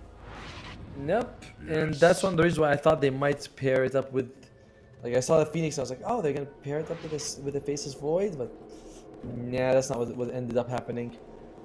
Well, oh, they found someone. RP connects on towards 2. Catchall locking him down, screwing him down to the south. Warmer's Kisses actually gets cancelled out from Own to me. Egg now also been dropped. Menu looking like he's going to be able to survive. And Nagato will end up dropping down. So after all that, it's actually a kill going towards Real. Chef's low skill though. He's charging forwards. Wants to try and find somebody. Own B, he's found Merlin into the backlines. That's a fantastic free kill to find. And now there is going to be the Chrono that gets dropped. It actually connects on towards Mikey, but it doesn't matter. They both die anyway. This Skewer, the Specs are back as well, but there is going to be the Echo Slam. Connects on towards 2. Catcher will survive with the cheese. Low skill as well, just beating into everybody. He's got the Aegis, so he has no fear whatsoever. An attacker will get caught. Swashbuckle perfectly placed there from Mikey. And it's 4 people dead. Coming on out. Big victory there for the Winter Bears. Low skills Chrono. Mid jump of the Phoenix gets him. Mikey also kills attacker mid jump with a swashbuckle. And it started off kind of decent, like, only jump to get the kill on Merlin, which was worth it, but loses his life, and then they feel like they can keep taking the fight. Didn't work out quite that way for them. And just in general, it just feels like they're just better on Winter Bear at this point. Like laning phase went okay for them, but that's about it. That's true. Low skill is so confident that they've already won this game that he's actually sold his Hand of Midas just so he can get his Satanic a little bit sooner. That is how much he's like, yeah, this game's over, guys. I don't need this item anymore. Let's just go end. Magnus jumps in, doesn't find anyone. But Mike is like, I have no such issues. Jeez. Yeah, poor old Menu, man. He has just had such a rough game here. Endlessly getting found, beaten into, and that is going to be Megas secured now for Winter Bears. I mean, do they really need to fall back? I guess they still don't have Chrono for 45 seconds. That might be enough. Own V! He's jumping aggressively, trying to go over towards Mikey as well. Special Horde does also come out, but this Slardar just takes so much damage. RP's also going to be there. Egg off to the side, but it looks like everyone from Winter Bears is just going to run away from it. Attacker retreats on his own, and Kredos maybe going to get caught out. Does get another Shadow Step over towards the right side. He will escape. Attacker not going to get caught out either. But it's still another victory here coming on out for Winter Bears. No buyback for the Slardar. And this could just be the end of the game. Yeah, it's hard to imagine what they could really do. I mean, even Phoenix buybacks, he doesn't provide you anything, and you don't have the Slardar. It's 5 versus 3 here. 5 versus 4 is best. And 2 of your supports really don't give you anything. And there's a Chrono on 2. 2-man Chrono locks it down. Warmer's Kiss is raiding in, getting hit by the fountain, but Low Skill does not care at all. And there it is. Good game is scored. Winter Bears take game number 1. Oh. Big echo at the end. Yeah. Saw all the little yellow balls flying around. Did Winter Bear, this is what we thought was going to happen, honestly. And, what one of us thought was going to happen. Let's be fair there. But Real Chefs, it was an interesting draft. I like a lot of the pieces, and I thought it would fit together. But because they weren't able to get those, you have to always be getting kills. Every match you're like, oh, we got a kill. All right, then we split apart. Like we smoke up, we get another kill. We get another kill. But Attacker didn't really took forever to get his Blink Dagger, even though you feel like he should have done better against Mikey. Onby, he was farming amazing early on, but he just stayed in the bottom lane, like contained. It's like he's a threat, but he's a threat miles away that we don't have to worry about. So, and Phoenix and Nature's Prophet are very good +1s, but they're not main people. Like you need someone else to set it up. So it kind of fell apart a little bit after a while, the draft. Even though it is a good draft. On paper, it looked like it could have worked out fantastically, but I only saw one time where they actually used their global presence to find a kill, and that was when Owned Me and the Spectre was able to find Merlin up at the top. That one, and then that was it. That was literally the only time I saw it in the entire game. Menu, not had the greatest game in the world. End score 0, 15, and 11. Yeah, just really, really punishing there. Every single time he showed himself, he was just free food at the end of the day for the Pango, the Faceless Void, whoever the hell wanted to eat this guy. They were just snacking endlessly. Another issue is that they didn't really have a person who wants to start first in the fight. Everyone's the second starter, you know, like Earthshaker's like, all right, they grouped up, I can jump in. Why did they group up? Because you send someone in and they jump around. Slar's the same thing. He's like, are they grouped up? Okay, they're grouped up, I can go in. And Spectre, also roughly the same idea. So you always have someone, you always have the second draft, the second wave of, well, where's the first wave? Someone has to be the pawn or whatever you want to call it, the vanguard of the team. There you go. Yeah. Maybe that was Menu, you know? That's why he was dying so much. He was trying to set up for his team, but there was just no one there. They had no backup. Oh, poor Menu. But you know what? Yeah. You know, let's back it up ourselves. Let's take a little bit of a break, and we'll be coming back to you guys with the game 2 of Winter Bears versus Real Chefs. Potentially the last game of the series. Hopefully not, but we'll see. We're gonna take a 5-minute break, and we'll see you guys in just a bit. Never beat, I've been down and I reappear. You got some money on the line, you better put it here. Rolling in and doing that work. Check priorities, I'm doing that first. Check's big and I'm sure that hurts, but it's checkmate. We ain't selling short, no to work. Ain't nowhere to hide. You ain't gotta see me come and keep me on your mind, cause I be on the way. Yeah. You know I be on the way. Man on a mission, I'ma get it. You know I be on the way. Yeah, man, we coming for them bags that they said I couldn't have, get the team. I got a vision for the things you ain't believe. And here's the motto, hard work, this over everything. It's that comeback. I'm calling plays, hit the pass, then the run back. Yeah, I'm far ahead and gotta run last. But we ain't letting up, we never done that. Ain't nowhere to hide. You ain't gotta see me come and keep me on your mind, cause I be on the way. Yeah. You know I be on the way. Man on a mission, I'ma get it. You know I be on the way. Yeah, I'm on the way. On the way. Yeah, on the way. I'm on the way. I'm on the way.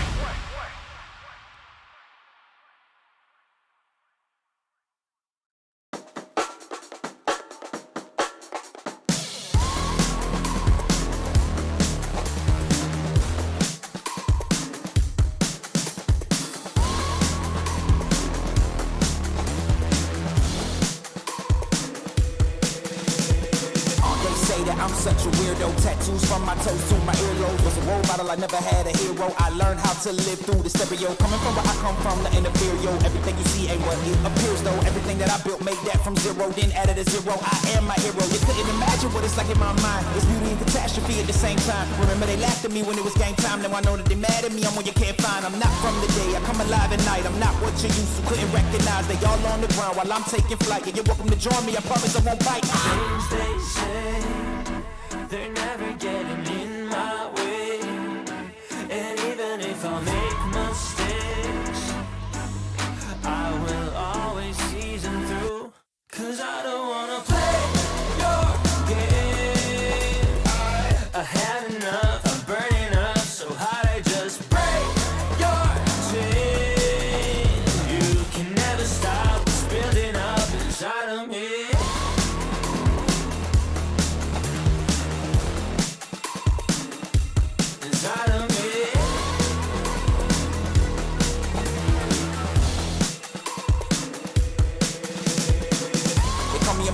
I guess I don't fit in with the imposters. I'm taking the mask off, prepare your conscience, prepare for honest, cut off all the nonsense. I'm all in your shot, girl, wonder who shot you. Go call the doctor, boom like the chopper. Don't you get chopped up, I'm here to stop you. Whoever wants smoke like a roster, break you off proper. Things they say, they're never getting in my way.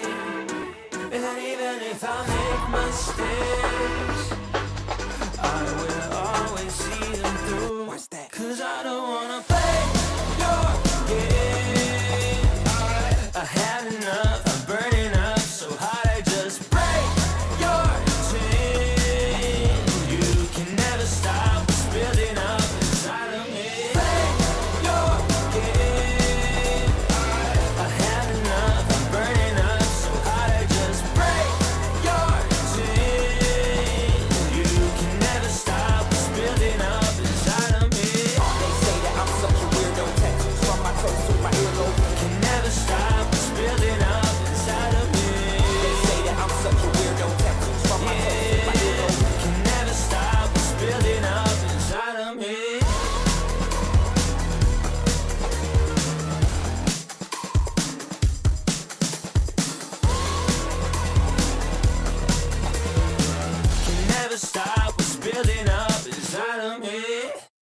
welcome back on in, Early. ladies and gentlemen. We are 2 minutes early because the teams they don't care about their breaks. They just want to start, get the next game rolling through. So yeah, we are pretty much already on the go.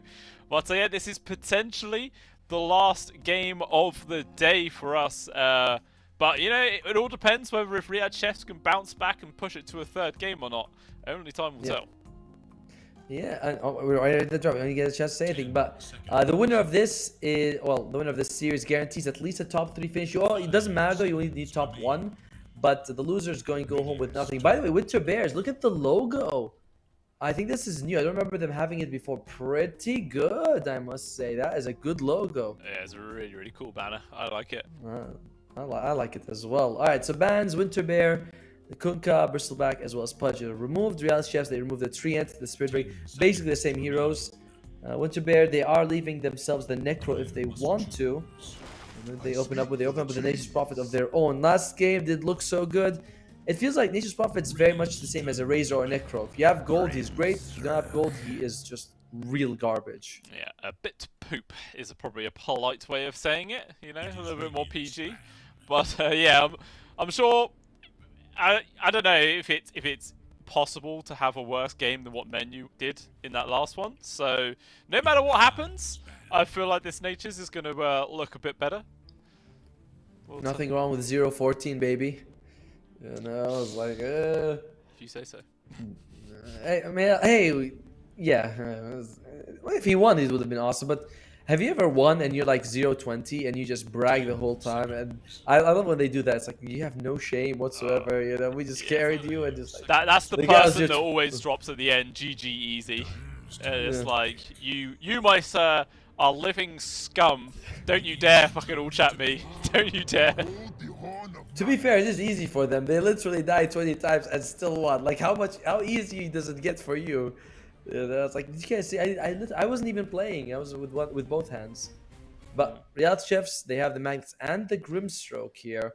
Solid combination, by the way. RP and Inkswell, Stroke of Fate. Like, there's a lot of good just between these two heroes. You still have to land, of course, the RP, but at least you have follow-up built in, basically. Definitely can work out nicely if they can pull it off. But at the moment, this is just both teams taking heroes from the other team from like that first game. Like the Magnus and Grim was for Winterbear. Now Riyadh's gonna play it. Winterbear trying out the Natures for their own. They're gonna pick similar heroes again. Gonna see a Spectre coming up for Winterbear perhaps. Oh no, it's banned. Spectre's banned. It's gone. Yeah, I was like, and no okay, Pango. Spectre's banned. Also gone. Yeah, still, there is the Dazzle, the TA, and the Necro. Oh, yeah, and the Necro if they want to take it for Mikey. Necro, though, I don't think he likes playing against a draft like this. You know, you throw out the, what's called the Silence, the Grimstroke's wife, and if you're Ghost Shot, that's not gonna be fun for you at all. Phantom's Embrace. That's the one. Got it. Is it actually his wife? It is his wife. Oh. He throws her body at people. It's, I don't know, What a kind of creep. morbid. Yeah, man. Jesus, he needs some counselling. That's pretty fucked up. But yeah, yeah. Or it's his girlfriend. One or the other. You know? Either way, the man's a little bit unhinged, to put it nicely. But there is going to be a Wraith King pick as well as an Ancient Apparition coming out here from Winterbear. So obviously the Ancient Apparition is going to be the 5, which means Nature's Prophet 4, we would assume. And the Wraith King, you know, pretty much guaranteed to just be an offlaner in this current meta. I can't remember the last time I actually saw a carry Wraith King. Feels like a long time ago. It's fairly solid. No matter what it goes in, it's a pretty good game for the Wraith King. If you get skewered away, you don't mind. You can be soul-minded, you don't care as well. It's the guy who's next to you who's going to suffer. You know, it is weird, though, that they ban out the Pango while having Grimstroke. Because Grimstroke is considered an amazing Pango layer counter. You soulbind him very easily to people. And I'm reading the description of the Phantom's Embrace. It says, Grimstroke holds no sorrow for the downfall of his people, only for Yavoi, whatever her name is, she who is most dear to him. So I do think he's throwing out the soul of his wife or girlfriend. Damn. So then how does it work if you know you've got the soul binds and you cast 2 of them? He has 2 wives? No, it's Haram. I'm thinking. Actually, no, it's actually halal to have 2 wives. It's the exact opposite of haram. There you go. Every day is a school day, isn't it? But yeah, there is a hero we don't see all too often. Naga Siren actually does get picked up for Riyadh Chefs, so that's going to be their carry this time round for Kredos. We'll see how it works out in the end. Gotta be careful. Seen it a few times before in the past. Like a Song of the Siren comes out at the same time an RP does, and it just looks awful. It can happen, but you can always use that song to set up for a fantastic RP placement. That's new. Comes down to the teamwork, and that is very new. Well, not super new. That's very, very new. Yeah, first time I think I've seen it in this region qualifiers. I can't. No other time is coming to mind when a Cottle's actually been picked up. Same. It does work pretty well if you can get the RP, but one thing I don't like about Reality Chefs is that your lockdown is kind of meh. You know, wait, we'll see what they got. Oh, they get the Invoker. Oh, that's nice team fight for Winter Bears. There's Mikey's hero. So you have the RP, which is good. You have Inkswell that kind of takes time. Keeper Light's got nothing. Naga's got net, which she's not going to be involved in most of these fights. So your lockdown feels very easy for Winter Bears to get away, as long as they dodge an RP. So what you got to do? Just dodge an RP. Simplest plan that there ever did exist. To be fair, it's not as hard as it sounds. You know, like we haven't seen a whole lot of good RPs. No, not really. I think we've seen 1 3-man RP, and there's been 4 mag games so far, I think, today, that we've cast. Close to that. Let's see. For Winter Bears, they are getting rid of offlaners. They do feel like it's going to be Magnus mid.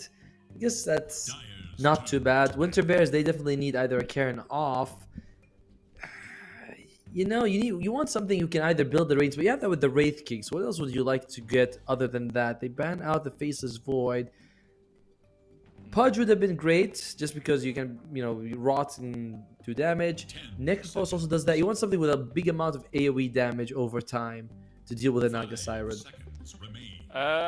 It's been a while since people have done it, but how do you feel about a carry Lesh? Leshrek? I don't know. I was thinking something more along the line of a Slark, just so you can dodge the RP. Well, remove the RP.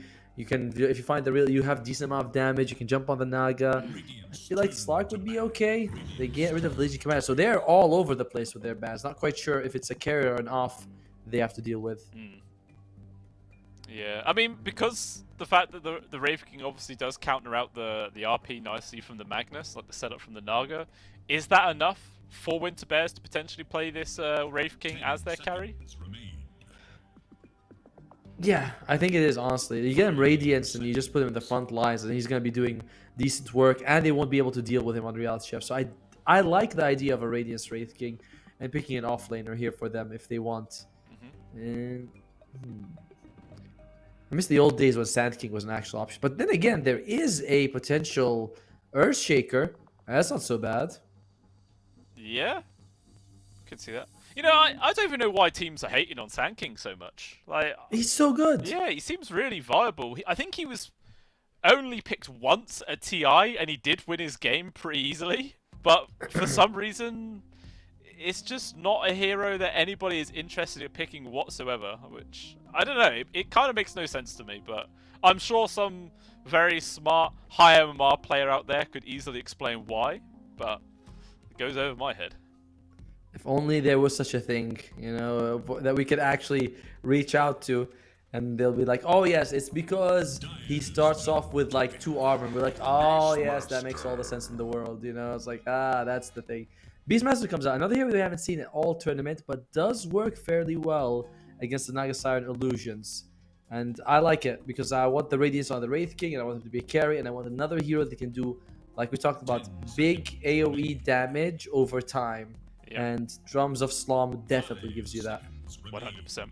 Is it a game where you have to try and get that Ags as soon as possible, or can he sort of take his time, still get like the helmet of the Overlord, and then go into the Ags? You can get a helmet of the Overlord. Nothing wrong with it. But it depends on how aggressive the other team plays. Because if they're very aggressive, you want Drums of Slum. Their damage on Reality Chefs is not amazing. It's like the supports have okay-ish damage. Magnus is also okay-ish damage. Like if you're Beastmaster and you get a cloak, all that magic damage is just nullified. So Yeah, if you get drums of slobs, you really become a massive problem for them. it will do. Right. So Riyadh last pick, Chefs? last pick for Riyadh Chefs is their mid. I sort of always comes to mind Storm Spirit. You know, you've got a bit of reach to try and find the Ancient Apparition. Plus, you have the mana battery from the Kotl on top of that to keep him going in the fights.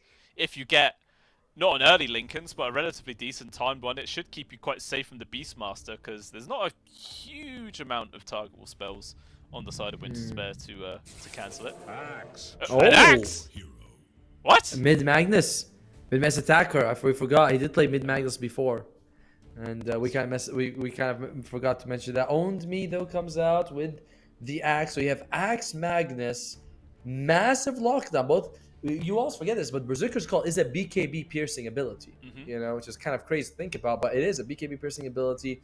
You put on RPM to that, you legit have what 5 seconds of stuns that nothing you can't, no Lincolns, no BKB can handle it. So that's something for you. Yeah. Okay-ish damage continues. I mean, it feels like it's all about AoE circles right now for Riyadh Chefs. RP into the Inkswell plus the Berserker's Call, and then Monster Kill. All he has to do is get an axe and get the Will-o'-the-Wisp going for more circles. The Song of the Siren, a pretty big circle. The circles, yeah. That's the strat. I like the strat circle, but I think you're gonna need a bunch of blink daggers, which means that you have to kind of wait a little bit. You're not really able to just go on all the time. RP has also got a pretty long cooldown, so there's downtime. And hey, they do have combos. Hey, and oh wow, he's a grandmaster on the Beastmaster. They do have combinations now with the Soulbind. You know, the Mana Leak, the Axe, Culling Blade, Vile Hunger, Double Net. That's pretty good stuff they got. Yeah, definitely beats the 0 combos from game number 1, which was. I said Mana Leak. Oh, Mana Leak doesn't exist. I forgot. It's not. It's that stupid, slow blinding light thing. Oh no, yeah, this is it's solar. No, it's gone. It's solar bind. Yeah. That's it. Yeah, solar bind. My God, I forgot they. Firstly, I forgot they removed. Then I forgot they removed it to put solar bind. Then I remember that they actually put blinding light. It's a pretty good skill though. Yeah, it's not bad. I mean, who really plays Kotl anyway? You know, I'll forgive you for not knowing. It's a hero for losers. Losers, I say. I miss when his ultimate was the Will-o'-Wisp, the Ignis Fatus. I played a couple of tournaments and I was able to win it just because I picked Kotl 5, and teams were like, let's ban his Kotl. This was the only hero I was really good with, so I miss it. 30 seconds to respect right there. Old hero for old player. I mean, it's not even super old. Didn't always used to be the Will-o'-Wisp, did it? It used to be something else before that. Can't even remember what. I don't know. No, I mean I mean the hero himself is old. Oh right, yeah. Man's ancient. Absolutely ancient. But it looks like we're not going to get any sort of fight for these bouncy runes. Probably going to be a 2-for-2 split unless attacker is able to snatch this one in the river. Not going to attempt it. So it will go. Actually, never mind. Cashel was in a good spot, so it ends up being a 3-for-1 exchange for Winter Bears. Again. Menu as well as Kredos. I'm going to find him. Oh, if Menu was like already had Inkswell queued up, like he could have cancelled that TP. Not that it really would have mattered, I don't think. I think like Catchel probably still would have ran back to the lane, just would have taken a bit more damage. But by the way, and I did also, I don't know if you noticed, but when you Inkswell a target, the like it prickles towards them. You know what I mean? It's kind of like when you Fatal Bond. There's an arrow that points to where everyone who's hit from the Fatal Bond goes. You know what I mean? Yeah. Yeah. By the way, this was not in Dota 1. This was a cosmetic change in Dota 2, but it's actually a decent buff for the hero. Where you're like, oh, okay, we chase him, we can see where the Fatal Bond ends, where they're going. Yeah. Also, who doesn't like little red lines flying across people's screens? I don't. No? You've got a good view, you're fine. So, in this mid is, you know, the Mag versus the Invoker. Already a little few CS advantage for the Magnus, also with the extra attack damage. Is this a lane which is relatively even, or should Mikey's Invoker start really excelling as the levels come on? Actually, I think it's gonna be pretty easy for attacker, just because you have that not amplified damage. You have your power and your melee, so it's much easier for you to get those denies coming out for him. That's what I think should happen, but we'll see if the difference in player skill level, or even if I misunderstand the matchup, it's more important. Yeah, maybe if attacker can avoid those EMPs. It's also Quas Wex, which doesn't give you a whole lot of damage. Not that Exhort gives you damage. Wait, what does the orbs do now? They've changed them after 10 years. It gives you intelligence, which is damage, and spell amp. Oh my god. Which is more damage. So you lied to someone. It is just damage, absolutely everywhere. It's not right click like the old days, remember? Yeah. Back in the days Oh of carry invoker, right? That was always the thing. Monster kill. He's gonna be fine. You used to only be able to invoke at level 5. And you also Merlin up top. Yeah, he does get caught out.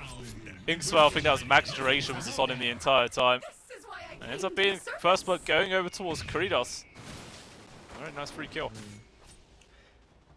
Apparently that's the life of Nature's Prophet. You pick Nature's Prophet and things just don't go well for you. It's not the biggest deal in the world, but giving first blood to the enemy Naga Siren, awkward. I think this might be the first time today for us that we've seen not a support getting first blood. I think every time. It's always been the supports taking it every single time. Merlin, interesting use of the sprout. As we mentioned before, you don't want to sprout people in. You want to sprout them like both layers of trees in front of them. So yeah, get the extra value out of it. Sometimes you see a very small move a player does, and you think you can't be that familiar with the hero if he's doing that mistake. Yeah. I mean, what level is he? I mean, he's silver. He's played it a bit. That's more than silver. I think that's plat. Oh no, no, that's not platinum. It's silver. You're right. I think the Wraith King is platinum, whatever that is. Yeah, that's platinum. He knows his badges, ladies and gentlemen. He's only joking. He's a smart boy. The smartest boy, according to my mom. Thank you. Yeah, she's not biased. Alright. But yeah, so far, the CS is pretty even between everyone. Only 5 CS separating top and bottom. So not really any sort of real advantage being built, but OMB super damn low. The rotation that comes in from Merlin will allow him to secure the kill. And there we go. Should be some extra free space there for low skill to start getting his own farm on the go. Let's see, Wraith King, he's just going for phase boots. Mikey already has the urn, but no charges, so not the most efficient rotation. He does have a blood grenade, which is very nice for him, and monster kill. Loses his life to Merlin. Merlin very active at this point of the game. He is. He's trying to make up for the fact that he gave away first, but he's getting active, trying to do what he can. Do you see Catchel? Straight up Aghanim Scepter. Doesn't want. He's got arcane boots and stats, and he's like, nope, that's all I need. Now I want the Aghanims, which I don't fault him for. I feel like the damage coming out from the dire side is just not enough if you get it. I thought he would go for something else first, like at least Helm of the Dominator. But he's like, no. Hey, straight up Aghanims. What has Helm of the Overlord? Was it nerfed in the last patch or two? Because really do not see the item anymore. Yeah, it's just completely fallen off the face of the earth, and no one likes it at all. Yeah, I'm not quite sure why, to be fair with you. Like, what is it about the item that people don't like? Maybe we should check the changelog for it, but I don't remember any big changes. Just, I think the zoo meta in general is not happening. Towers are harder to bring down. Gonna get ran down from OMB, yeah.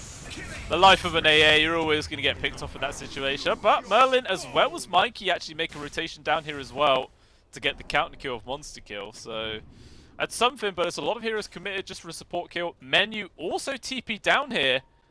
This could be risky. Oh, they think that OMB's gone further to the left, but they slip right by them. Just going to be a lot of wasted time here. Yeah, I think the map is in general has just changed. We're in a very long, drawn-out meta, which means that you're not going to be going high ground very early. Oh, bottom lane though, he's going to the low ground, low skill, underground in fact. Way down, 6 feet to be perfectly precise, but he will get traded away if the tower gets the kill. But who cares about that? Only managing to get the kill beforehand is a huge win there. And it's just the power of this combo. Axe into Grimstroke. You taunt him, just allows for the duration of the Inksword to go off even more, get the extra stun on top. Devastating. This is interesting. We're seeing Riyadh Chefs actually having a fairly good time farming on their cores right now. And we'll see what they can work with here. Yeah, attacker's still top of CS. Although the most farmed person is low skill, he's gonna go for the Hand of Mice, so kind of greedy, you know. I was thinking of going for Armlet, but he's like, nah, I'm just gonna go for Hand of Mice. They see Nagato, he's just sort of getting some EXP, making sure doesn't all of it go to own me. Yeah. Super annoying to do that, by the way. It's like, oh, come on. Just leech, mate. Be a leech. Oh, and maybe on that would me? have stopped him. He could have been 6 right now, but instead he's going to get ganked on. 3 heroes on top of him. Low skill walks the wrong way around the tree, so maybe as a result, Lone Me's going to be able to get out of this one. Oh. Yeah, Lone Me went for a ring around the rosies. And unfortunately wastes a lot of time. You are in the mid. Attacker. He's dropped RP solo on towards Mikey. There's nothing the Invoker can do.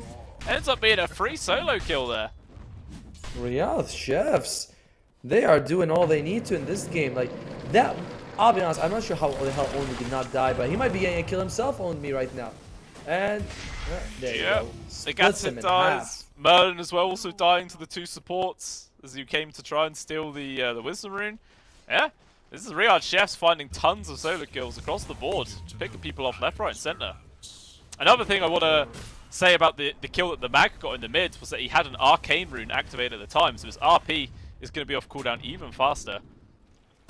And Riyadh Chefs, they're doing the right thing that we talked about in the previous game, which is they see one guy is very scary, in this case in Catchel, and they're like, let's just ignore him. Although, I'm not sure you want to ignore Catchel as much as a Slaughter. Once he gets Agam Scepter, it's going to be a problem, a bigger problem. Oh, there you go, they're going for it. Yeah, they listen to you. They immediately collapse on towards the Beastmaster right now. Merlin does actually complete his TP to come on in here, but unfortunately he might have just given away an extra kill, and that is going to be another armor charge for Own Me. Attacker also turned up. 5 heroes here for Riyadh Chefs. Maybe they can try and apply some pressure to the tier 1 as a result, but they've also found Nagato. Stacks. What the hell is the AA doing up here? Dude, On Me is just taking a big stack.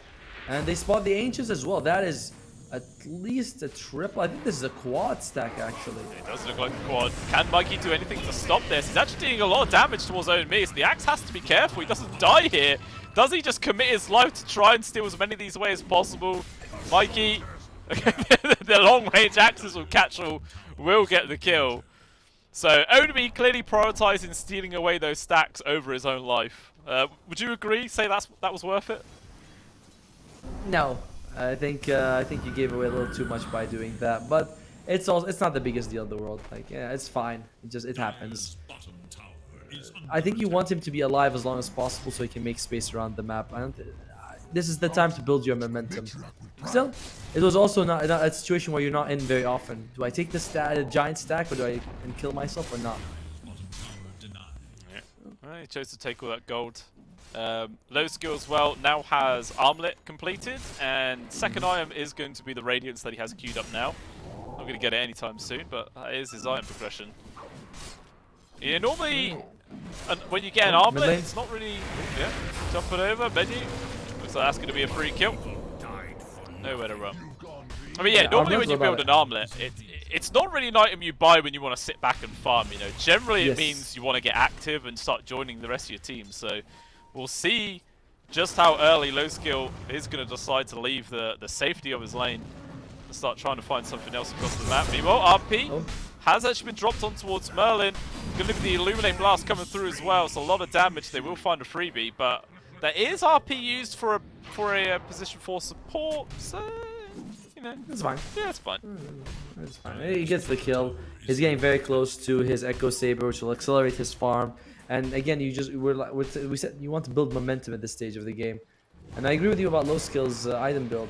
You know, usually you see like them hand the Mias into the Radiance, and you're like, all right, that's what you want. Own Me though now has a Blink Dagger completed on top of his Vanguards. This guy is ready to start looking for some action. Can easily set up for tons of kills across the map. All he needs really with him, I think, is the Grimstroke, and that should be enough to find kill after kill.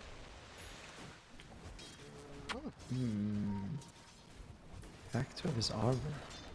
I'm reading Battle Hunger's description. It says in double, it increases your damage by a factor of his armor. Does that mean the number of armor you have is damage added? Well, who cares? Yeah, he's jumping on in. Manages to find the Invoker. Ice Blast does land though. Maybe they do some sort of counterplay coming through, but it doesn't matter. Mikey's already lost his head, and poor old Nagato as well. called out, and he will also go down. 2 kills for Riyadh Chefs completely for free. But again, doesn't look like they want to pressure the tower. All 5 heroes were here with a full creep wave, but they just decide to leave it. To be fair, their damage 4 towers is pretty negligible. And if you don't bring it down in time, you killed them, but you didn't use that time to actually increase your net worth. So it's like, well, might as well go get farm. And once we're stronger and we can take towers down in 10 seconds, then we consider pushing them. Because you look at it, it's Grim Axe, Coddle, and Magnus. There's not one of them that does damage to towers. So I think it was the right move to make. Kredos, he might be losing his life. He has definitely been caught. I mean, he did steal away 2 double stacks again, so that's more camps being removed from the side of Winter Bears. But again, it cost them the life of a core. So they're making some really weird trades here, Riyadh Chefs. Really prioritizing these neutrals. We talk as if he had a choice, right? Maybe he was like, oh crap, I messed up. Oh, here's the jump. Yeah, the sensor actually stuns them both. Gonna commit the RP to make sure they lock down Catchall. Gonna get close for the Culling Blade. Only not be able to find that one. A slow skills here with the help of Merlin. Gonna be able to bring down this axe right now, but Attacker still has a haste rune going. Not doing a huge amount of damage to Merlin, but will eventually bring him down. Kredos respawning comes on through. And not gonna be able to get him a further lockdown. So it ends up being a 2 for 2. Just an even trade straight down the board. Yeah. But RP was used, so that's a pretty long cooldown, and this is not going to happen again. Beastmaster's going to have his Agam Scepter, so it's going to be much harder for them to do that. And overall, it's just Riyadh Chef. They've just been doing a really, really good job so far. Well, what's Coddle got? Coddle's just got the 4 staff. Okay, good deny as well, coming out with monster kill. It's because you mentioned him. He felt empowered to get that deny. It was absolutely massive. I mean, he is a Grandmaster Coddle as well. Yeah. I think that's the bigger factor. See, that's how you know you're good at a hero. It's not how you use the spells or anything like that. It's whether or not you can last hit things with the right click. That shows you really know the ins and outs. But to be fair, right? Have you ever seen someone with a Crystal Maiden land a deny or something, and you're like, holy crap, this guy must play this hero quite a bit. I can't remember even the last time I've seen a Crystal Maiden, to be honest. She's ancient. She's gone. Fallen out of the meta beyond belief. Don't worry. -1 armor next patch. There you go. That's the standard. Ice Froggy shows up, kicks her in the teeth, and he's like, there you go. That's your Christmas gift right there. I feel like she could be viable if they increase the range on the shards. Like, at the moment it's like 200 range or something pathetic like that. I feel like if you make it 600, maybe even 800, it could be an actual viable pickup, which makes the hero not so terrible. I just don't like that her old shard was so good. It was so good. And it got removed for some unfathomable reason. I don't know. I mean, we don't need...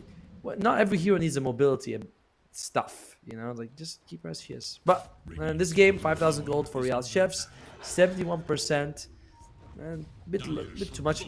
The thing is, once Radiance is on low skill, once the Aghanims is on Catchall, then you were going to see them be able to fight. Because that's when they come online. That's when it becomes pretty hard for Riyadh Chefs to take a fight. Until then, they're kind of, I won't say chilling, but Winter Bears doesn't really care too much as long as they keep their tower standing. Yeah, it's true. They are going to come in to defend this mid-tier 1, where Attack on Kredos just off to the side right now. Oh, the Ice Blast does actually scout them up on that high ground, so they're not going to get caught by surprise here. Instead, the Meteor combo gets dropped on towards Monster Kill. It will run away up top. Ownby does end up dying elsewhere. Looks like Menu was also in danger, but not going to be able to find him. Although, also actually finding Attacker, puts himself in a very awkward position, stuck into the trees. RP does connect only onto Merlin though, and there's no follow-up damage.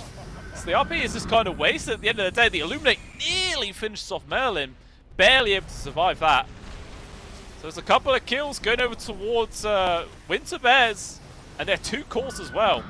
Not things you can give away so easily.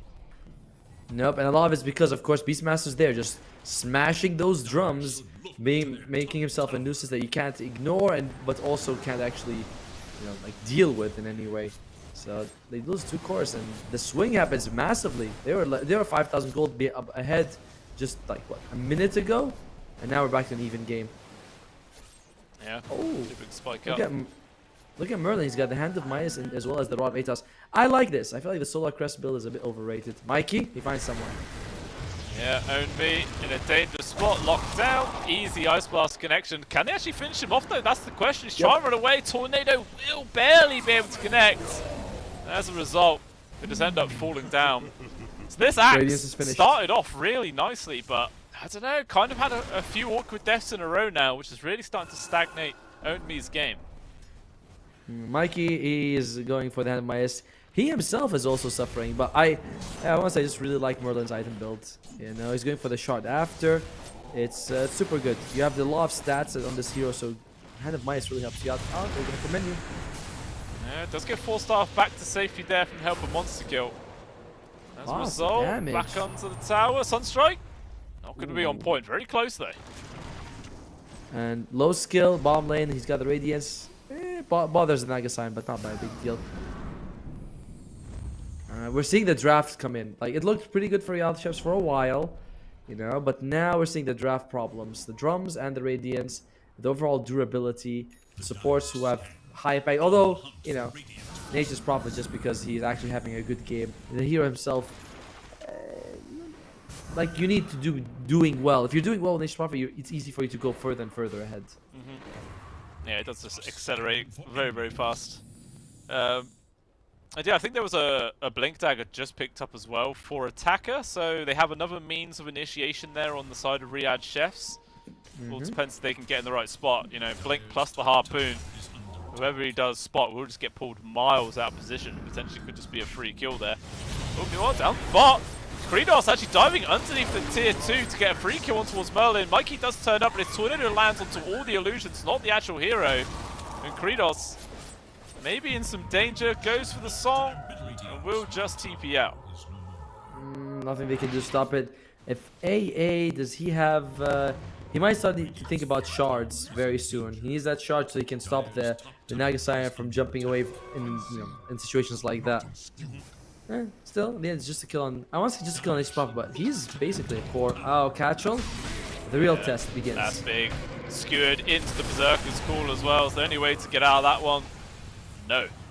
Dies way too quick. And, you know, starting to see the net worth lead increase bit by bit for Riyadh Chefs once again. We'll see if they can be able to build up another like 5k gold advantage or not, or whether if Winter Bears are going to be able to shut them down once more. Have to wait and see.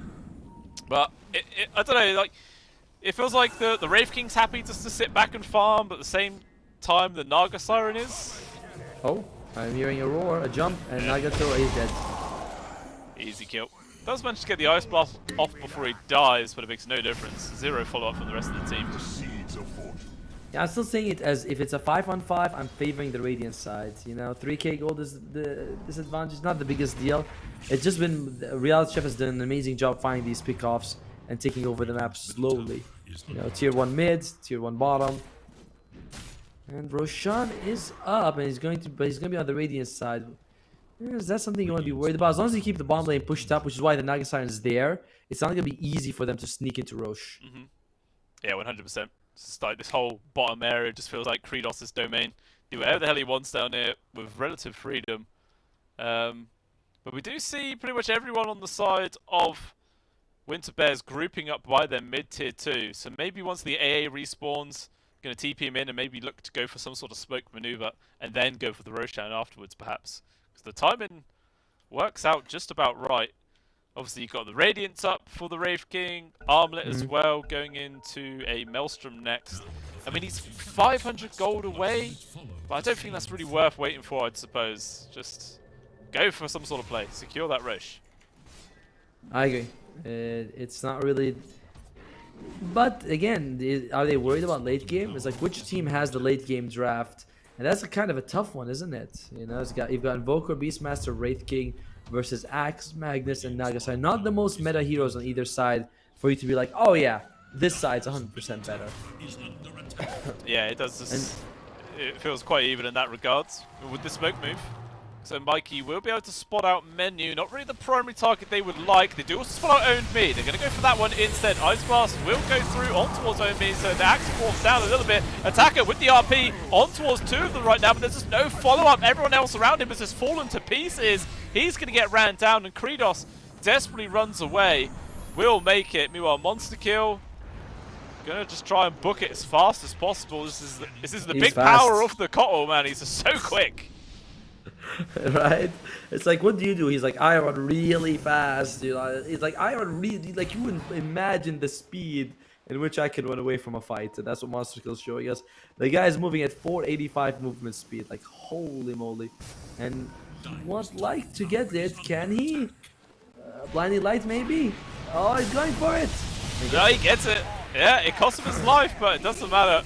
It is a win at the end of the day. He'll take that one. I mean, he also didn't have a TP, so it didn't matter. Like, as long as if he got that rune, then it's a small win for him. True. It's like you maximized the efficiency of your death. Meanwhile, Menu takes their own Wisdom Ruin. So in terms of experience, you still get a decent amount from that last engagement.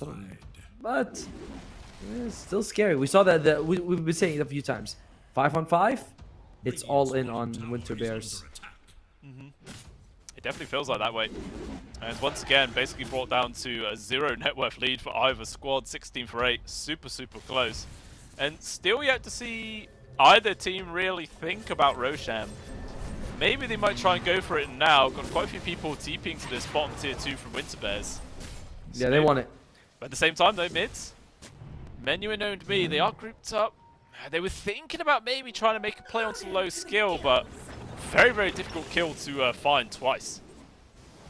Now I'm liking what they're doing. They're saying, let's all go down bottom, let's all clear out the jungle. And you're talking about the Maelstrom on the Wraith King and the Gleipnir as well on the Nature's Prophet. And that's a lot of bouncing lightning. Perfect for clearing out some of these Nagalutions. Because the Nagalutions, they don't look like they're going to last too much. Radiance, drums, 2 sets of Maelstroms as well. And of course, I mean, even just the damage from like an Ice Vortex. And that's going to be annoying for them as well. Yeah, it all amplifies up that match damage. I mean, it's also important to note that, you know, the change did happen a few patches ago, but the lightning procs from the Maelstrom and Mjolnir does do bonus damage to the illusions, so 50%, yeah, it is just a fantastic tool and helping clearing those out as fast as possible. But this Roshan will just be going for free here. The scan does connect, so Rio Chefs know it's happening. Not like they could do anything about it. And who's gonna get it? Oh, lovely. Aegis on the Wraith King. That's both good and bad. One is that you can never focus him first in the fight, but it is also a good thing that if you can kill Mikey or you can kill Kachel, they're not coming back, you know? So it leaves the other team more vulnerable, but makes the Wraith King unstoppable. Definitely.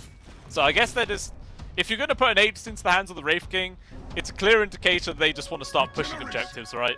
Just leave the Wraith King up front, hit those buildings, try and bait the other team into a really awkward, ill-positioned fight, perhaps.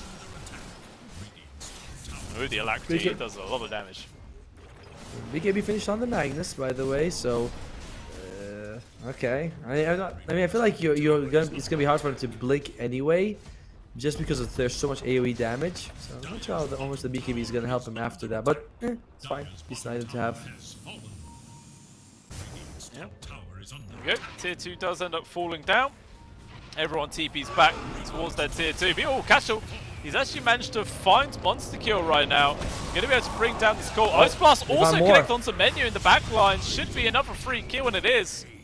Both supports from the chefs have been kicked out the kitchen.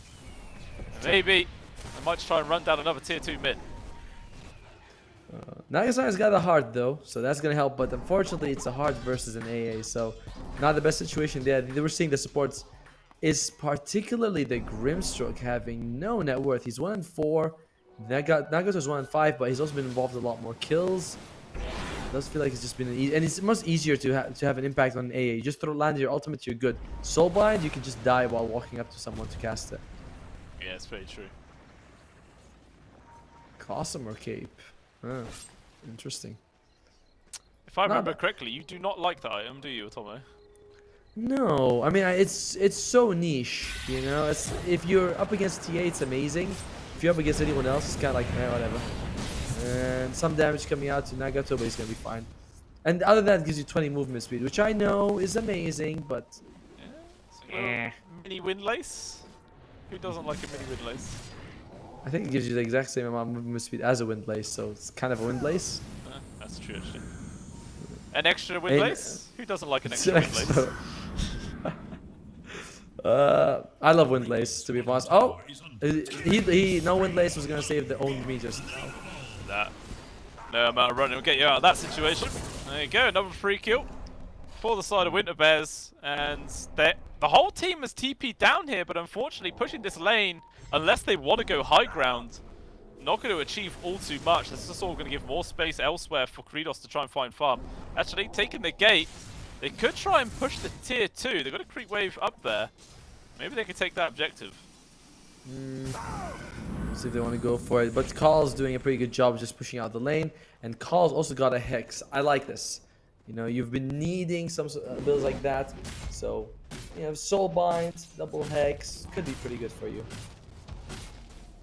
It could be the tool that they need to help bring themselves back in this game. Your attacker looks like he has sort of found Catchel, but Catchel's actually found him with Sunstrike on top, so a lot of damage. That has to pop the BKB, managed to get the skew back just on towards Michael right now, locking him down, but it doesn't matter. The damage just comes flooding out from everybody else on the side of Winter Bears. And OB, he's jumping on his own, he does find a call onto the 2 supports, tries to kill Nagaya, but the call was just a tiny bit too soon. And then it looks like he won't find anything but his own death. And there we see 4 people dead for the side of Riyadh Chefs. Going to be losing this tower for sure. Or maybe not, as they don't actually have any creeps. Naga Siren, man. Good. Cutting everything. Very nicely done by him, but you're extending the game, but you're not extending it in a good way, if that makes sense. Like, yes, you know, you're not getting more out of it, but you're still losing these fights, and I don't think it ever gets any better for you. That's the big problem. It's like, when do you look at it and you say, we can take a fight? Aegis is going to expire in 40 seconds. That is an opening. I don't think it's much of an opening, honestly. No, not really. Actually too much, but even still, now they do have a 3k gold lead into their own favour. Helping bump up their game a little bit more. And as we can see, the support, Nature's Prophet, basically has more gold than the Axe or the Invoker. He's happy. To be fair, so is the Coddle, right? That guy is also farming up a Storm. That's true. He is. Flash farm in position for Jose. Look at that. Look at that. He stands there and he's gonna jump in time. Catchel's got the roar, but Catchel is in trouble. Catchel has been caught. Pull back in towards the Berserker's call for a moment, but he does actually drop down the roar eventually. Ice Blast connects on towards 3. How the hell is this Beastmaster still alive? Surely he will die eventually. The illusions, everything being thrown at him with a 4-star. He will manage to get himself away. And instead it is Monster Kill that goes down. At the same time, the connection to the server is getting a bit wacky for me. It's all jumping all over the place. Yeah, but I was watching in game anyway. But dude, that is such a bad sign. You bring down, you catch the enemy off lane, you screw him back past your tier 2 into your tier 3, and you can't get a kill. Like, that is, it's even Wraith King wasn't even willing to help him. He looks skills walking up, sees his Aegis timeout, and he's like, see ya. And menu. Once again, another skewer back on towards Catchel. This time they will get the Culling Blade onto him and at least get rid of that Beastmaster. But again, it cost them 2 heroes to do so. And now, just gonna sit the old Wraith King up at that high ground, start beating into the tower. Is there any real answer? There's no buybacks available, but the back doors, yes. This is so frustrating, man. The Naga Siren, someone has to deal with these illusions. They got a quick wave bot. He's doing the right thing. You know, ensuring that even though they're losing fights, they aren't losing structures out of it. But you know, you can't do it all lanes all the time. It's just too much. Oh, enemy jumps in, and holy crap! The Blade Mail does so much work, and he does get hit, culled basically. He does. Will fall back. Not wanting to risk his actual main life, so no more pressure going to be applied to the buildings just yet. BKB now also picked up for low skill, so a bit of extra protection there. So for the side of Winter Bears, do they now just wait for the next Roche? Is that the play? Yeah, there's nothing. It's as we mentioned before. Winning the game is hard, but actually the win is winning the game to get the win is easy. You know, when you're 6k, 10k ahead and the enemies in their baits, the best thing for you is to be like, alright, let's just go farm. You know, like we already did the hard part of shutting them down. Now we should enjoy the fruits of our labor. Yeah. Do what they can. 30 seconds before it is potentially up. And there is also a DD rune at the top river spawn, which will actually get spotted by attacker. Gonna pick that one up quite nicely. Oh, mid lane. Kacho. He might be in trouble here. Okay, Raw lands onto the real one. Ice Blast! Whoa. The EMP actually pulls him back into the radius, which finds the kill. Naga down for 80 seconds. A free gem as well. It's a huge victory there for the Wind Bears. 10,000 gold advantage now, and they're just charging forwards, trying to hunt for more. I think they got a little glimpse onto the Magnus, but couldn't fully lock him down. But never mind, Mikey does end up getting the connection. Raven plays as well. Got another skewer back. And he has the wise sense to hold on to that BKB.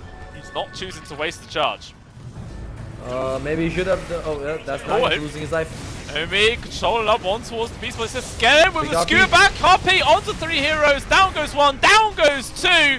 There is going to be the second life here of the Wraith King at the very least, but it doesn't matter. Omi is dead as well as attacker. Another buyback having to be expended, but it's now a 4 versus 2. Cole about to respawn. It looks like everyone else on the side of Winterbear's going to try and retreat. Good tornado connection onto the 2 of them as well. Krenos standing his ground. Ice Blast coming forward. That's going to land onto 3. Perfectly placed. Only thinking about backing off with that Ice Blast. It's just too damn risky to force the fight. The illusions alone are actually going to be enough to kill Merlin.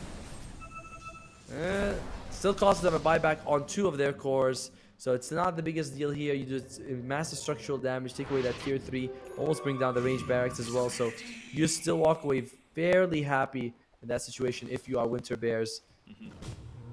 Yeah, all those buybacks could be extremely costly. Roshan number 2 as well, up in 40 seconds, and it will be on the Radiant sides. And it looks like that Riyadh Chefs know that it could be up any second now. They're moving down en masse to this bottom area. They want to try and secure it if they can, get that Aegis into the hands of Krenos, because as you mentioned, now the buyback has been used. If she goes down, could just be looking at the end of the game. Right. 20 seconds, unfortunately, by the time Roshan's up, so we'll menu and you're going to go in for a big 5-on-5. Monster got his gem back, which is very important.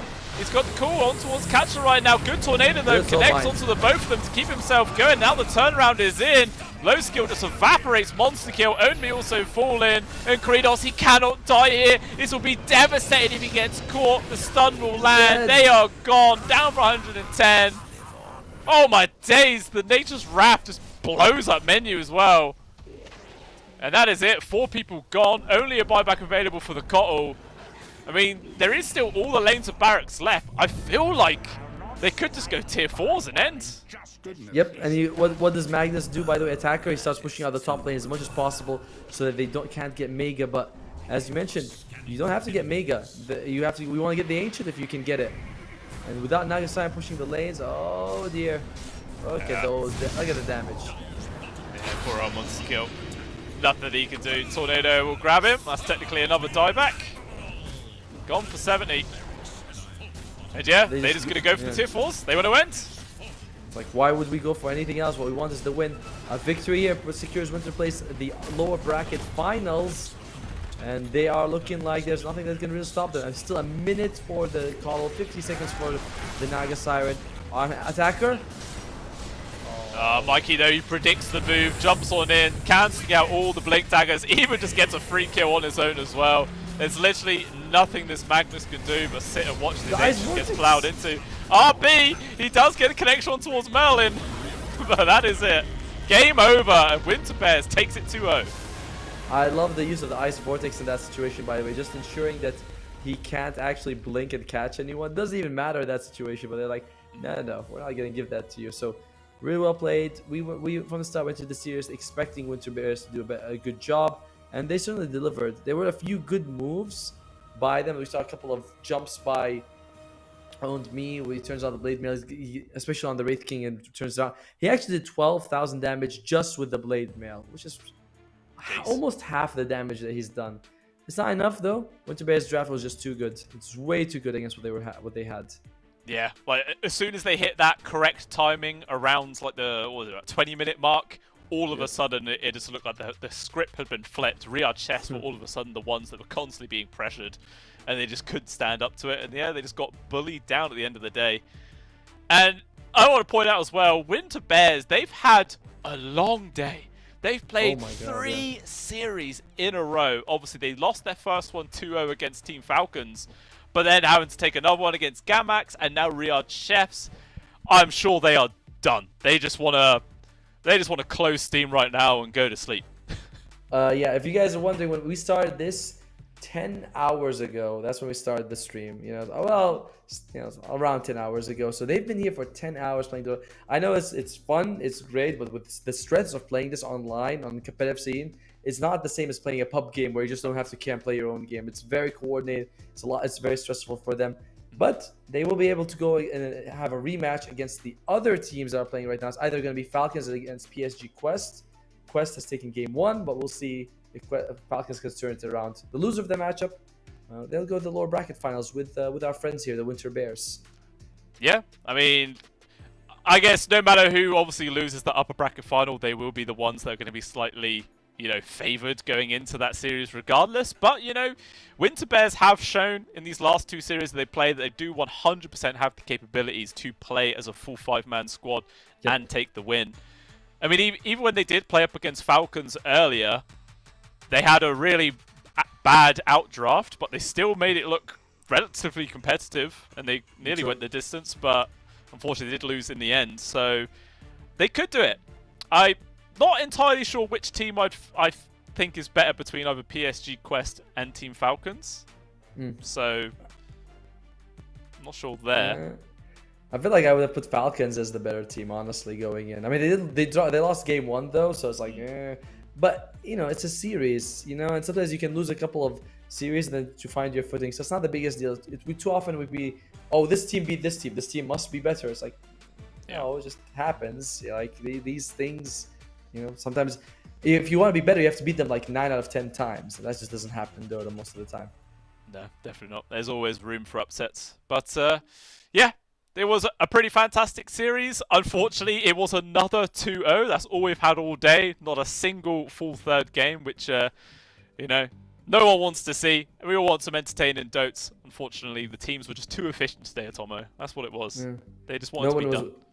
No one wanted to waste any time. They're like, come on. It's time to get going. And you know what? It's also time for us to get going because we are out of games today. We just don't have any more for you guys. We gave you all we got. So we will be, we want to say thank you. This will be our last series that me and Bluescale will be casting unless something happens. But scheduled, this is our last series. It's a bit sad, I know.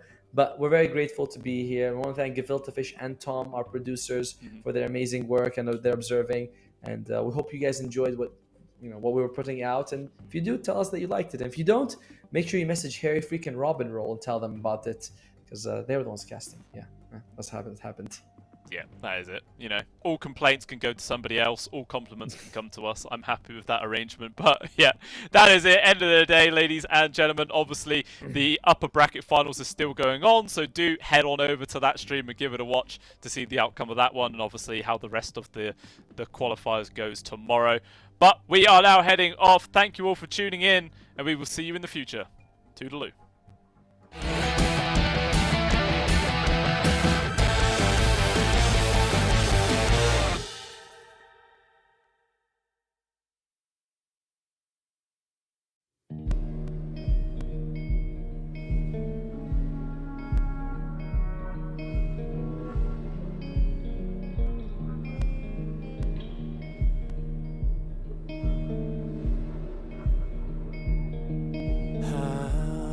Strong is the hammer in my hand.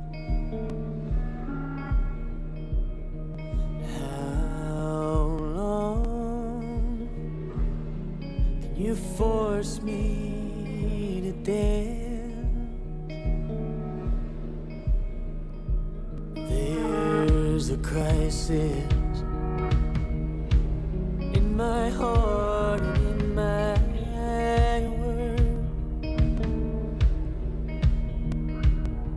and I saw you smile when I fell into the dirt.